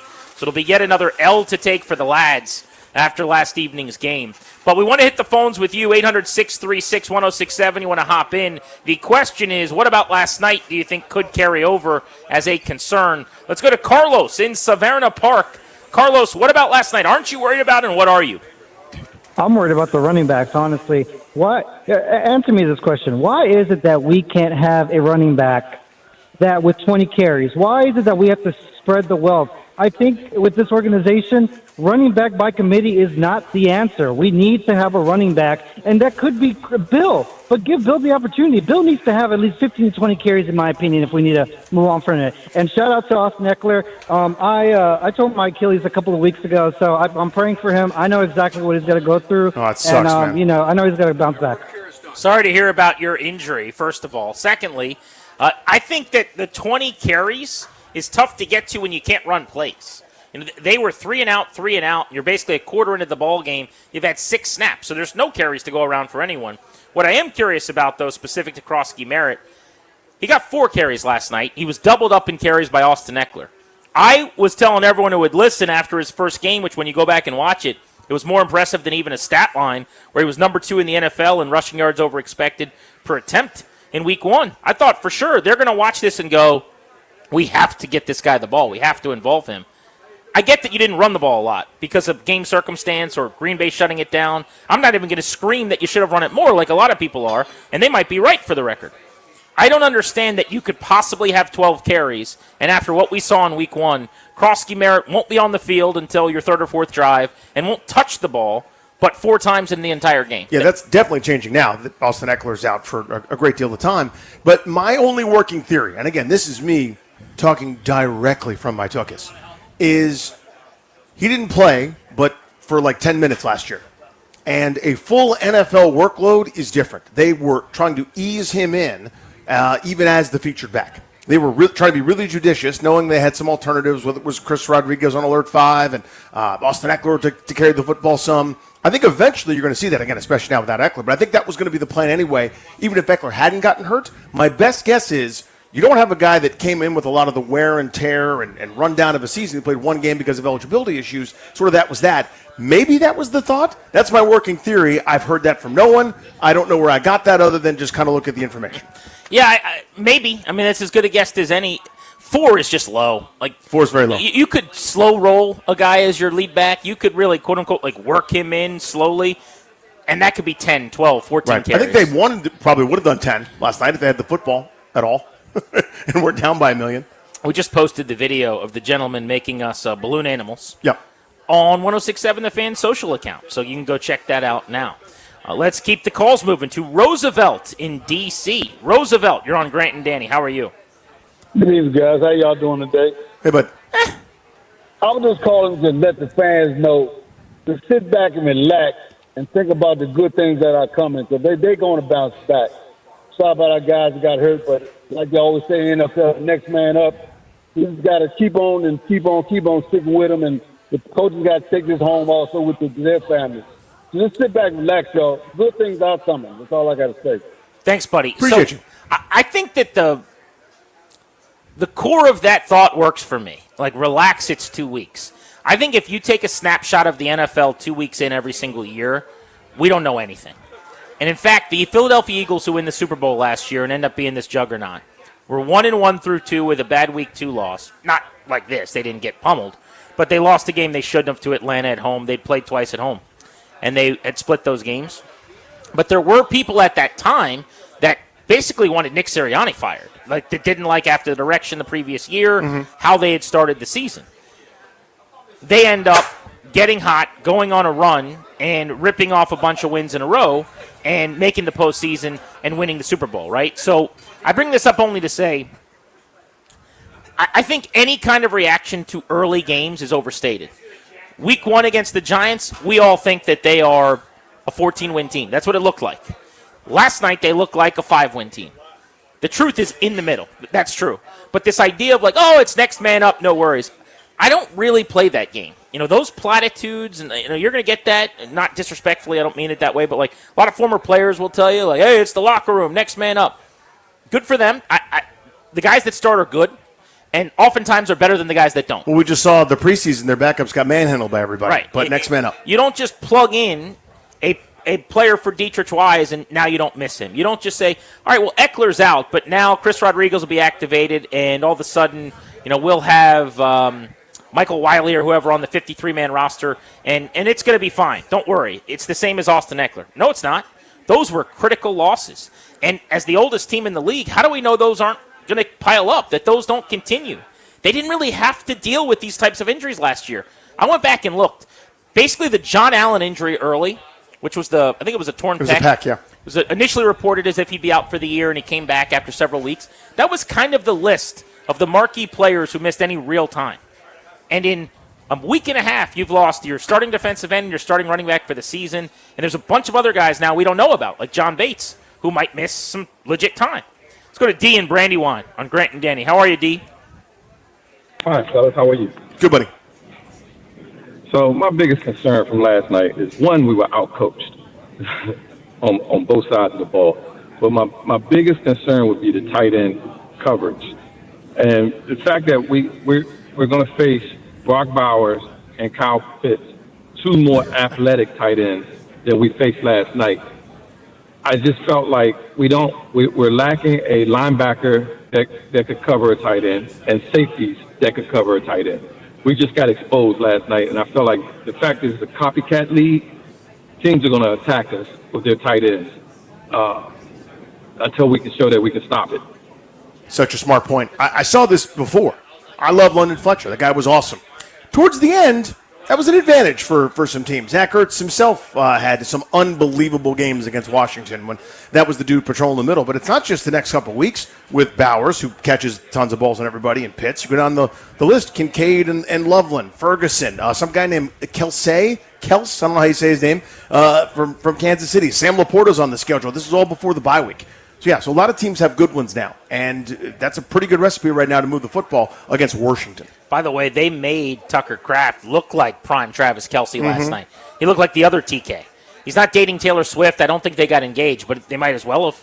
He might as well get engaged to Taylor Swift after He's entitled to it now. Maybe after last night. Who's Olivia Rodrigo? Like he could date her or get engaged to her or something. 6 for 124 and a touchdown for him. Yeah, one of those plays. And I'm looking forward to getting to record the podcast I do on like the film breakdowns with Logan Paulson on Take Command. I want to see, because one of those plays looked like it was a Wagner, like carrying him up the field thing, and he got lost in the sauce. I do think they can actually cover tight ends with safeties. They better be able to. I mean, Adam Peters told us he thought that was one of the better safety groups in the league. I think we all are confident in the youth they have that's decent at that position. Will Harris. He really struggled last night, I thought. He took the cheese on a play at the goal line, coming downhill to help against the run when they leaked Kraft into the end zone for that wide open touchdown. But Quan Martin, him, Tyler Owens, Jeremy Reeves, Percy Butler, you better find a couple of guys who can cover tight ends pretty quickly. But I do think a few of the big plays last night was maybe more linebacker related. And you're right. Bobby Wagner does a lot of things really, really well. Led the team in tackles again. Will make another 160, 170 tackles and be a second-team All-Pro probably this year. Great leader. He's screaming at Wise as he's leaving on a cart. We got you, we got you. He's rallying the guys around him, giving them a speech before they go back to play. One of the strengths on the business card is not going to be running with Kraft in the open field at this point. And you shouldn't expect, that it would be. Let's go to Elijah in the district on the Fan. Elijah, we're live out in Leesburg at Spanky Shenanigans. What's up, buddy? Yo, what's going on, fellas? Thanks for taking my call. You all been hitting all the points. My concern is we don't work this out. It's almost like we study for a science test, but then we had a math test, and it just felt like if we get to the playoffs and we know it's about, when teams really have an opportunity to zone in on you, to key in on you, like obviously this is a tape that I would look at if I would say, a lot of their things are based off of running man, or Jaden Daniels is most effective when more guys have their back to him and you have less guys that have the athletic ability to compete with him. But 9 times out of 10, when you get to the playoffs, you're going to be competing against obviously guys who are built better. And if we are in a place offensively, even if that's via trade, I'm not talking about our guys, but if we don't make a certain choices now, when it comes around playoff time, we're going to be in the same situation. So they got to get busy. If you wanted to see Chris Rodriguez, I think there's a chance that he may be elevated. So I also he definitely you will think now. so now, right? Thanks for the call, buddy. Eckler's out for the year with a torn Achilles almost certainly, and I don't like speculating, but Ian Rappaport said as much last night. Barring a miracle, that's what they're expecting to hear, and my guess is they already know something about that as we speak right now. So that means there's going to be an opportunity for Chris Rodriguez. It's a good phone call. Thank you. The only thing I would say to that call, though, is with respect, I'm not worried about the playoffs right now. You got to get there, and after last night, I'm not going full Jim Mora Jr., or I guess it's Jim Mora Sr. Senior, I guess you did that. Playoffs? We just got blown out on national TV. But that's kind of basically my response to that. It's week 2. It's September 12th. I'm not worried about the playoffs right now. I'm worried about, can you get through that Raiders game looking like a functional representation of the 2024 Washington outfit? That's what I'm looking for. Had you just lost to Green Bay, I said this before the game, if you remember, the majority of teams in the NFL would go to Green Bay on short rest when they're at home for 2 straight weeks on a Thursday night and lose that game. I think Green Bay's as good as anybody, if not one of the 2 or 3 best teams in the sport right now. How it happened. I know it's a 9-point game, but come on, man. You saw it. You saw that domination. Now, if you just, again, lost a close one there at the end, 2 teams back and forth, whatever, I wouldn't put the import that I'm about to put on this Raiders game, but I do now. I need to see the operation look good. Yeah. I care a lot about that. If you have it's not going to be as bad because the Raiders aren't as good as the Packers, but if you have another dud or lay an egg and lose that one and it doesn't look good, I mean, then you can start to have bigger picture conversations, I think, that I'm not willing to have after one game against a pretty elite opponent today. Grant and Danny with you on the Fan from Leesburg and Spanky Shenanigans. We're here till 6:30. Next, we'll sneak in a double play. Why don't we regale some people with some tales from our watch party last night, live on the 106.7 The Fan YouTube stream as people watched us watch the game. This is The Fan.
Week 2 of the NFL season is mercifully and regrettably underway after last night. Yeah. We are on to Cincinnati. And more importantly, we're on to Sunday and a batch of 1 o'clock games. We'll dive into those this coming hour, look at what some of the matchups look like on paper going into the week in the NFL before we say goodbye on this Football Friday. Coming to you live from Spanky's Shenanigans out in Leesburg, brought to you by Kondori and Murad. It is time now for our double play on Grant and Danny. Driven by your local Washington area Honda dealers, now's the time for a great deal on a new Honda. Visit your local Washington area Honda dealer today. Danny, last night we did something that had never been done before in station history. That's right. We all got together in the basement on the couches, and we watched the game, and people watched us watch the game. We had a good time. Ryan came over and ran point. Also helped cook the steak, which I thought was very nice. Cooked some brats. He did a good job. Nice medium rare steak. We cooked brats, which were from Wisconsin, thanks to Toby. Wisconsin. Is that how it goes? No. I thought those brats were actually, because we had other brats and sausages from local The grocery fare. store. Yeah. His were way better. I thought so too. We also cooked those in beer, which might help. Yep, they were delicious. That was my favorite thing we had. I thought the steak was delicious. Those brats though from Wisconsin, I thought were a 10. A 10, Miss Davis, a 10. We did wings, snackies. We'd all. I mean, the spread was good. Very good spread. Mm-hmm. Very nice job. By the So way. the spread wasn't the problem. No. You know what I mean? I don't think anything we controlled was the problem. It was the game that was the issue. That was the main. But if you guys watched the stream, you already know this. If you didn't, so Danny mostly just crossed his arms like Ron Rivera, stared straight forward the entire time. By the way, it looked like a Ron Rivera era game. So in fairness to you, your impression was. I knew what to do. But I don't know, over under probably what, Tobes, like 29 and a half words from Danny in the first half of the game. You clearly didn't like what you were seeing and maybe didn't enjoy what you were doing, but I'm glad that you hung out the whole time. No, yeah, I mean, not an excuse, just telling you what happened. Was not feeling great. Feel better today, but still not good. Nasty cold, was exhausted. All I wanted to do was take a hot shower and lay in my bed. Instead, Ryan kept standing up and waving at the camera, and then he'd sit back down, and he'd wave at the camera, and then he'd sit back down and wave at the camera, and would yell at us about the camera. And then he counted down 3, 2, 1 a bunch of different times, and I was like, yeah, dude, all we're doing is sitting here, so just count it back. So, yeah, it was a lot happening. But, I'm not really sure what people want me to do there, right? Because nobody seems to listen when I say anything, when it's like my turn. And then when it's not my turn, I'm just sort of sitting there watching the game, trying to consume the game. I don't know. It's like, put on a show. The camera's here. I don't know. It's very natural for me. But, yeah, people liked it, man. And I will tell you this. It's the young people. The young people are all about consuming their pals Grant and Danny that way, and I welcome it. I don't understand you young folks. Like, I don't understand, for example, CJ and Benjamin right now, young people that are listening to and watching this program. I don't get what they see in me. I don't get it, but I'm grateful. Second screen viewing. That's what the young people are I'm all grateful. about. What? Give me something that you said that you felt like fell on deaf ears. Like you said, no one. When I spoke. So, like, Lattimore struggling, or like, this is such a huge deal. He's terrible. He can't play. And everybody was just sort of like, Reenie, hey, buddy, hey, Reenie, did you have some cheese? So, like, no one cared. So I get it. I mean, it's not really my thing. But, guy, this is great. You realize it's not a radio show where we point counterpoint. I know. It's like dudes hanging out in a room. Sure. So, like, you might say something in a room, and someone's on to the next thing. That's all it was. It wasn't personal. No, do I sound hurt by it or anything? Well, no one was interested in what I was saying. No, not at all. Not at all. I have zero annoyance. Again, I recognize none of this is for me.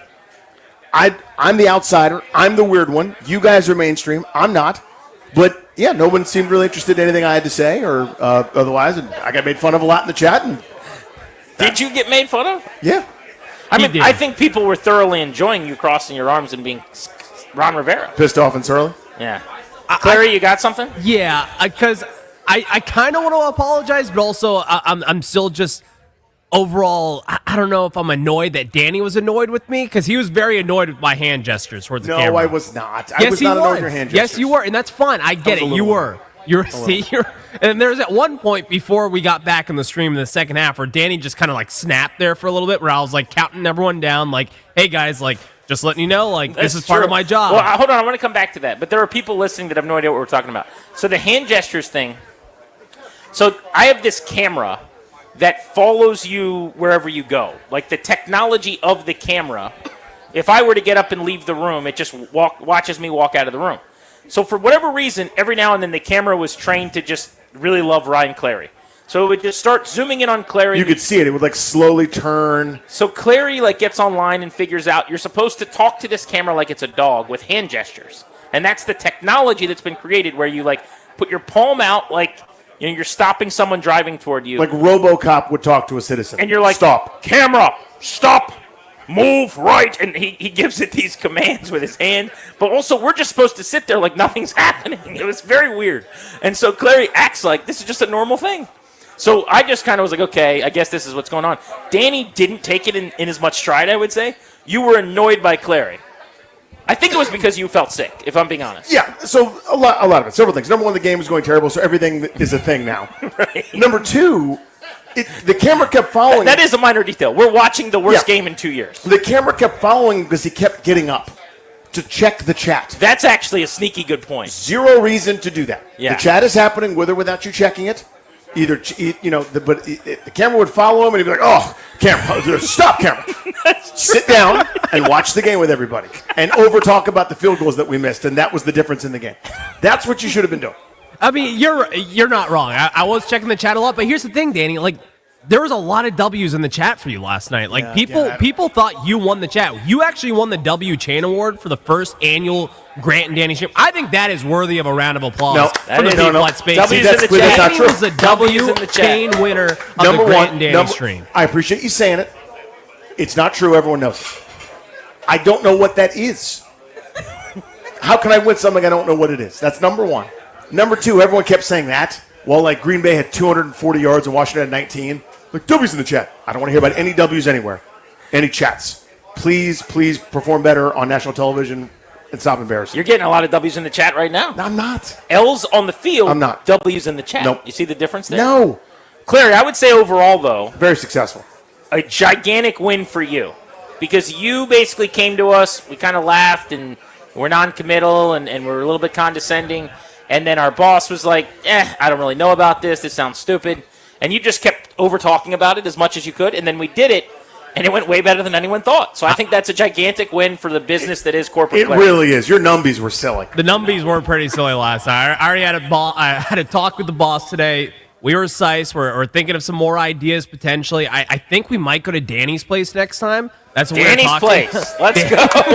Who wants? Hey, how about all the listeners? You guys want to come to Danny's place? Won't that be fun? No. No, it will not. No, All it right. will not. We'll all bring something. It'll be a potluck. It'll be good. Respectfully, none of you are welcome. None of you. Beltway Blitz on Grant and Danny next live from Spanky Shenanigans in Leesburg.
I'm Toby Altizer with your sports update on The Fan. This update is brought to you by Foley Mechanical, proudly installing Amana.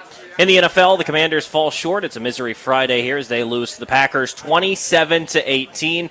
Big story coming out of the game, injuries for the Commanders. Running back Austin Eckler is feared to have a torn Achilles. Defensive end Dietrich Wise suffered a season-ending quad injury. Tight end John Bates and wide receiver Noah Brown both left the game early with groin injuries. For the Packers, their wide receiver Jaden Reed is going to be out 6 to 8 weeks as he broke his collarbone. NFC East games this weekend to check out. Giants and Cowboys 1 o'clock on Sunday. The Giants still going to be without Andrew Thomas. Likely he's listed as doubtful. Rematch in the Super Bowl, Eagles and Chiefs coming up at 4:25. Some injuries in that one. Chiefs wide receiver Xavier Worthy's listed as doubtful with a shoulder injury. Eagles tight end Dallas Goedert going to be out for Sunday's matchup. In the NBA, Bilal Coulibaly had surgery to repair a torn ligament in his right thumb. Injury occurred during the FIBA Eurobasket tournament as he was playing for France. He's likely to miss some time to start the season. And in baseball, Nationals and Pirates tonight, first of 3 at Nats Park, 6:45 right here on The Fan. Brad Lord takes on Mitch Keller. Football season's heating up. Is your house? Call Dan at Foley Mechanical. From HVAC to boilers to radiator heat, they're the pros across D.C., Maryland, and Virginia. Privately owned, proudly installing Amana. Foley Mechanical, no gimmicks, just game-ready comfort. Visit FoleyMechanical.com. From the Crop Medcalf 5-Star Sports Desk, I'm Toby Altizer on The Fan.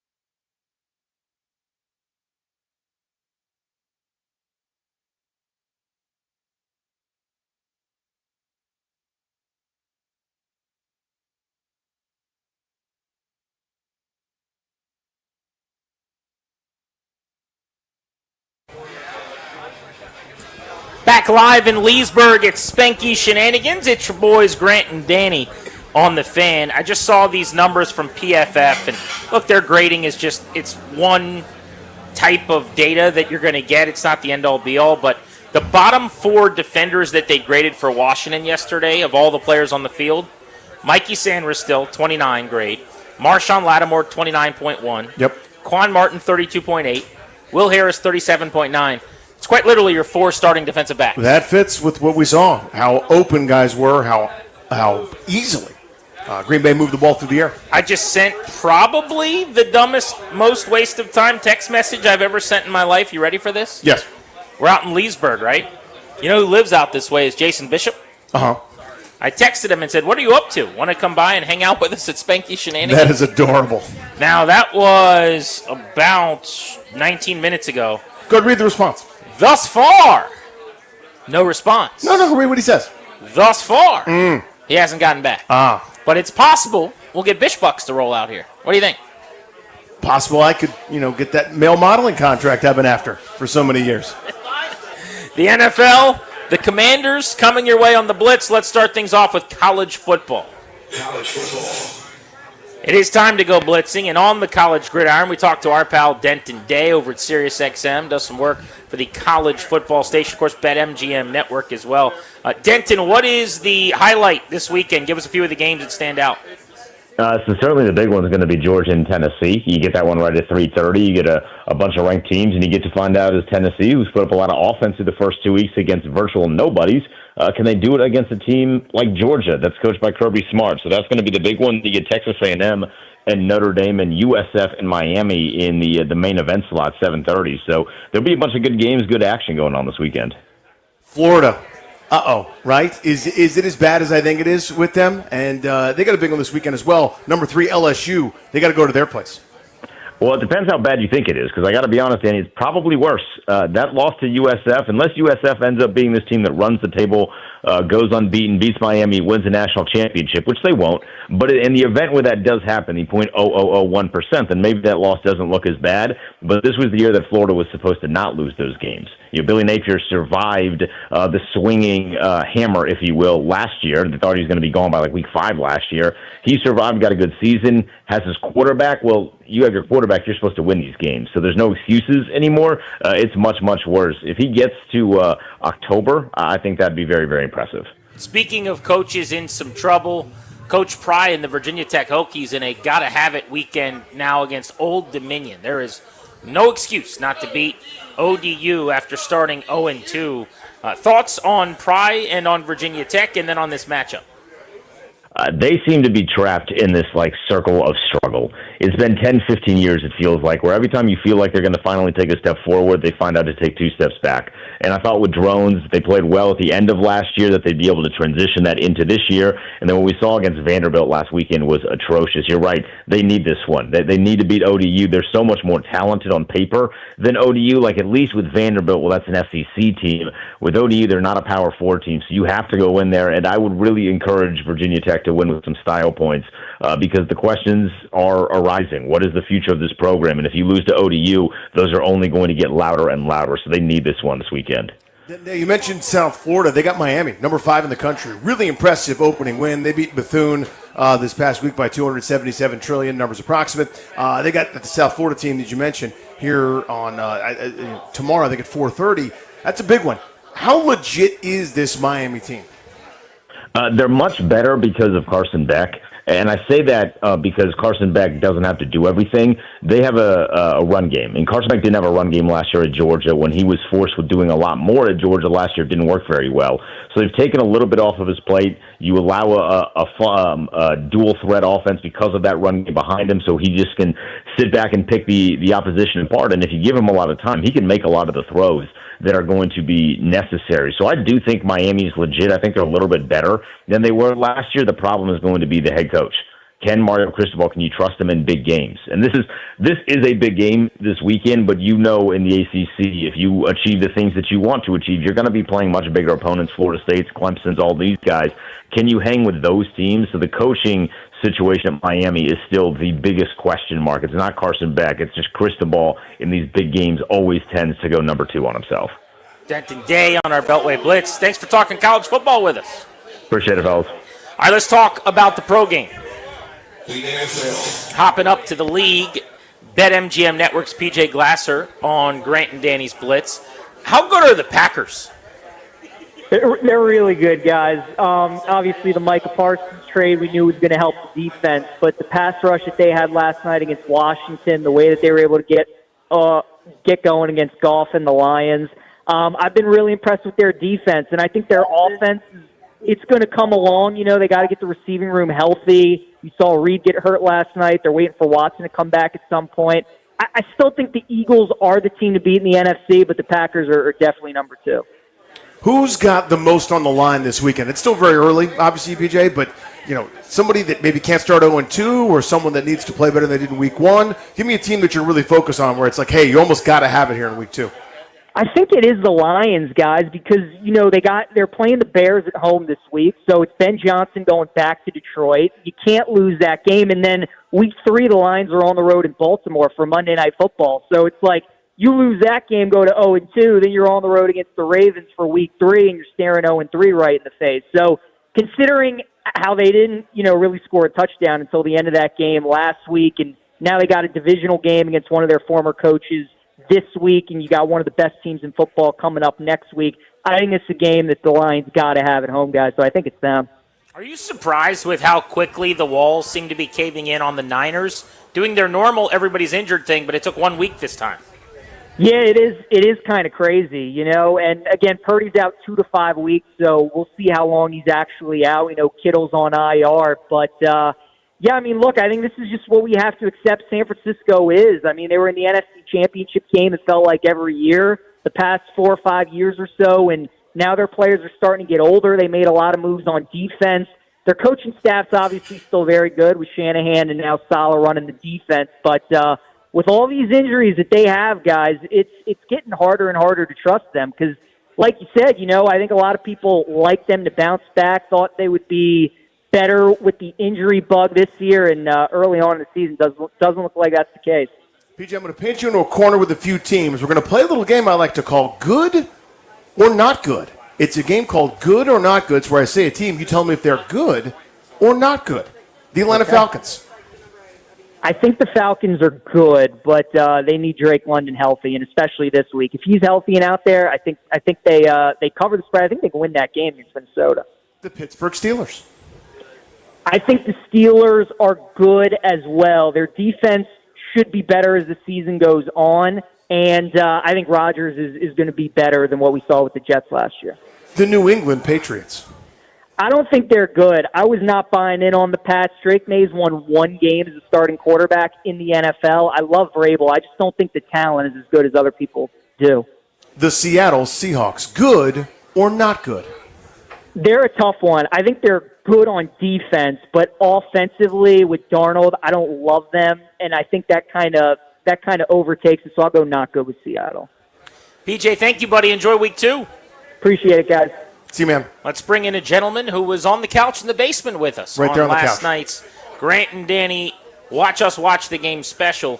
Our pal, Chris Russell, to talk about the Commanders. The Washington Commanders. That's right. You know Chris Russell from the Grant and Danny cast last night. That is his full-time job. Yes. Once a year or so, he comes over and sits on the couch with us. It was fun to have you at the Paulson household last night, bud. Thank you, boys. I appreciate you. It was wonderful hospitality, great food, great fellowship, great fun, and then we had to watch the football game. It was especially fun in the fourth quarter when you discovered that you were actually on camera. That was fun. Well, yeah. See, so once again, this is, as usual, a great misnomer because you guys were all barking into your computers and your phones. We had to shut the feed off at halftime, so I wasn't aware if we were still on the main feed or if we were on a different feed and we were doing something different because I wasn't really paying attention. I had key phrase there. Yeah, well, it's true, but I just didn't know, and so I didn't know the semantics, and I was more worried about my friend Daniel Rouillet, who looked absolutely miserable, and it had nothing really to do with the football game. It just had something to do with being miserable around pals, and what else? It was our fault, Greeny. Right, yes. You guys know what you did. We asked Danny to do anything other than between 159 and 629, and for that reason, we do owe him an apology. But he was a gamer. I mean, now granted, he was very quiet and he didn't really talk, but he sat there the entire time. I thought that was very nice. I know. I'm going to rattle through a bunch of things that went terribly yesterday. Mm-hmm. I want you to go low concern, medium concern, high concern. Okay. You ready? Yeah. Matt Gay misses 2 field goals. Medium concern. Marshawn Lattimore looked like 2024. I'll still say low concern for now. Josh Connerly got worked over. High concern. Jaden Daniels, back-to-back games where he hasn't been sharp. Worst game as a starter. Medium concern. Kinlaw and Payne come back down to earth after week 1. Low concern for now. Austin Eckler out for the year probably. Medium concern. Dietrich Wise out for the year. Medium concern. Clock and game management by Dan Quinn. End of the half and then burning all his time out. Big concern because it's 2 weeks of slop and chop in a row, which I don't remember a whole lot of last year. Slop and chop. Define that for the old me. slop and chop. I'm not familiar. You get extra for that. Yeah, it's like what they did to my car. So Dan Quinn stole the game and left it in Upper Marlboro. Yes, exactly. Exactly. Understood. By the way, can we hear it for Reenie getting a new car? Reenie's car. Took a few weeks. Chris Russell's car. After getting his car stolen, he does have a new car. Yes. So very efficient. Going back to one of those things, Yeah. high concern on Connerly. Take me inside of that. Yeah, I mean, just because we knew this was going to be a really, really tough matchup against Micah Parsons. My thing is they beat him inside. They beat him outside. And it's a combination of getting beat off the snap, getting beat by power and speed.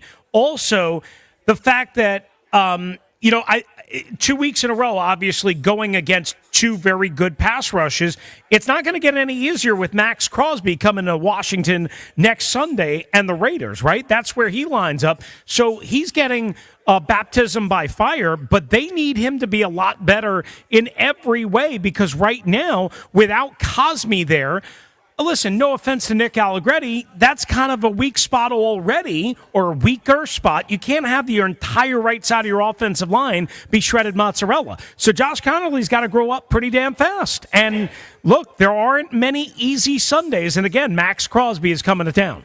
So this is not, the late 80s 49ers with Rice and Taylor. This is not the Bengals with Jamar Chase and T. Higgins in their prime. It's Dontavian Wicks and Matthew Golden and a bunch of guys without many deposits in the league.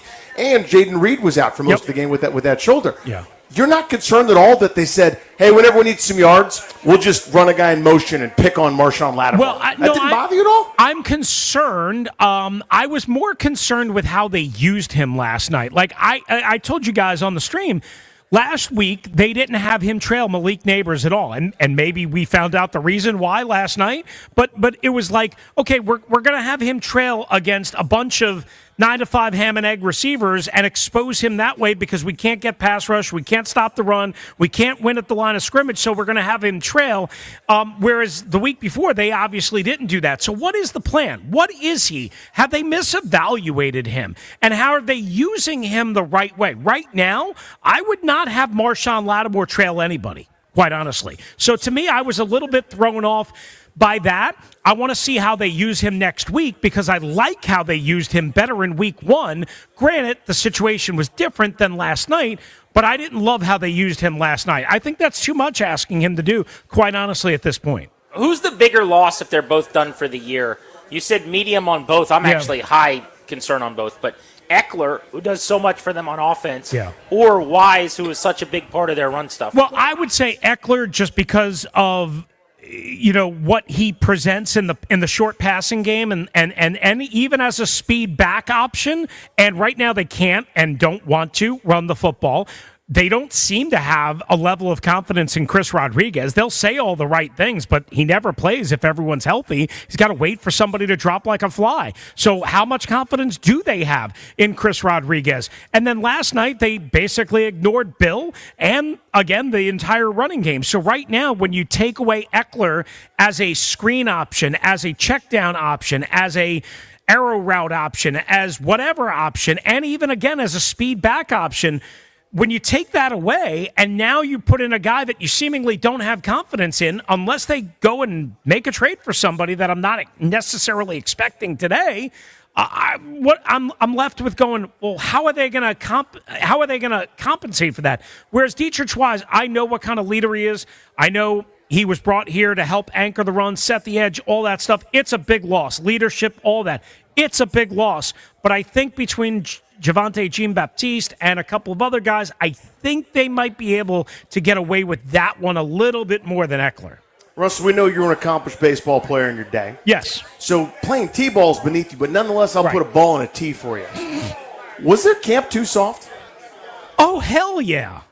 That's how, I know I was walking around the Navy Yard earlier, just strolling about, yelling at people. Through my closed car windows, by the way. Yes, just strolling about, yelling at people, and telling them what I thought about Dan Quinn's camp. I called it Club DQ, boys.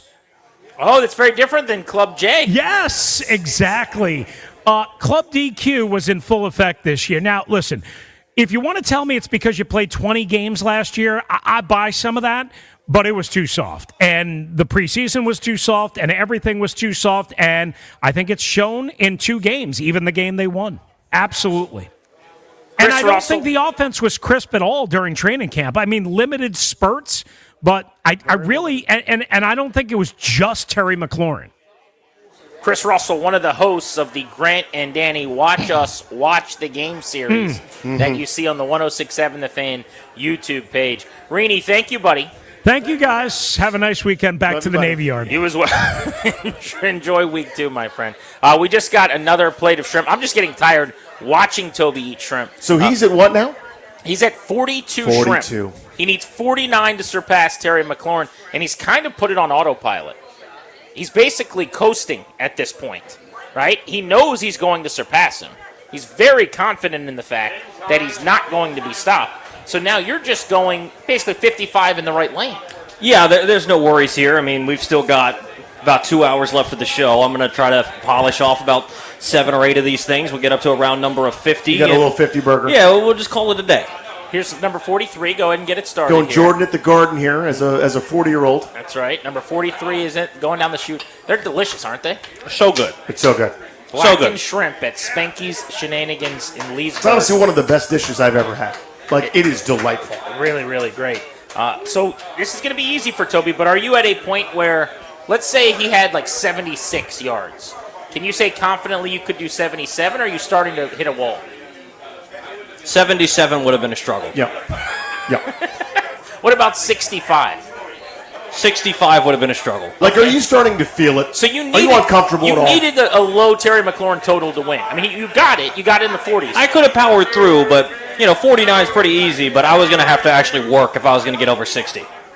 He has not yet broken a sweat. You can watch Toby cross the 49 threshold on the 106.7 The Fan YouTube this hour here on Grant and Danny. We're taking you up to 6:30 from Spanky's Shenanigans. Major injury concerns coming out of this game. Big-time injury concerns. We'll get into those next on The Fan.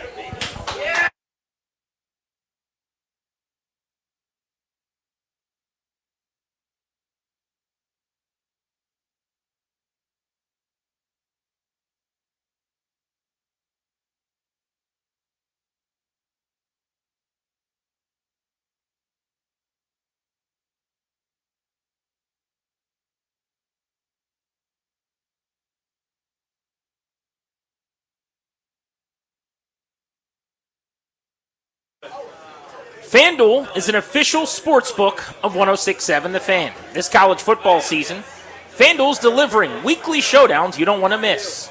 Guys, it's Grant Paulson. Right now, all customers on FanDuel are scoring 50% profit boosts for this week's big matchup on campus. And this week, it's Georgia and Tennessee in the SEC. This is how it works. Place a bet on the game, apply your profit boost, and enjoy boosted winnings when your bet hits. The best part, you can get paid instantly when you win. I love that about FanDuel. Use your boost on bets like spreads, over-unders, team props, and so much more. Don't wait. Visit FanDuel.com/GP to download the app and boost your next bet on this week's marquee game. That's FanDuel.com/GP. Promo code is GP. Must be 21, present in Virginia, opt-in required, bonus issued, non-withdrawable profit boost tokens. Restrictions apply, including any token expiration, max wager amount. See terms at sportsbook.fanduel.com. Gambling problem? Please call 1-800-GAMBLER.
I'm Toby Altizer with your sports update on the Fan. This update is brought to you by Baldino's Lock and Key, your hometown security team. Visit baldinos.com. In the NFL, the Commanders fell short in Week 2, losing to the Packers 27-18. Some notable injuries coming out of the matchup. Running back Austin Eckler is feared to have a torn Achilles, and defensive end Dietrich Wise suffered a season-ending quad injury. Packers wide receiver Jaden Reed is going to be out 6 to 8 weeks as he has a broken collarbone. NFL injuries, Chiefs wide receiver Xavier Worthy is listed as doubtful with the shoulder injury, and Eagles tight end Dallas Goedert is out for Sunday's matchup against the Chiefs. Baseball, the Nationals begin a 3-game series against the Pirates tonight, 6:45 right here on the Fan. Brad Lord set to take on Mitch Keller. In basketball, Bilal Coulibaly had surgery to repair a torn ligament in his right thumb, likely to miss time to start the season. Baldino's Lock and Key is your hometown security team for auto keys and fobs. They make car key problems look obsolete. With 9 area locations throughout Virginia and Maryland, stop by one near you today. For more info, visit baldinos.com. From the Crop Medcalf 5-Star Sports Desk, I'm Toby Altizer on the Fan.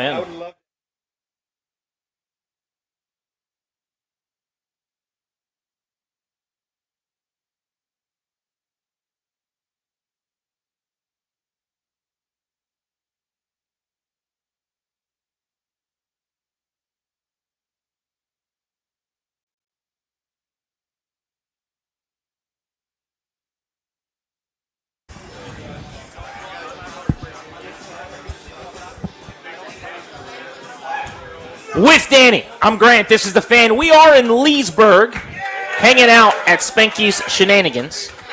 Thanks much for making the show part of your day. Means a lot to us. There you go. That'll do it. We'll be here until 6:30. So as you get out of the office, come on out and hang out with us. We are, I would say, commiserating together. That's the right tone to strike, I think. That's what's happening. Misery loves company. Last night was bad. The Commanders in primetime. A letdown performance. We haven't seen one of these in a little while. This felt like a Rivera-era game in a sense because people were so excited. In fact, yesterday we're doing the show, and our boss came into the studio. I don't know if you remember this. Like during a break, and he's like, how cool is this? He's like, when is the last time that Washington was going to play in a primetime game against one of the best teams in the league, and you felt like they had a really good chance to win? Not only that, you knew they were going to play well and not embarrass us, basically. And everyone in town was amped up for it, and all the vibes were positive. Yeah, everybody's in. Everyone's excited. Everyone feels good. The stories and the questions, quote unquote, are all football ones. No nonsense, no investigations, no shenanigans, no BS. And, it's obviously really disappointing how it happened, but the point stands, right? That was the tone last night before the game, and it didn't actually play out the way any of us thought because nobody had a shellacking in the office pool. I'm not going to sit here today and ride the game-to-game wave in September of the start of the season to say now that a Commanders team that a lot of us felt like could be a 12-13 win team is going to be terrible. And I'm not going to pretend like now they're a 7-win team, but I do have concerns. And one of my largest reasons for being anxious moving forward now is the injuries, which I want to get into. But I want to pass along one thing, and still don't have all the information or the details on this. This is not some firm report where I'm going all Adam Schefter here. But I have heard. So you saw Jaden Daniels get folded up at one point last night, and he got up limping pretty good.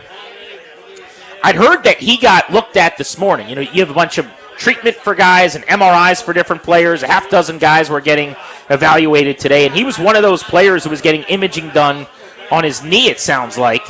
And I wonder about that moving forward. He was limping, and until we hear more, I'm just curious, but I did hear that he had to be evaluated on that knee and that it's something they were looking into right after the game. Yeah. Now, no one's really talked about Daniels' health, but the last time we saw him, he was limping, and it sounds like today they're doing some imaging to see what's going on with the knee that didn't allow him to move normally this morning. So until I hear everything's on the up and up, that worries me. Yeah, everyone should be worried. Again, this is my list of concerns with him. It's one long. It's that. It's the hits, the awkward landings. I mean, again, everybody fairly or unfairly can draw similarities back to Robert Griffin, but similar body types in the sense they're both long, lean, long striding type athletes, and both have been folded up an awful lot, right? Just sort of 99 times out of 100, Jaden Daniels pops right back up and has that killer smile on his face and is laughing at you after a good hit, and it's probably disconcerting. for the opponent until it's not, until it is the right hit or wrong hit, so to speak, where a rib cracks or the helmet gets knocked off. He's got to go to the blue tent, or probably should, and it's something worse. So I am concerned that some of those middle into too much defense type runs or scrambles scare the hell out of me. I mean, to me, I love that sideline, get out of bounds, slide early, make people miss, use your speed to be elusive and avoid the big shots. That's what I want. But some of it's inevitable. Sometimes you got to stand in the pocket and deliver, like you did against Cincinnati, one of the throws of the year to Terry McLaurin. That's part of the position that's inevitable. Some of the other stuff, not inevitable, and I want more safety. Well, you could come out of a game banged up where you get tackled and it's awkward and you're limping a little bit, in the locker room or whatever, and not have to get imaging done the next morning. Right? So, when you hear that he's one of a handful of guys that are really being evaluated and that they're trying to get internal looks at what's going on, just gives me pause and makes me nervous. Who's the bigger loss, in your opinion, in terms of a long-term injury for this team, knowing that Wise is out for the year and expecting that Eckler with an Achilles could be as well? If one of those two guys is going to end up haunting them by not being available, who'd you go with? So I think it's Eckler. I'm catching a little bit of Eric flack from some folks that think I overvalue his contributions because he's not touching the ball 20 times a game like it's 5 years ago, and he's a first-round fantasy draft pick. To me, I always say this: in basketball, it's this way with the alphas, with the superstars. In football, it's this way, kind of to the same degree. Sometimes you need easy, and he provides the easy. Not the Deshaun Jackson strike up the band, one play for a possession, it's 80 yards, but you've seen multiple times over the years, the couple years he's been here, where you start the game against the good opponent, Eckler right, Eckler left, now the ball's past midfield, and we have a drive. You've seen it. And he makes things easy. He turns that little screen pass on a 1st and 15 into a 16-yard gain and a first down. They don't have anybody else really that could do that outside of Deebo Samuel. And Deebo's a similar kind of player, close to the line of scrimmage, not a deep threat. So because they don't have an explosive Deshaun Jackson type dude, not many of those guys grow on trees, that the amount of times he was going to touch the ball, I talk about this all the time with basketball, not every bucket's created equal. Right? You look at a box where a guy had 10 points, so what? Well, was it in the third quarter when the other team was making a run, when nothing happened in the offense and there's 1 second left on the shot clock, he gets a really tough step back? Or is it a layup in transition or a 20-point blowout? Right? Not all buckets are equal. Not all yards are equal. He gets a lot of tough yards made easy for this offense. I think they're really going to miss him. I get that. I agree with you. I think pretty much anything he's able to do in the open field in that way, Krosky Merritt might be able to do. Now, there are skills he possesses that JCM does not. I think he's a better pass protector than anybody else they have on the roster. McNichols is pretty solid. I think he's a better pass catcher than anybody else they have on the roster. McNichols, my guess is, would take over in that capacity as well. So McNichols might actually be the big beneficiary from playtime right away. More so than Rodriguez, you think? Yeah. I think so, just because of the skill set. Remember, last year, Rodriguez was kind of Robinson's backup, and McNichols filled in for Eckler when he got hurt, because they have some experience of this where he was out with a concussion. He missed several games last year. I don't want to say they didn't miss a beat, but they kept chopping wood. And that's why my answer to this question is Dietrich Wise. And I don't want to belittle the Eckler loss, but I think it's pretty significantly going to be Wise. His size just is irreplaceable. He is a monster. And his run-stuffing propensity for a team's entire mindset was improving on both sides of the formation. I think there's going to be a regression there. When Peters came on with us, if you guys didn't hear the interview, it was really, really good right before the Giants game on the station a couple weeks ago, today I think. Or maybe it was about 9 days ago now. He basically said, my number one priority this offseason was up front on both sides of the ball. We wanted to add size on defense and stop the run, and we wanted to get better on the offensive line. He didn't say the running back position, you know what I mean? He didn't say like Austin Eckler as a pass catcher or adding explosiveness at running back, because you can get by without that. You can win in this league with a 7th-round tailback who's already your number one. Right. I think if they can't present size and strength up front and stop the run, then your defense regresses really quickly. Yeah, so the plan was they were going to improve on both fronts. Like the idea was you improve pass defense by improving run defense. Right. Meaning, let's get you in 3rd and 8. Let's stuff a couple of runs here and there, and it will be much better instead of 3rd and 4 where everything's on the table. So let me ask you this: Yeah. with Wise out, who plays more at end? Martin, who's known more for pass I think, rush. Yep. Who else? I think they might run some more jumbo stuff in certain looks. Maybe it means Luvu walks down more. Maybe it means, Johnny Newton kind of swings out there maybe on first down. I mean, I don't know. So the reason I'm asking is every other defensive end basically that they have is rusher over run stuffer. Von Miller playing more, who you're trying to use only when they want to pass, right? Right. Jacob Martin is a better pass rusher, in my opinion, than he is a run stopper. I think you're right. I think they probably have to kick a guy like Newton out to end some or Payne out to end some or whatever on running downs and go with size with Goldman and Kinlaw on the interior. But the design was that Wise was going to be really important. That was the plan. And now you're just not going to have him healthy. I would pose that question to you guys about injuries. Like, what do you do moving forward without Eckler? What do you expect to see at the running back position? And then the loss of Wise as well. How does that change your sight line on the defensive line? You can call us at 800-636-1067 in about 20 minutes. Michael Phillips, Odyssey Richmond, was in Lambeau. I want to get a feel from him on the environment with the Packers taking it to the Commanders last night. We're in Leesburg at Spanky's Shenanigans, live on this Friday on The Fan.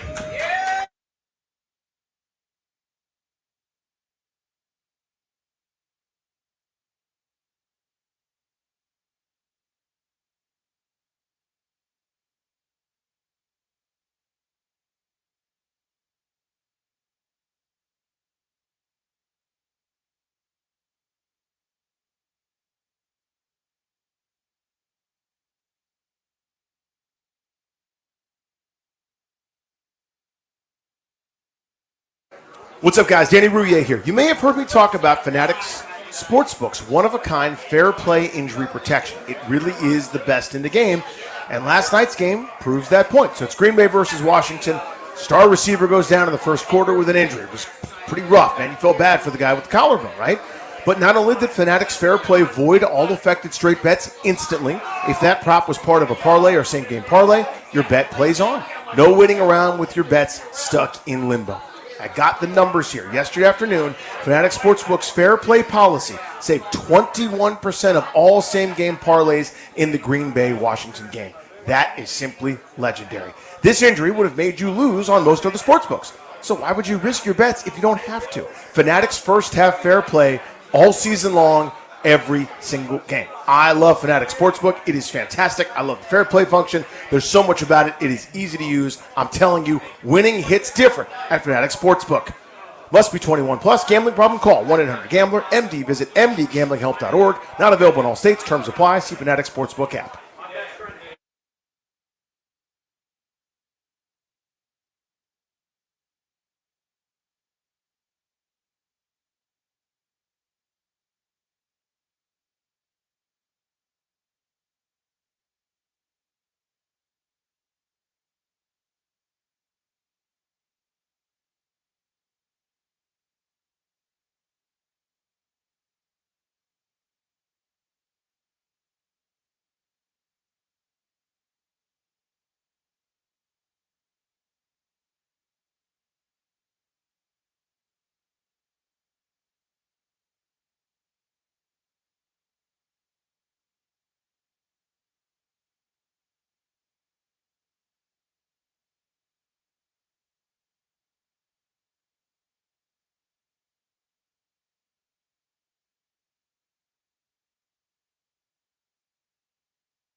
Grant and Danny on the Fan. The Commanders are 1-1, and they've got themselves a mini weekend bye here. The Raiders will be in town for Week 3 in 9 days. The show, when we talk football, is presented by Paramount Plus. That's what our football combos are brought to you by. You can count on much these days, but you can always count on Sundays with the NFL on CBS and Paramount Plus. Stream your local NFL game live every Sunday all season long, starting at just $30 for your first year. That's like $2.50 a month. Visit ParamountPlus.com/NFL to get started today. You know, one thing going into the game I don't think we talked enough about, you remember the playoff game between the Packers and the Cowboys a few years ago when LaFleur, I don't know if they hung 50, but it was damn near close to it, just crushed Dan Quinn's defense. And then I went back and looked, and it's pretty clear. I mean, they know each other well. LaFleur was on his coaching staff as not a coordinator, but an assistant to Kyle, who was the OC at that time. But he was a member of that Shanahan staff that coached for Dan Quinn in Atlanta. I get the sense he just knows what Dan Quinn wants to do defensively, how he operates, what he's looking to do. It's almost like he's got his number. And I'll be honest, and I'll raise my hand on this and wear it, I just didn't think much about that all week. But it is pretty clear that when they go head-to-head, sometimes you just have a matchup that doesn't go your way. It seems like LaFleur's got Dan Quinn's number. So I thought about it, but not extensively, to one of those, a couple years ago, a 9-8 Green Bay team went on the road and scored 48 against Dan Quinn's defense. That's something that happened. I also remember I tried a sherbet once. I gave it the same amount of import. That's probably my mistake. I probably should have put more import on that as kind of a precedent for, he's kind of got the answer key to a degree. And it looked like it last night. They were a step ahead of Washington constantly. I don't know what's more dejecting from the standpoint of critiquing the coaching night. How ill-prepared they looked. How much behind what Green Bay was doing on all sides of the ball they were from a schematic standpoint, or frankly just the game management. The end of half sequence where Washington was conservative and kind of coached nervously as if to say, we can't possibly give these guys the ball back. We're not going to go for the 4th and 4 from the 40 with the killer instinct, the anybody, anytime, anywhere mentality, the paradigm. What does Dan Quinn always say? Let's get down, I think is his phrase. That's, let's fight, basically. Right. Let's go. Let's get down. Well, they didn't on that 4th and 4 from the 40. They sent out a kicker who struggles from 50-plus to kick from 58. I thought just throughout the night, they got away from what made them what they were last year. To me, again, it wasn't just the decision to kick that time. It was that looked like the plan all along was to settle for a damn near 60-yarder, right? You had timeouts. You had clock. It wasn't that you weren't backed up at your own 2. You were at midfield, basically. And you were outplayed, thoroughly dominated, and had a chance to turn the game right there. Right? If you score, let's say it all worked out somehow.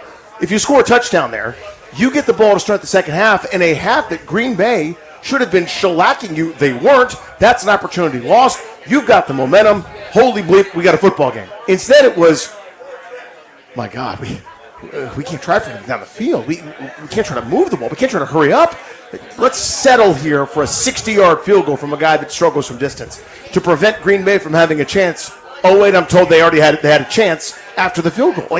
Everything about it to me screamed soft, inconsistent, not who they are. Basically, whether they were timid, whether they were afraid, whether they were intimidated, I have no idea. I just couldn't believe that sequence. I thought that was one of the low points of in-game for Dan Quinn since he's been here. Well, speaking of low points, I was just talking to Josh, who came out and is here and is a big listener to the show. And, he was referencing being here for the Eagles Monday night game years ago when they got blown out.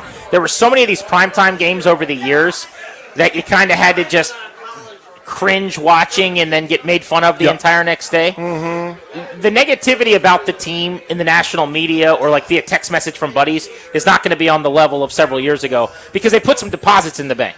Where I think the opinion is going to be, the Commanders had a tough night because they just haven't had one of these under Peters, under Quinn.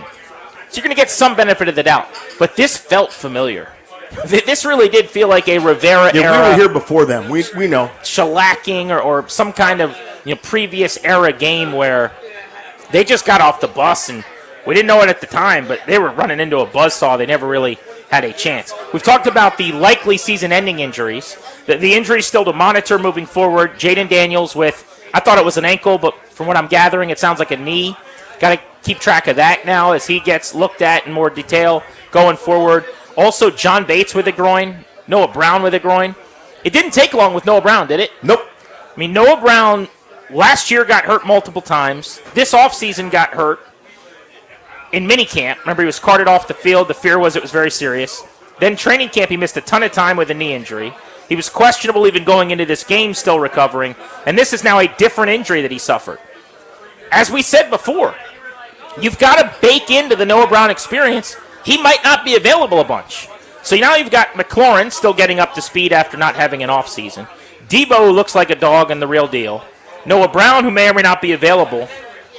Jalen Lane, who's a rookie, who hasn't quite shown that he's ready just yet to make a bunch of plays for you. Luke McCaffrey caught a ball last night. That's the wide receiver room. Yep. If they want to elevate Chris Moore from the practice squad, he caught a 30-plus yard pass in week 1, they could do that. But I think they've got to start looking into some personnel outside the building at a few spots. Receivers got to be one of them. And one of the very minor things that happened in the news yesterday, maybe that didn't get a lot of credit, or in the headlines, did you see they reworked Laramie Tunsil's deal? No, I didn't actually see that. So they actually pushed a bunch of money down the road and added some void years and did a bunch of things. Basically, they freed up cash this year and next year. And so I'm kind of wondering why that is, and I hit up one of the guys at Spot Track to have them explain to me what would they do this for. And he said basically if you want to be aggressive at the deadline, you would do this if you want, or you could roll money over.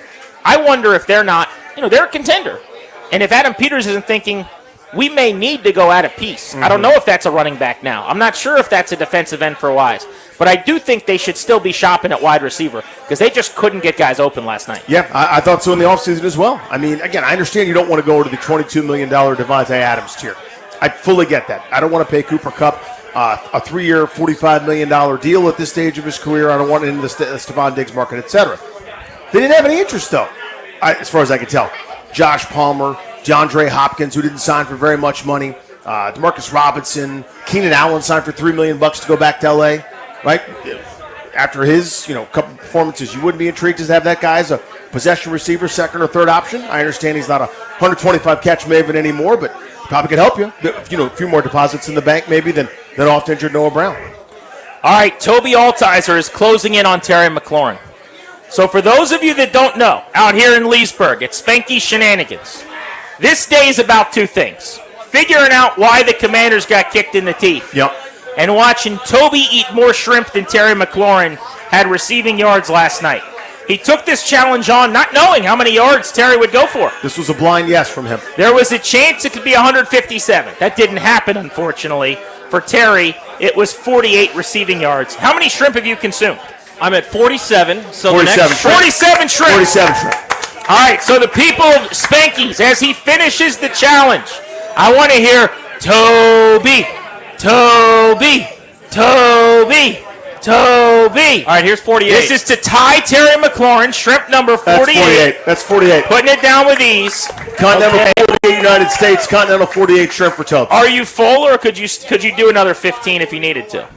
That would be a struggle. Okay, that would be a struggle. I haven't seen him quietly go into the bathroom yet either, so that's very impressive. It's very impressive. Stomach's holding up okay. This is Toby Altizer. To surpass Terry McLaurin with shrimp number 49. With sauce, 49. Ladies and gentlemen, he spiked the shrimp tail. Spiked the tail. Didn't even break a sweat. Michael Phillips, Odyssey Richmond, joins us next on The Fan. Good boy, Tobes.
I'm Toby Altizer with your sports update on The Fan. This update is driven by your local Washington area Honda dealers. In the NFL, Commanders fell to the Packers last night 27-18. Bigger news coming out of the game, though, might be the injuries for Washington. Running back Austin Eckler feared to have a torn Achilles. That would end his season. Defensive end Dietrich Wise had his season end last night as he suffered a quad injury that'll end his year. Tight end John Bates and wide receiver Noah Brown left the game early with groin injuries, and Packers wide receiver Jaden Reed also left the game early. He's going to be out 6 to 8 weeks with a broken collarbone. NFC East games to watch this weekend. Giants and Cowboys, 1 o'clock on Sunday. The Giants unlikely to have their left tackle, Andrew Thomas. Still, he's listed as doubtful. Eagles and Chiefs, the Super Bowl rematch coming up at 4:25. For the Chiefs, wide receiver Xavier Worthy is listed as doubtful with the shoulder injury. Eagles tight end Dallas Goedert going to be out for the matchup. In the NBA, for the Wizards, bad injury news as well. Bilal Coulibaly had surgery to repair a torn ligament in his right thumb. The injury occurred during FIBA Eurobasket. He's now likely to miss time to start the season. Baseball tonight, the Nationals back home to start their second last homestand. They're getting a 3-game series against the Pirates tonight, 6:45 right here on The Fan. Brad Lord takes on Mitch Keller. Now's the time for a great deal on a new Honda. Rugged capability, commanding style, and powerful performance. Honda's got it all. Check out the Honda Accord, Civic, and CRV and find the best deal on the Honda for you. Visit your local Washington area Honda dealer for a great deal today. From the Crop Midcap 5-Star Sports Desk, I'm Toby Altizer on The Fan.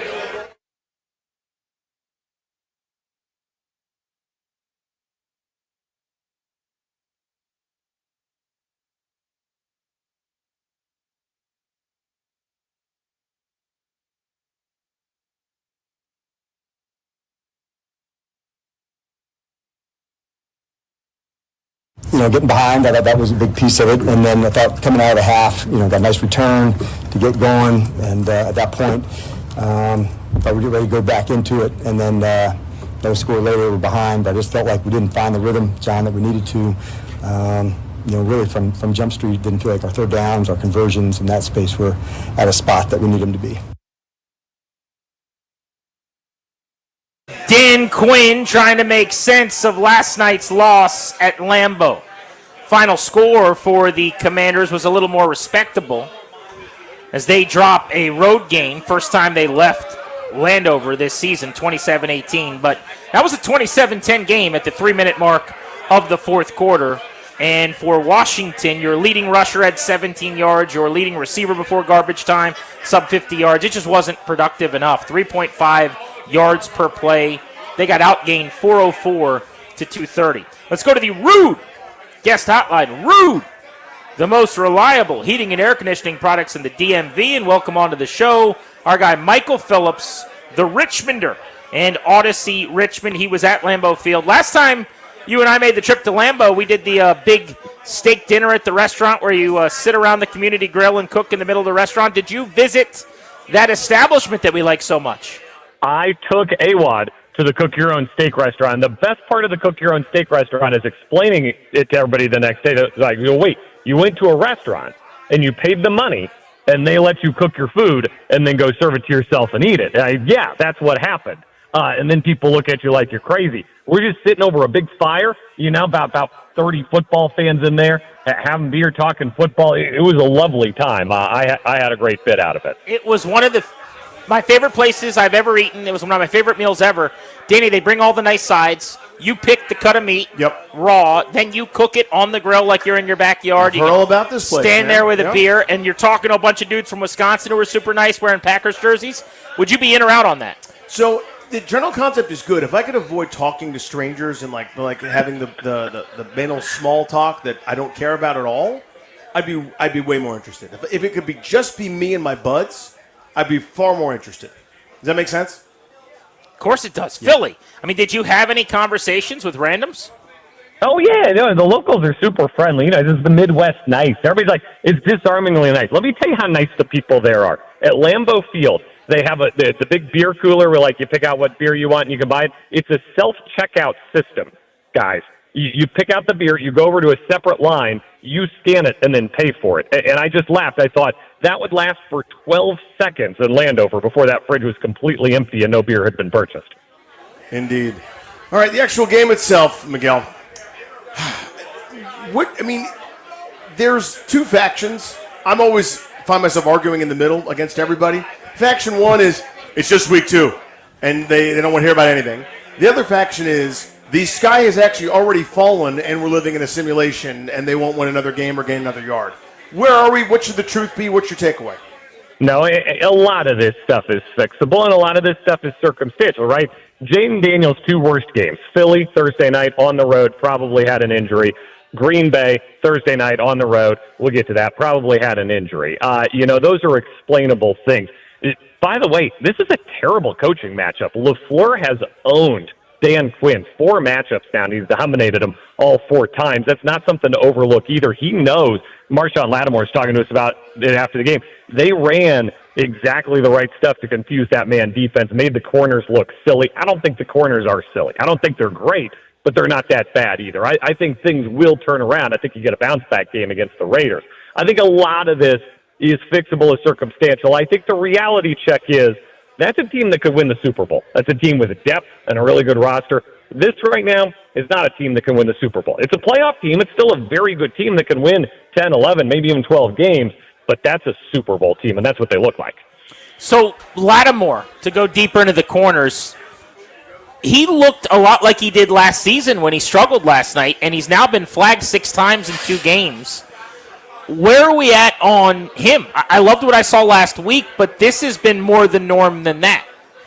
You have to keep him propped up because the house of cards falls if you don't. Amos isn't ready to be a number 1, right? He's doing fine, and he had some very nice plays a couple of weeks ago. Saved he's a touchdown not ready to be last night. Little underthrown ball from Love on the goal line on the first 4th down, but he made a great reaction play.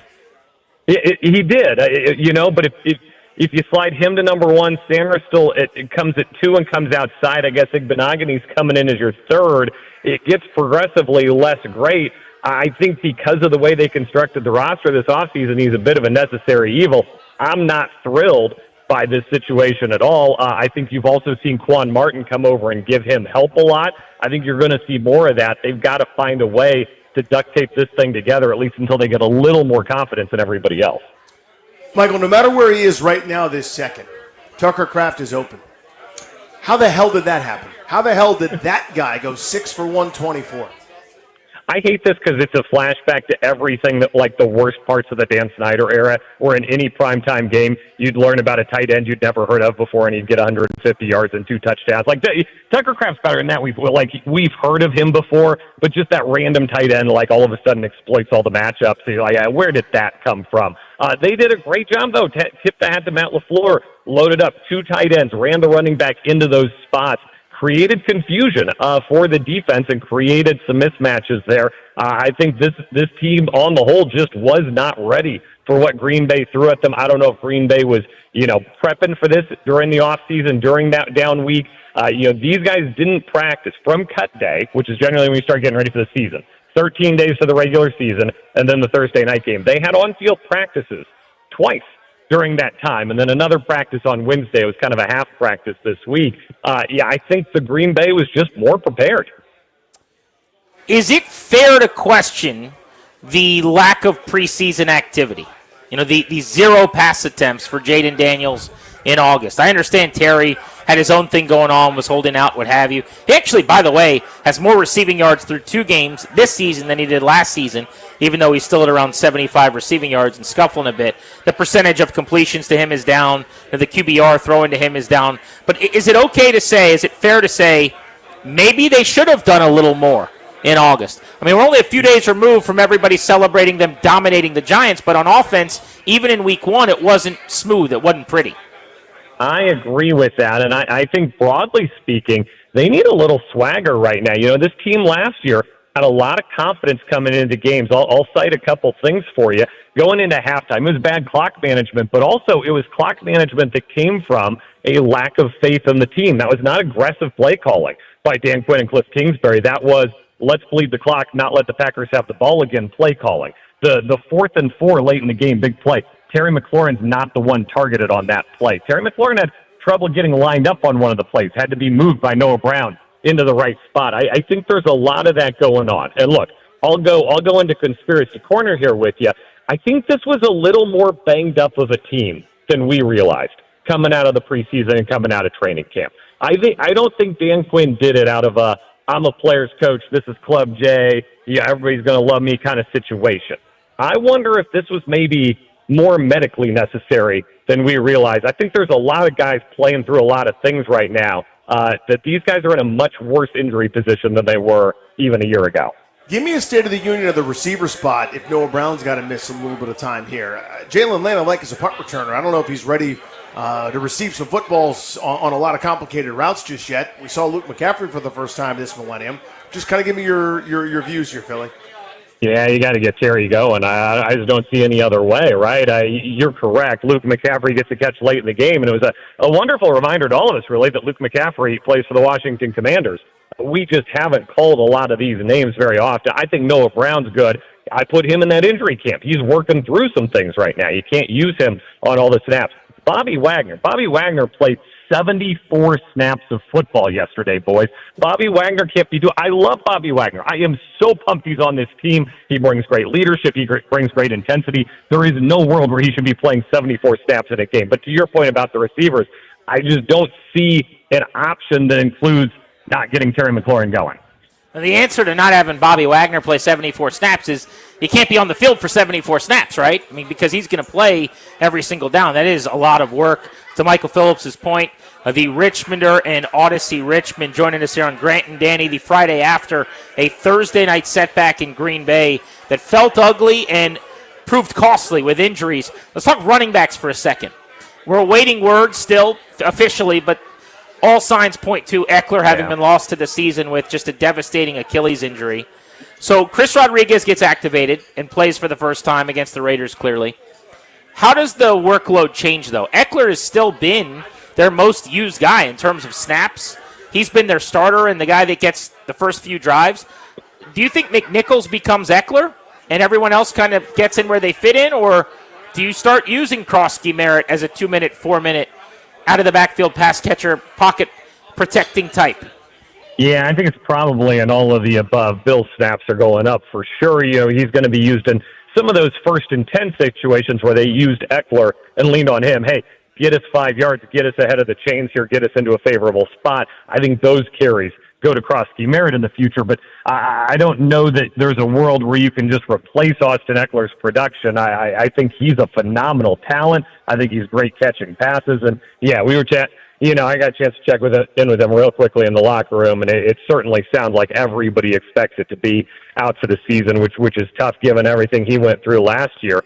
Now, I do think there's enough talent there to make it work, and in the NFL you can make it work without a bell cow back. But they'll miss his pass catching for sure. Green Bay's defense is pretty damn good. We'll find out how good as the season progresses and where they rank and all the DVOA numbers and everything else, but they've been really impressive through 2 games. How much of that, what we saw last night, Miguel, is a blueprint for future teams? It may not have the horses, but kind of the general idea of how to play this offense. Well, I just think, Jaden Daniels, his worst game before last night was the Thursday nighter in Philly, and he was off throwing the football that night, but he was still able to run it with decent efficiency. He was still able to get those yardage. That was the stunning thing last night, guys. When he needed to run the ball, when he got into space and started, they just swarmed. They closed on him. I mean, what an incredible defense that is. Micah Parsons, he's a game changer. You could tell Jaden had to be aware of him everywhere he went. It's not replicable in the sense that everybody else isn't like, just go do what Micah Parsons did. He's one of one for a reason.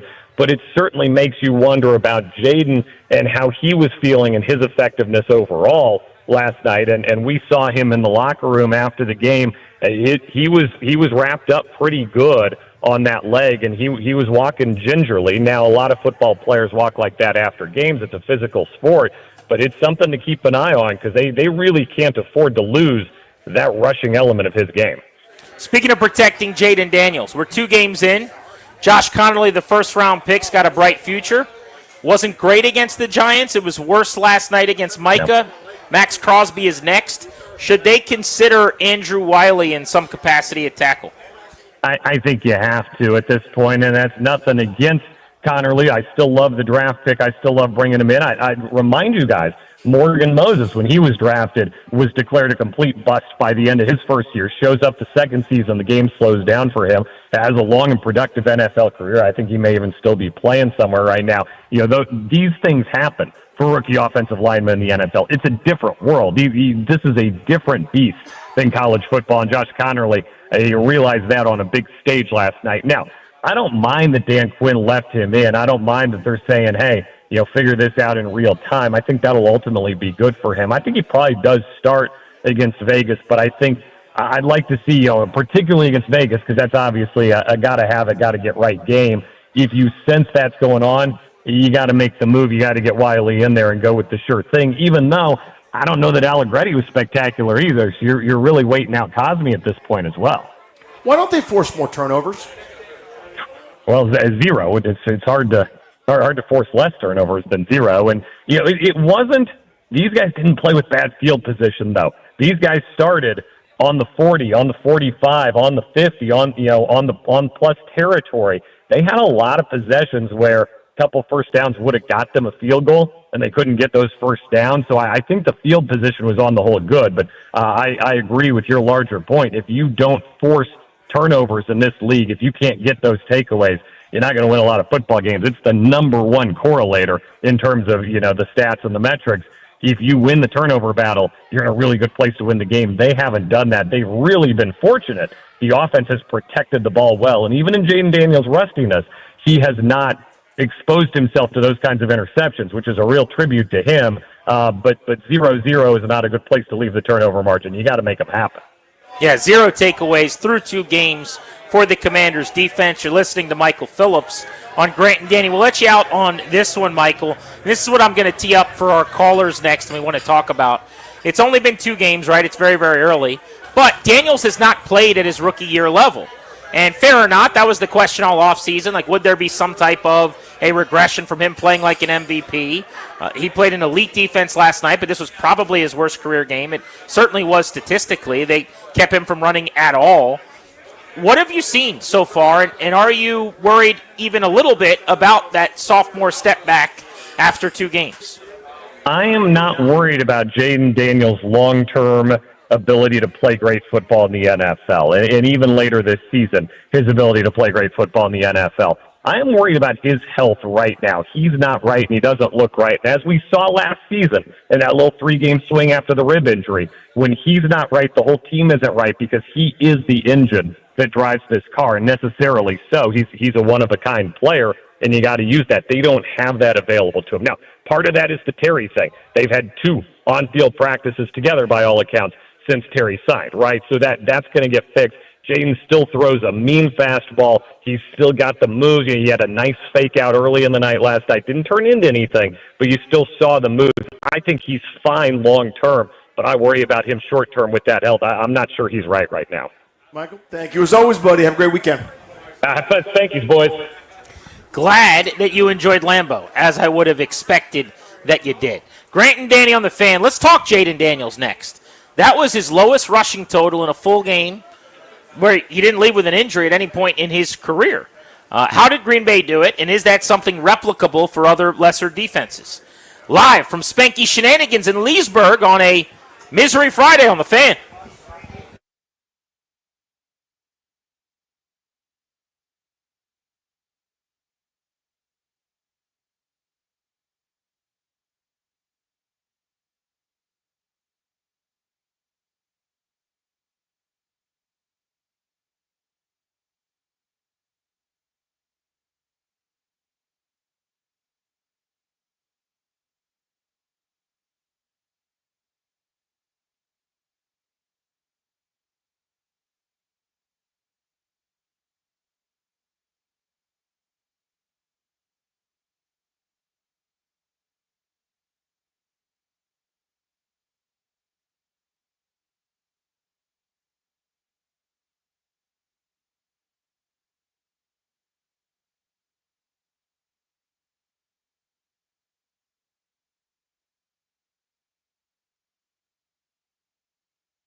I'm Toby Altizer with your sports update on the Fan. On the gridiron, the Commanders came up short to the Packers yesterday, 27-18. Big news for injuries coming out of the matchup.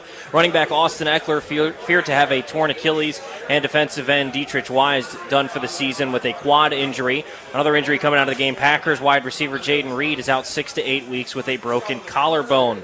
Friday Night Lights tonight, the Nova High School football preview is presented by Northern Virginia Community College. Number 22, Westfield in the state of Virginia, ranked by Max Preps, takes on Langley on the road. Westfield is 2-0. They beat Patriot in week 1, 17-14, and Fairfax last week, 31-15. They'll take on the Langley Saxons, who are 2-0. They beat Fairfax, the same opponent that Westfield beat last week, 21-0 in week 1. They beat Herndon last week, 48-7. Nova helps your student earn a degree, start a career, save on tuition, and make you proud. Northern Virginia Community College, stop at nothing. Get started at go.nvcc.edu.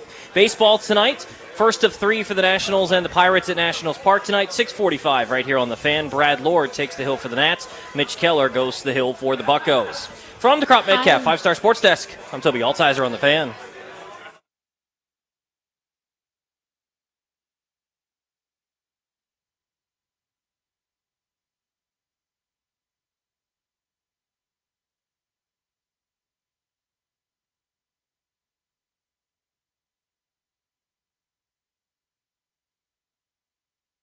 They did a great job of their scheme, and it's a really good football team. So at the end of the day, it's only week 2. We'll learn from that. We got to get better. It's a long season.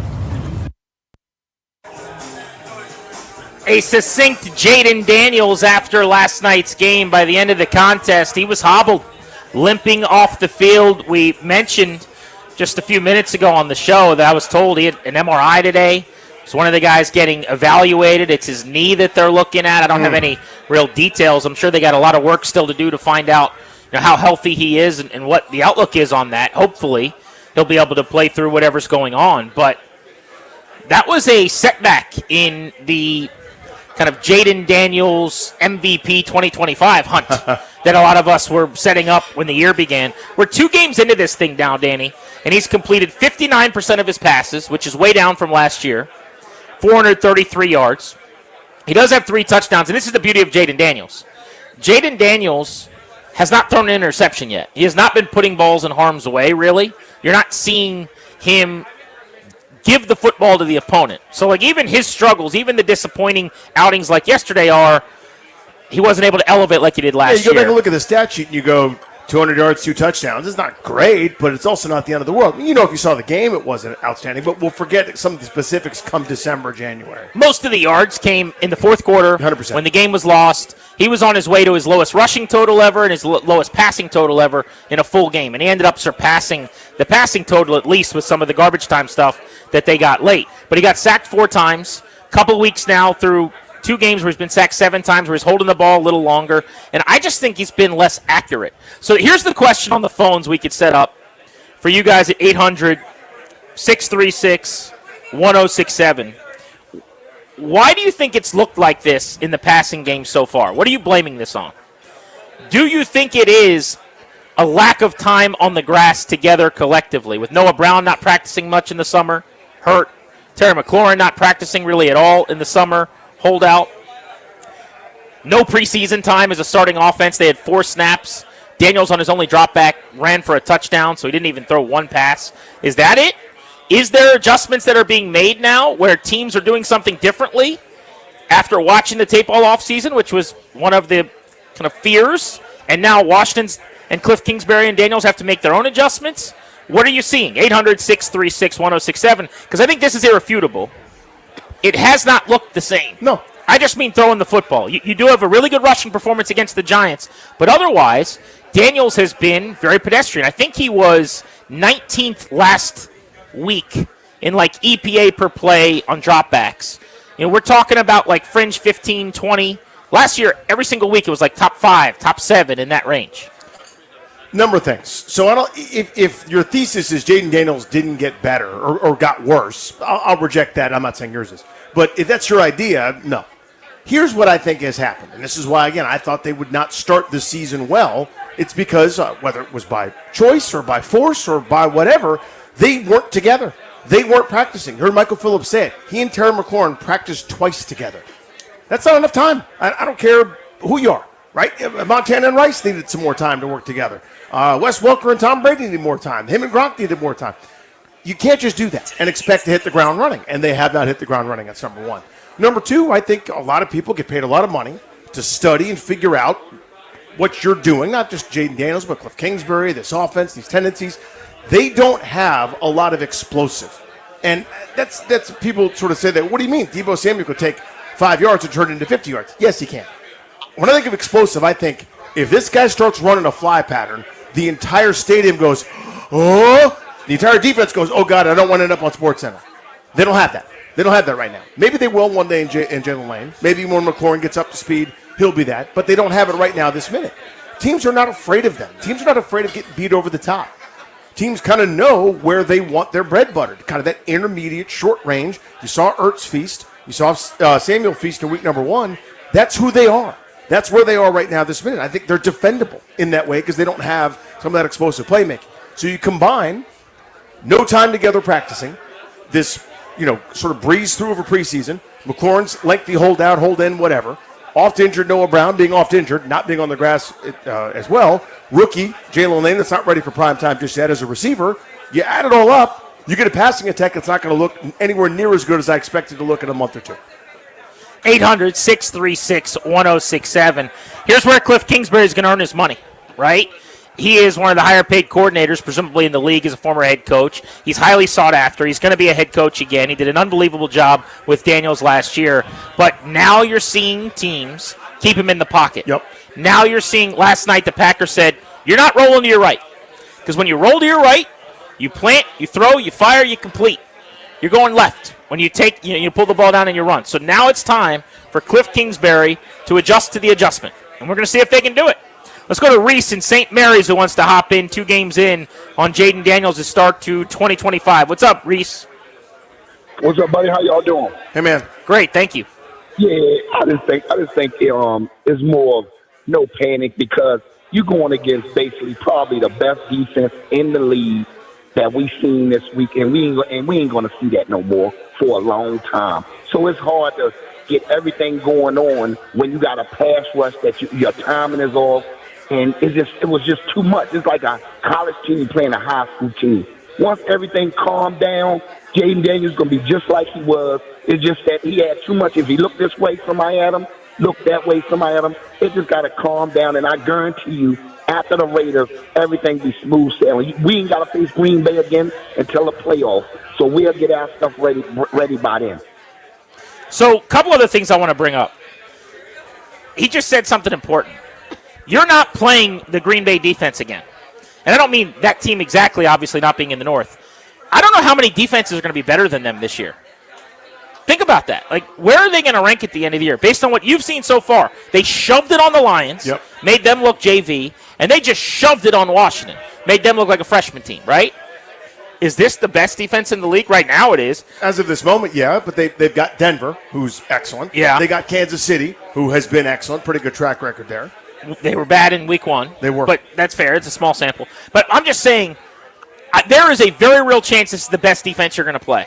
And I bring that up to point to, like, Chicago and Minnesota, that game, where everyone's talking about Caleb Williams and how he looked in Ben Johnson's first game and the Bears. They played a really good Minnesota defense with Brian Flores, who will probably be a head coach next year, one of the better designers and callers on the defensive side in the league. And we're now supposed to say, this is what Caleb Williams is in 2025. That's a bad first matchup. Cam Ward, the 1-1 pick out of Miami. Kid plays his first game ever. I think he was on the road in Denver, by the way. But it was at the Denver Broncos, right? This is like, this defense is as good as there is in the entire National Football League. And that's your first game. And I'm supposed to watch that and go, ugh, Cam Ward, he's not ready. This is not, this is, what are we doing here, right? This might have been the biggest, toughest test that they're going to take all year. This might be as bad as it gets in terms of matchup. So I'm not going to overvalue the performance necessarily, but it is 2 games where the controllable is Daniels' pinpoint accuracy, which last year was incredible. Has not quite been there. To your point, maybe it is partially a receiver issue.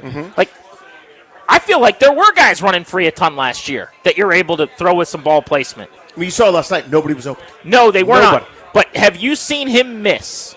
Like he missed Ja'Cory Krosky-Merritt underneath early in the game last night? No. Remember that 80-mile-per-hour fastball that was nowhere near him?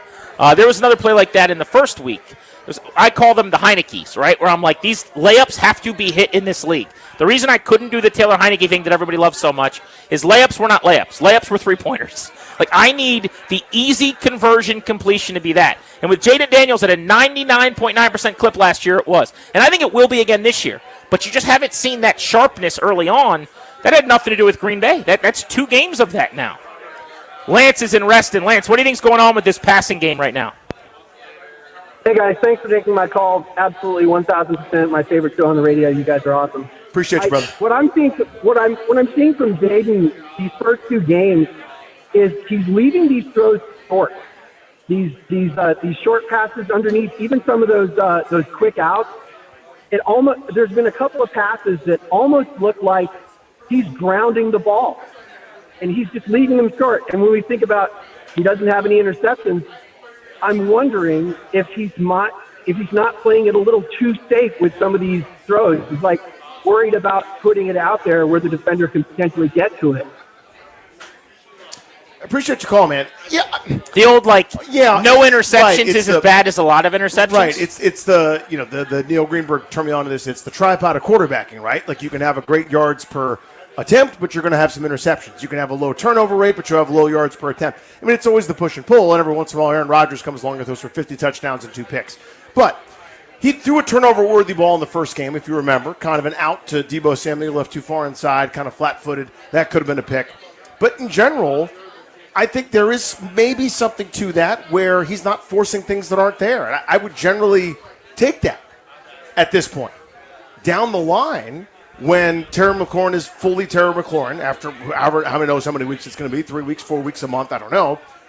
Yeah, throw a YOLO ball. On 3rd and 8, I don't care. Call it an arm punt, call it a potential for pass interference. Maybe McLaurin comes down with it, etc. But right now, it's not as if he's, probably to his benefit to force stuff into traffic all too often, because your defense in theory is improved, and I'd rather live to fight another day than have a costly turnover. But I see the point.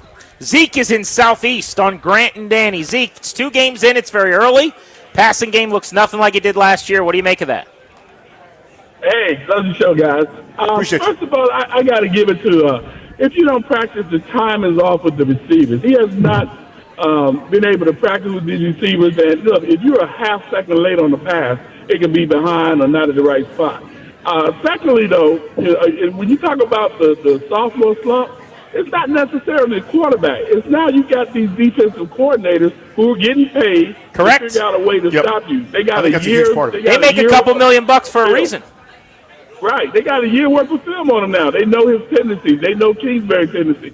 So now you're right. Kingsbury got to earn his money now. He needs to get guys open better than what he did yesterday. And I thought he did that to a degree last year. If you remember, when we started bringing up the Cliff, and I know a lot of fans put their fingers in their ears and started yelling and turning blue, but it was happening. Adjustments were made. All I asked for was please do something different. After Quinyon Mitchell knew exactly where Terry McLaurin was going to be on Thursday night because he lined up on the left-hand side, I'm going, you can't just do that.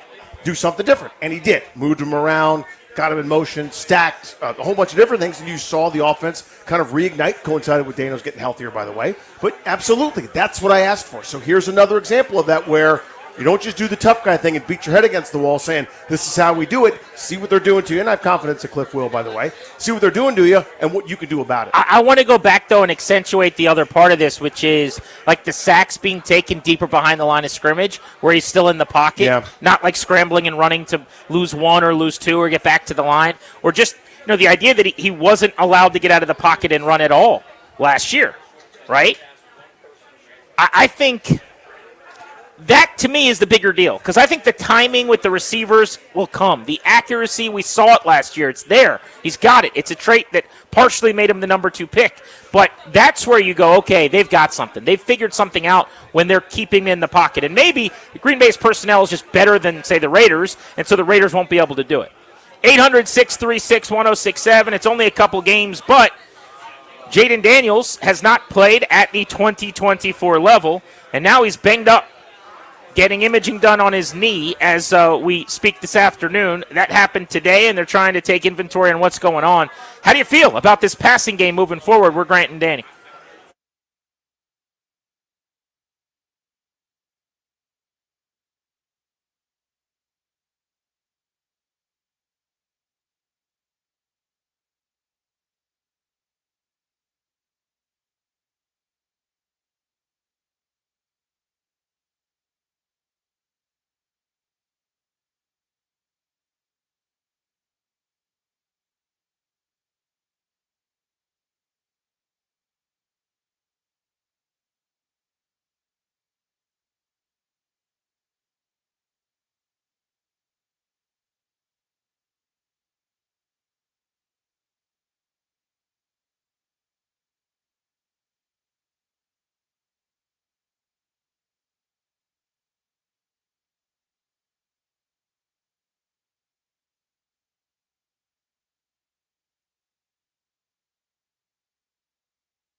they're like I said, they executed their scheme, whatever it was. They executed really well because they won the game.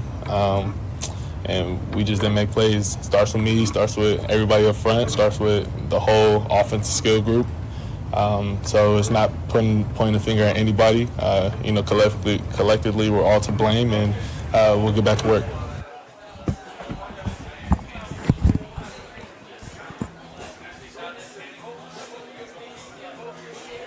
Grant and Danny in Leesburg, welcome back. A Misery Friday, we're calling it. These Friday shows after games are rare. Hopefully we get more victory versions than misery versions. We talked to Austin Eckler, coincidentally at this point, I guess, and sadly, we talked to him on the show last week. We do a weekly Tuesday appointment with him every single week on the show, exclusively here on The Fan at 5 p.m. And it looks like he's lost for the year with an Achilles. But we asked him about injuries on Thursday Night Football. Yeah. And just the turnaround, because I couldn't help but think of that last night. He's the Players Association rep for Washington and one of the leaders nationally in the NFL from a PA standpoint. And he basically said there's not a lot of data that shows, there's really no data, he said, that shows that there's more risk for injuries. And as I'm watching him, and I know that could have happened any game, non-contact Achilles, but all of the piling up of the injuries on the short week for Washington, I just kept coming back for that convo. He's probably right, and it might just be a fluky thing, but damn if that wasn't just a crippling night between him, heartbreaking, Wise, who's in tears on the field, every single player coming over to the cart. Brutal to watch. Beloved in the locker room. Like that, the game happened, whatever. Some of the clunkers are going to take place, stinkers are going to happen. That's where it's hard to move on from that one. Yeah, with Brown and Bates, hopefully theirs are relatively minor by point of comparison.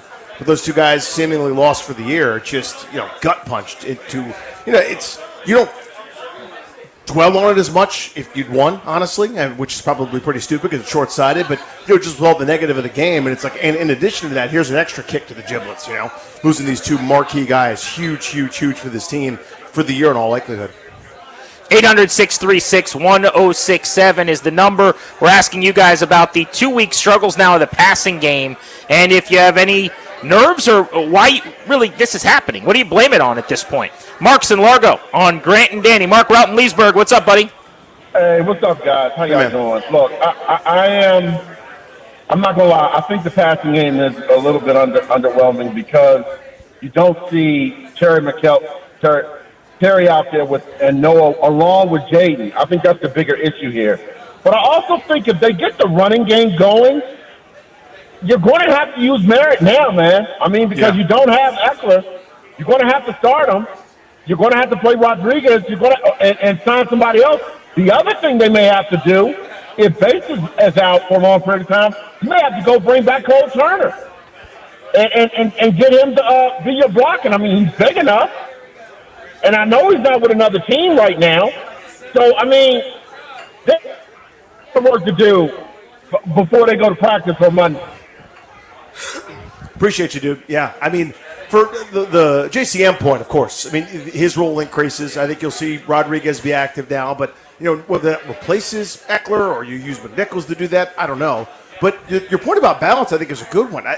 To me, it's always chicken or the egg. Whenever a team doesn't get enough rush attempts, after the game, you get a cadre of fans or people, analysts who go, you need to establish the run the ball. To me, you just need some effective plays to do anything. You need good forward passes to get some runs. You need good runs to get some passes. You need first downs. They didn't have that for the majority of the game. It wasn't until it was semi out of the way where they were finally able to muster a drive or two, converting a few first downs in a row. They were 3 and out the first 2 plays. You can't establish anything. You don't get to your 15 script until the middle of the second quarter after Green Bay's had the ball 3 times. So I understand the point, but yes, one will help the other. Week 1 was really encouraging the way they ran the football and smacked around a really good Giants defensive fronter, one we think is pretty good. They dominated that group, and that was encouraging to see. Last year, it wasn't like Daniels started extremely fast as a passer. Remember the Tampa game? Yep. But I will say in the first 2 weeks, he completed 70 and 80% of his passes, basically. He was 17 of 24 and then 24 of 29 over a 2-game period. Now, it might also have been usage or play calling or whatever they were doing. Maybe it was shorter, safer stuff. I'd have to look up, the IAY and the intended air yards and whatnot. Maybe it was just easier throws. But we can all agree, especially starting in that Giants game, like the Bengals game was week 3. That was the, oh, my God, this guy's amazing game. Yep. That's coming up against the Raiders. Are they in a place where they could have that game, I guess would be my question. And that's where I would say no. As an offense, they're just not at that level. They're not clicking in that way. Luke is in Waldorf. Luke, what's up? What's up, fellas? How y'all doing? Good, buddy. Very well, thank you. Listen, is this a moment where we panic? I think it's a moment where we really have to be honest and say, look, we're not quite there yet. This reminded me of that Baltimore game where we just did not look like we measured up. And I don't know what's going on with JD5, right? Because I don't know if he's injured or whatever, but this cavalier attitude that he plays with, I get it, that's him. But it was different when he played against Joe Barrow because Joe Barrow had all the talk about this and that, and he really wanted to cement himself over that. We need that kind of energy every game, and I'm going to tell you now, establishing a run is going to be huge, and I think the rookie gives us the best shot of establishing that. I don't know what Terry McLaurin is going to do, what he's waiting on, but you cannot keep running Debo in motion, then running him back and forth. That just wastes too much energy, and we've seen that before. So I'm in a little bit of a panic because I bought my season tickets, and it doesn't look like we're there yet, but I'm hopeful. Well, it's a good call. Appreciate you making it. I said this the other day, and I was actually talking to a dad at school drop-off this morning about it. I really wish this game was in Week 5. I would have loved to have seen it in Week 5 when this group had gotten a chance to gel a little bit, been together, got some practice time, had everybody up to speed, etc. Then we can do this short turnaround thing from Sunday to Thursday, going to Green Bay. I would have loved to have seen it. But right now, this minute, I think the caller's point's right. They're not there where Green Bay is. That doesn't mean they'll never get there. It doesn't mean that Green Bay will maintain this level for 3 more months and win the Super Bowl. It doesn't mean that they'll go undefeated and the 72 Dolphins won't get to pop their champagne. But it also is a reminder that this is your current inventory. This is your face the music type game. You faced it. You're not there. Doesn't mean you can't get there. I think it's harder now with some of those injuries. But it's not a gavel slamming time for me. But it's also indicative, and it's also something just to look at and go, okay, here are the weaknesses, here are the issues, here's what might prevent you from it, instead of just kind of a rah-rah homer kind of thing. At the risk of kind of confirming a prior too soon, and it's such a easy, lazy thing to come back to if they were not going to get off to a fast start. Right. I can already tell you, though, I think next preseason I need more. And Terry will be out there, which will be great, but I need them to just try a little more in games with guys. Like, you can't have 0 pass attempts for a second-year quarterback, for me. And I do think that some of that is a factor here. There are others, clearly. But good riddance, Green Bay's defense. I'm glad they're in the rearview mirror. I don't want to see those guys for a long time. Bring on defensive coordinators that are NFL lifers, that have been in this league for a long time, that have to deal with Cliff Kingsbury running some Saturday stuff that works and that is exotic and fun. Because Hafley, the coordinator for Green Bay who came from college, had it all figured out. Didn't have a whole lot of questions. He didn't bubble in right away. You ever take a test where you just sit down and you're like, oh, that's A, that's C? It's like you got the open book or something. Oh, yeah. He knew all the bubbles on the Scantron to fill in. Would it surprise you after this season if it came out there was some kind of crazy story where there was like a Spygate type scandal and he did have everything and he really knew what it was? And you go, okay, well, that game makes sense now. Grant and Danny on the Fan. A lot of people are asking me about Daniels getting the knee looked at when they thought it was an ankle. I also thought it was an ankle, just That's what based it looked on like, didn't it? The ankle is what kind of rolled a little bit. Like his cleat got caught in the grass and the leg kind of turned sideways. But yeah, what I heard was the knee was getting looked at. So hopefully it's minor, but something to track going into the weekend for sure. Grant and Danny on the Fan will take you up to 6:15. Don't forget about and a Nats leadoff from Spanky Shenanigans in Leesburg next.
I'm Toby Altizer with your sports update on The Fan. This update is brought to you by Prince George's Community College. It's Misery Friday on The Fan after the Commanders lost to the Packers 27-18 yesterday. Updates on some Commanders' injuries. Haven't heard anything further on running back Austin Eckler, but he's feared to have a torn Achilles. Defensive end Dietrich Wise, we've heard today, did suffer a season-ending quad injury. Tight end John Bates and wide receiver Noah Brown both left with groin injuries. We'll get more updates as time goes on. Packers wide receiver Jaden Reed is going to be out 6 to 8 weeks with a broken collarbone suffered last night and some injuries around the NFL. Chiefs wide receiver Xavier Worthy is listed as doubtful with a shoulder injury. Eagles tight end Dallas Goedert is out for Sunday's matchup, and the 49ers ruled out quarterback Brock Purdy. Mac Jones is going to start in his stead. Baseball, Nationals begin a 3-game set against the Pirates tonight to begin the second to last homestand of the year. 6:45 first pitch. Can hear the game right here on The Fan. Brad Lord takes the hill for the Nationals. He's 5-8 with a 4.20 ERA. Mitch Keller starts for the Buccos. He is 6-14 with a 4.16 ERA. Nats on deck getting underway here in just under 15 minutes. You're busy. We get it. We offer online, evening, and weekend classes. PGCC works around your life, not the other way around. Register now at pgcc.edu.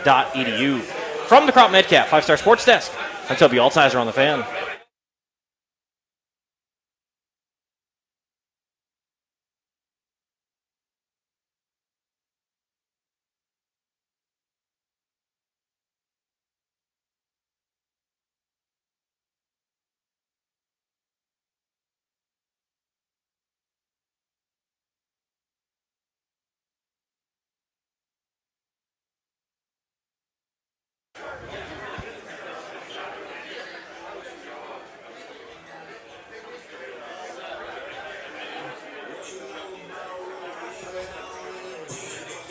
Stretch run of Grant and Danny on this Friday and for the week after a 27-18 loss at Lambeau Field in Green Bay.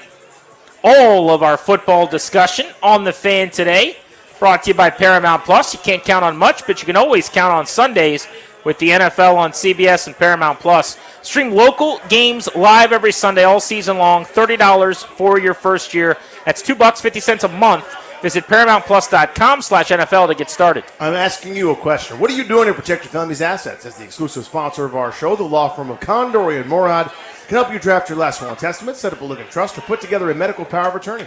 Schedule a free consultation with their attorneys today by visiting KMLawyers.com.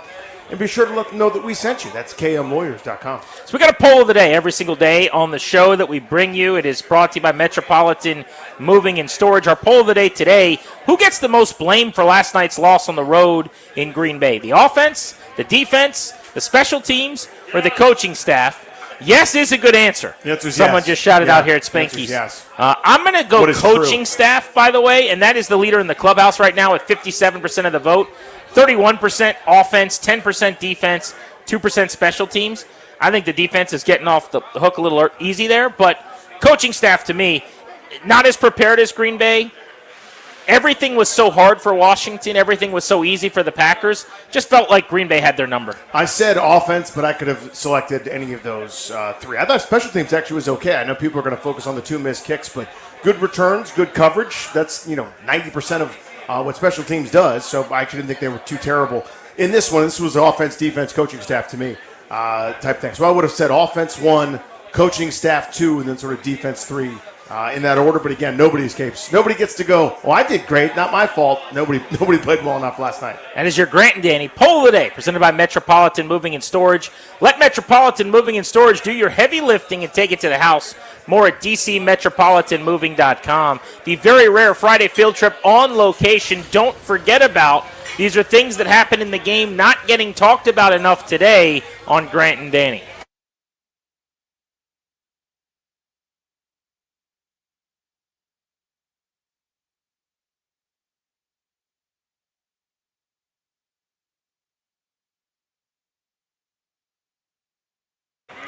Don't forget about Zach Ertz making a couple guys miss on a touchdown catch. Looking spry. No Yak Zach, they call him? They do call him. That was lots of Yak Zach. 13 yards of Yak and made a defender miss on a touchdown catch. I thought both of their touchdowns were nice plays by the receiver because Deebo Samuel on his score from Jaden Daniels ran through a tackle at the goal line, kept his knee off the ground. Shouldn't have been a score. Most guys don't actually get across the end zone line on that play. So I thought Ertz and Samuel on their touchdown catches brought the goods. Don't forget about the fact that, and I was wrong about this, I thought Frankie Louvu would be a juggernaut this year. Would be able to rush off the edge even more. I thought he would be set up with better defensive tackles next to him, maybe other defensive ends to create some havoc, give him some one-on-ones. 0 quarterback hits, 0 tackles for loss, only a couple of tackles last night, and of course 0 sacks to go for it. 0 contribution from a guy that was their best defender last year.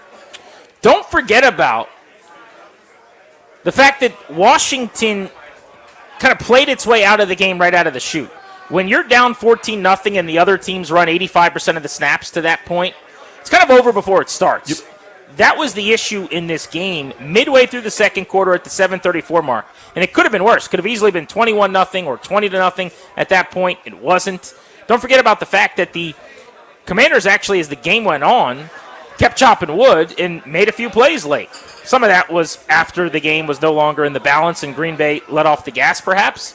But this was an early issue. This was a not showing up under the lights with everybody watching in prime time, something we'd gotten used to around here, but had left in the rear view under this regime. Please don't forget that Washington squandered their timeouts in the second half, didn't use them in the first half. That was coaching malfeasance, in my opinion.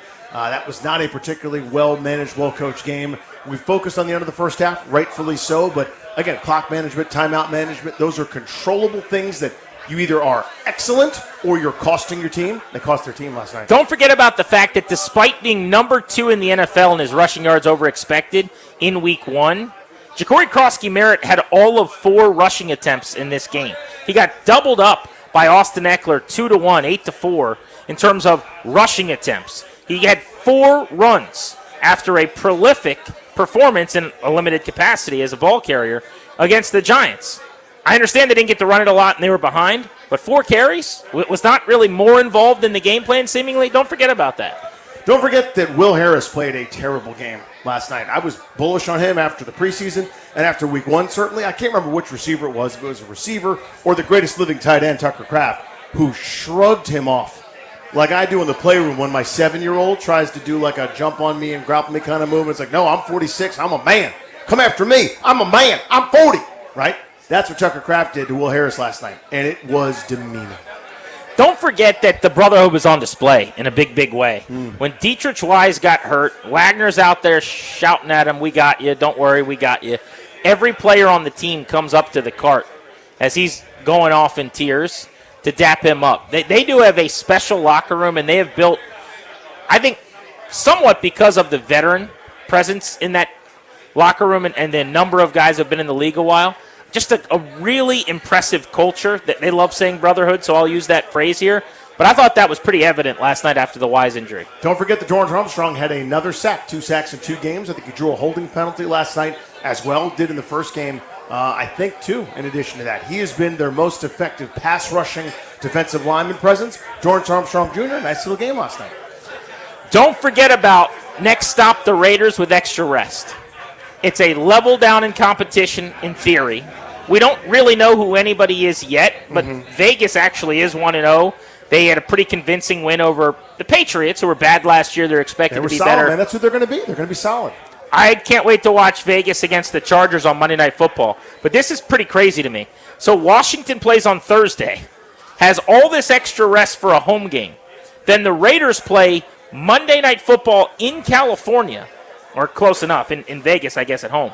But then 6 days later, they're in D.C. for a 1 o'clock local time game, 10 their time.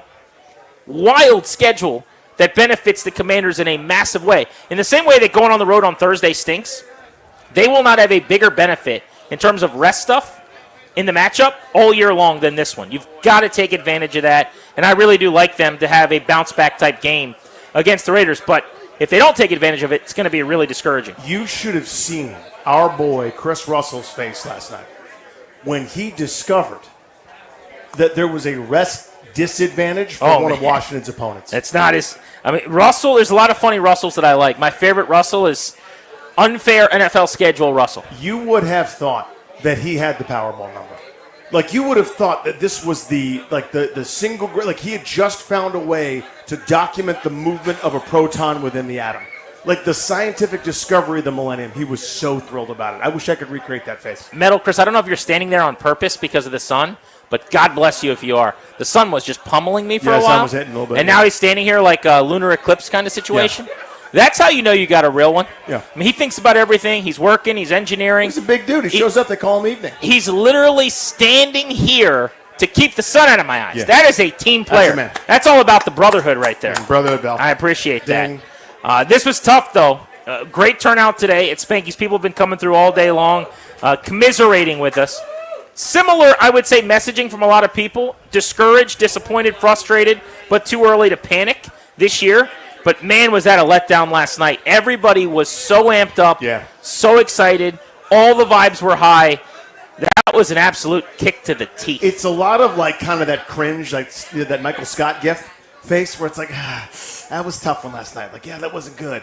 Because you're right. The excitement, you can only be built up so many times and have the rug pulled from you, right? Like, that was a build-up game. That was a big one, man. Oh, It's yeah. week 2. They'll be fine. Again, they'll play better football as the year goes on. But, man, that one stung a little bit extra. Hey, it's prime time. We know the deal. The whole country was watching. But it's also like a lot of hype, a lot of attention. Super Bowl contender. They're getting the hype, but we're only a 3-point dog. We're on the road. Anywhere, anytime, any place ever. Parking lot. Fist fight. Didn't work, and it just feels like kind of an air out of the balloon. The leadoff ahead of Nats baseball. They've got the Pirates in town for Game 1 of a new set at Nationals Park tonight. Back for a homestand. Many of you may be on your way to Nationals Park as we speak. The leadoff is brought to you by the Window Man. Since 1989, the Window Man's been the educational window company. Get your free in-home estimate or visit thewindowman.com's all-new Fairfax showroom. Behind Brad Lord, he has risen. C.J. Abrams leading off playing shortstop. In left field, that's James Wood. Batting third at first base, Josh Bell. Your cleanup hitter, D.H. Dalen Lyle. Batting fifth at second base, Luis Garcia Jr. Hitting sixth, doing the catching, Riley Adams. Hitting seventh at right field, that's Dylan Cruz. Batting eighth at third base, that is Brady House. Batting ninth in center field, Robert Hassel the third. Order of business here going into the weekend. First and foremost, Washington's got to rest up, lick their wounds a little bit. Hopefully you get good news on John Bates and Noah Brown, some of the injured players, namely, though, Jaden Daniels. Let's figure out what's going on with that knee. Hopefully he's okay and able to practice in full and not affected at all going into the Raiders game. That would be significant. But we'll be taking inventory on this game and on the weekend in the NFL ahead. Get to sit back and put our feet up all day on Sunday and watch Red Zone and all the NFL action, which will be great. We will have Jay Gruden on the show Monday at 5 o'clock. And we're expected to be joined by Austin Eckler to get the latest on what's going on with him Tuesday at 5 o'clock as well. Yeah, this is one of those, you got the bad thing out of the way, right? Thursday night primetime, it sucks, it stings, but by the time Sunday rolls around, we'll get so many more data points on the league, who's who, who's what, who's where, why, what's a trend, what's a mirage, how good somebody is, etc. I can't wait for Sunday. It's a stress-free football watching day. Clap it up for Toby Altizer. Wait, 51 shrimp today. That's 51. That's the new record. 51 shrimp today. Terry McLaurin with 48 yards. You got nothing on Toby. For the rest of our crew out here, Metal Chris and our promotion staff, we appreciate them. In Leesburg, it's Spanky Shenanigans for Darius, Ryan, and the group back in our Half Street studios. Grant and Danny saying so long on a misery Friday. Ladies and gentlemen, the weekend.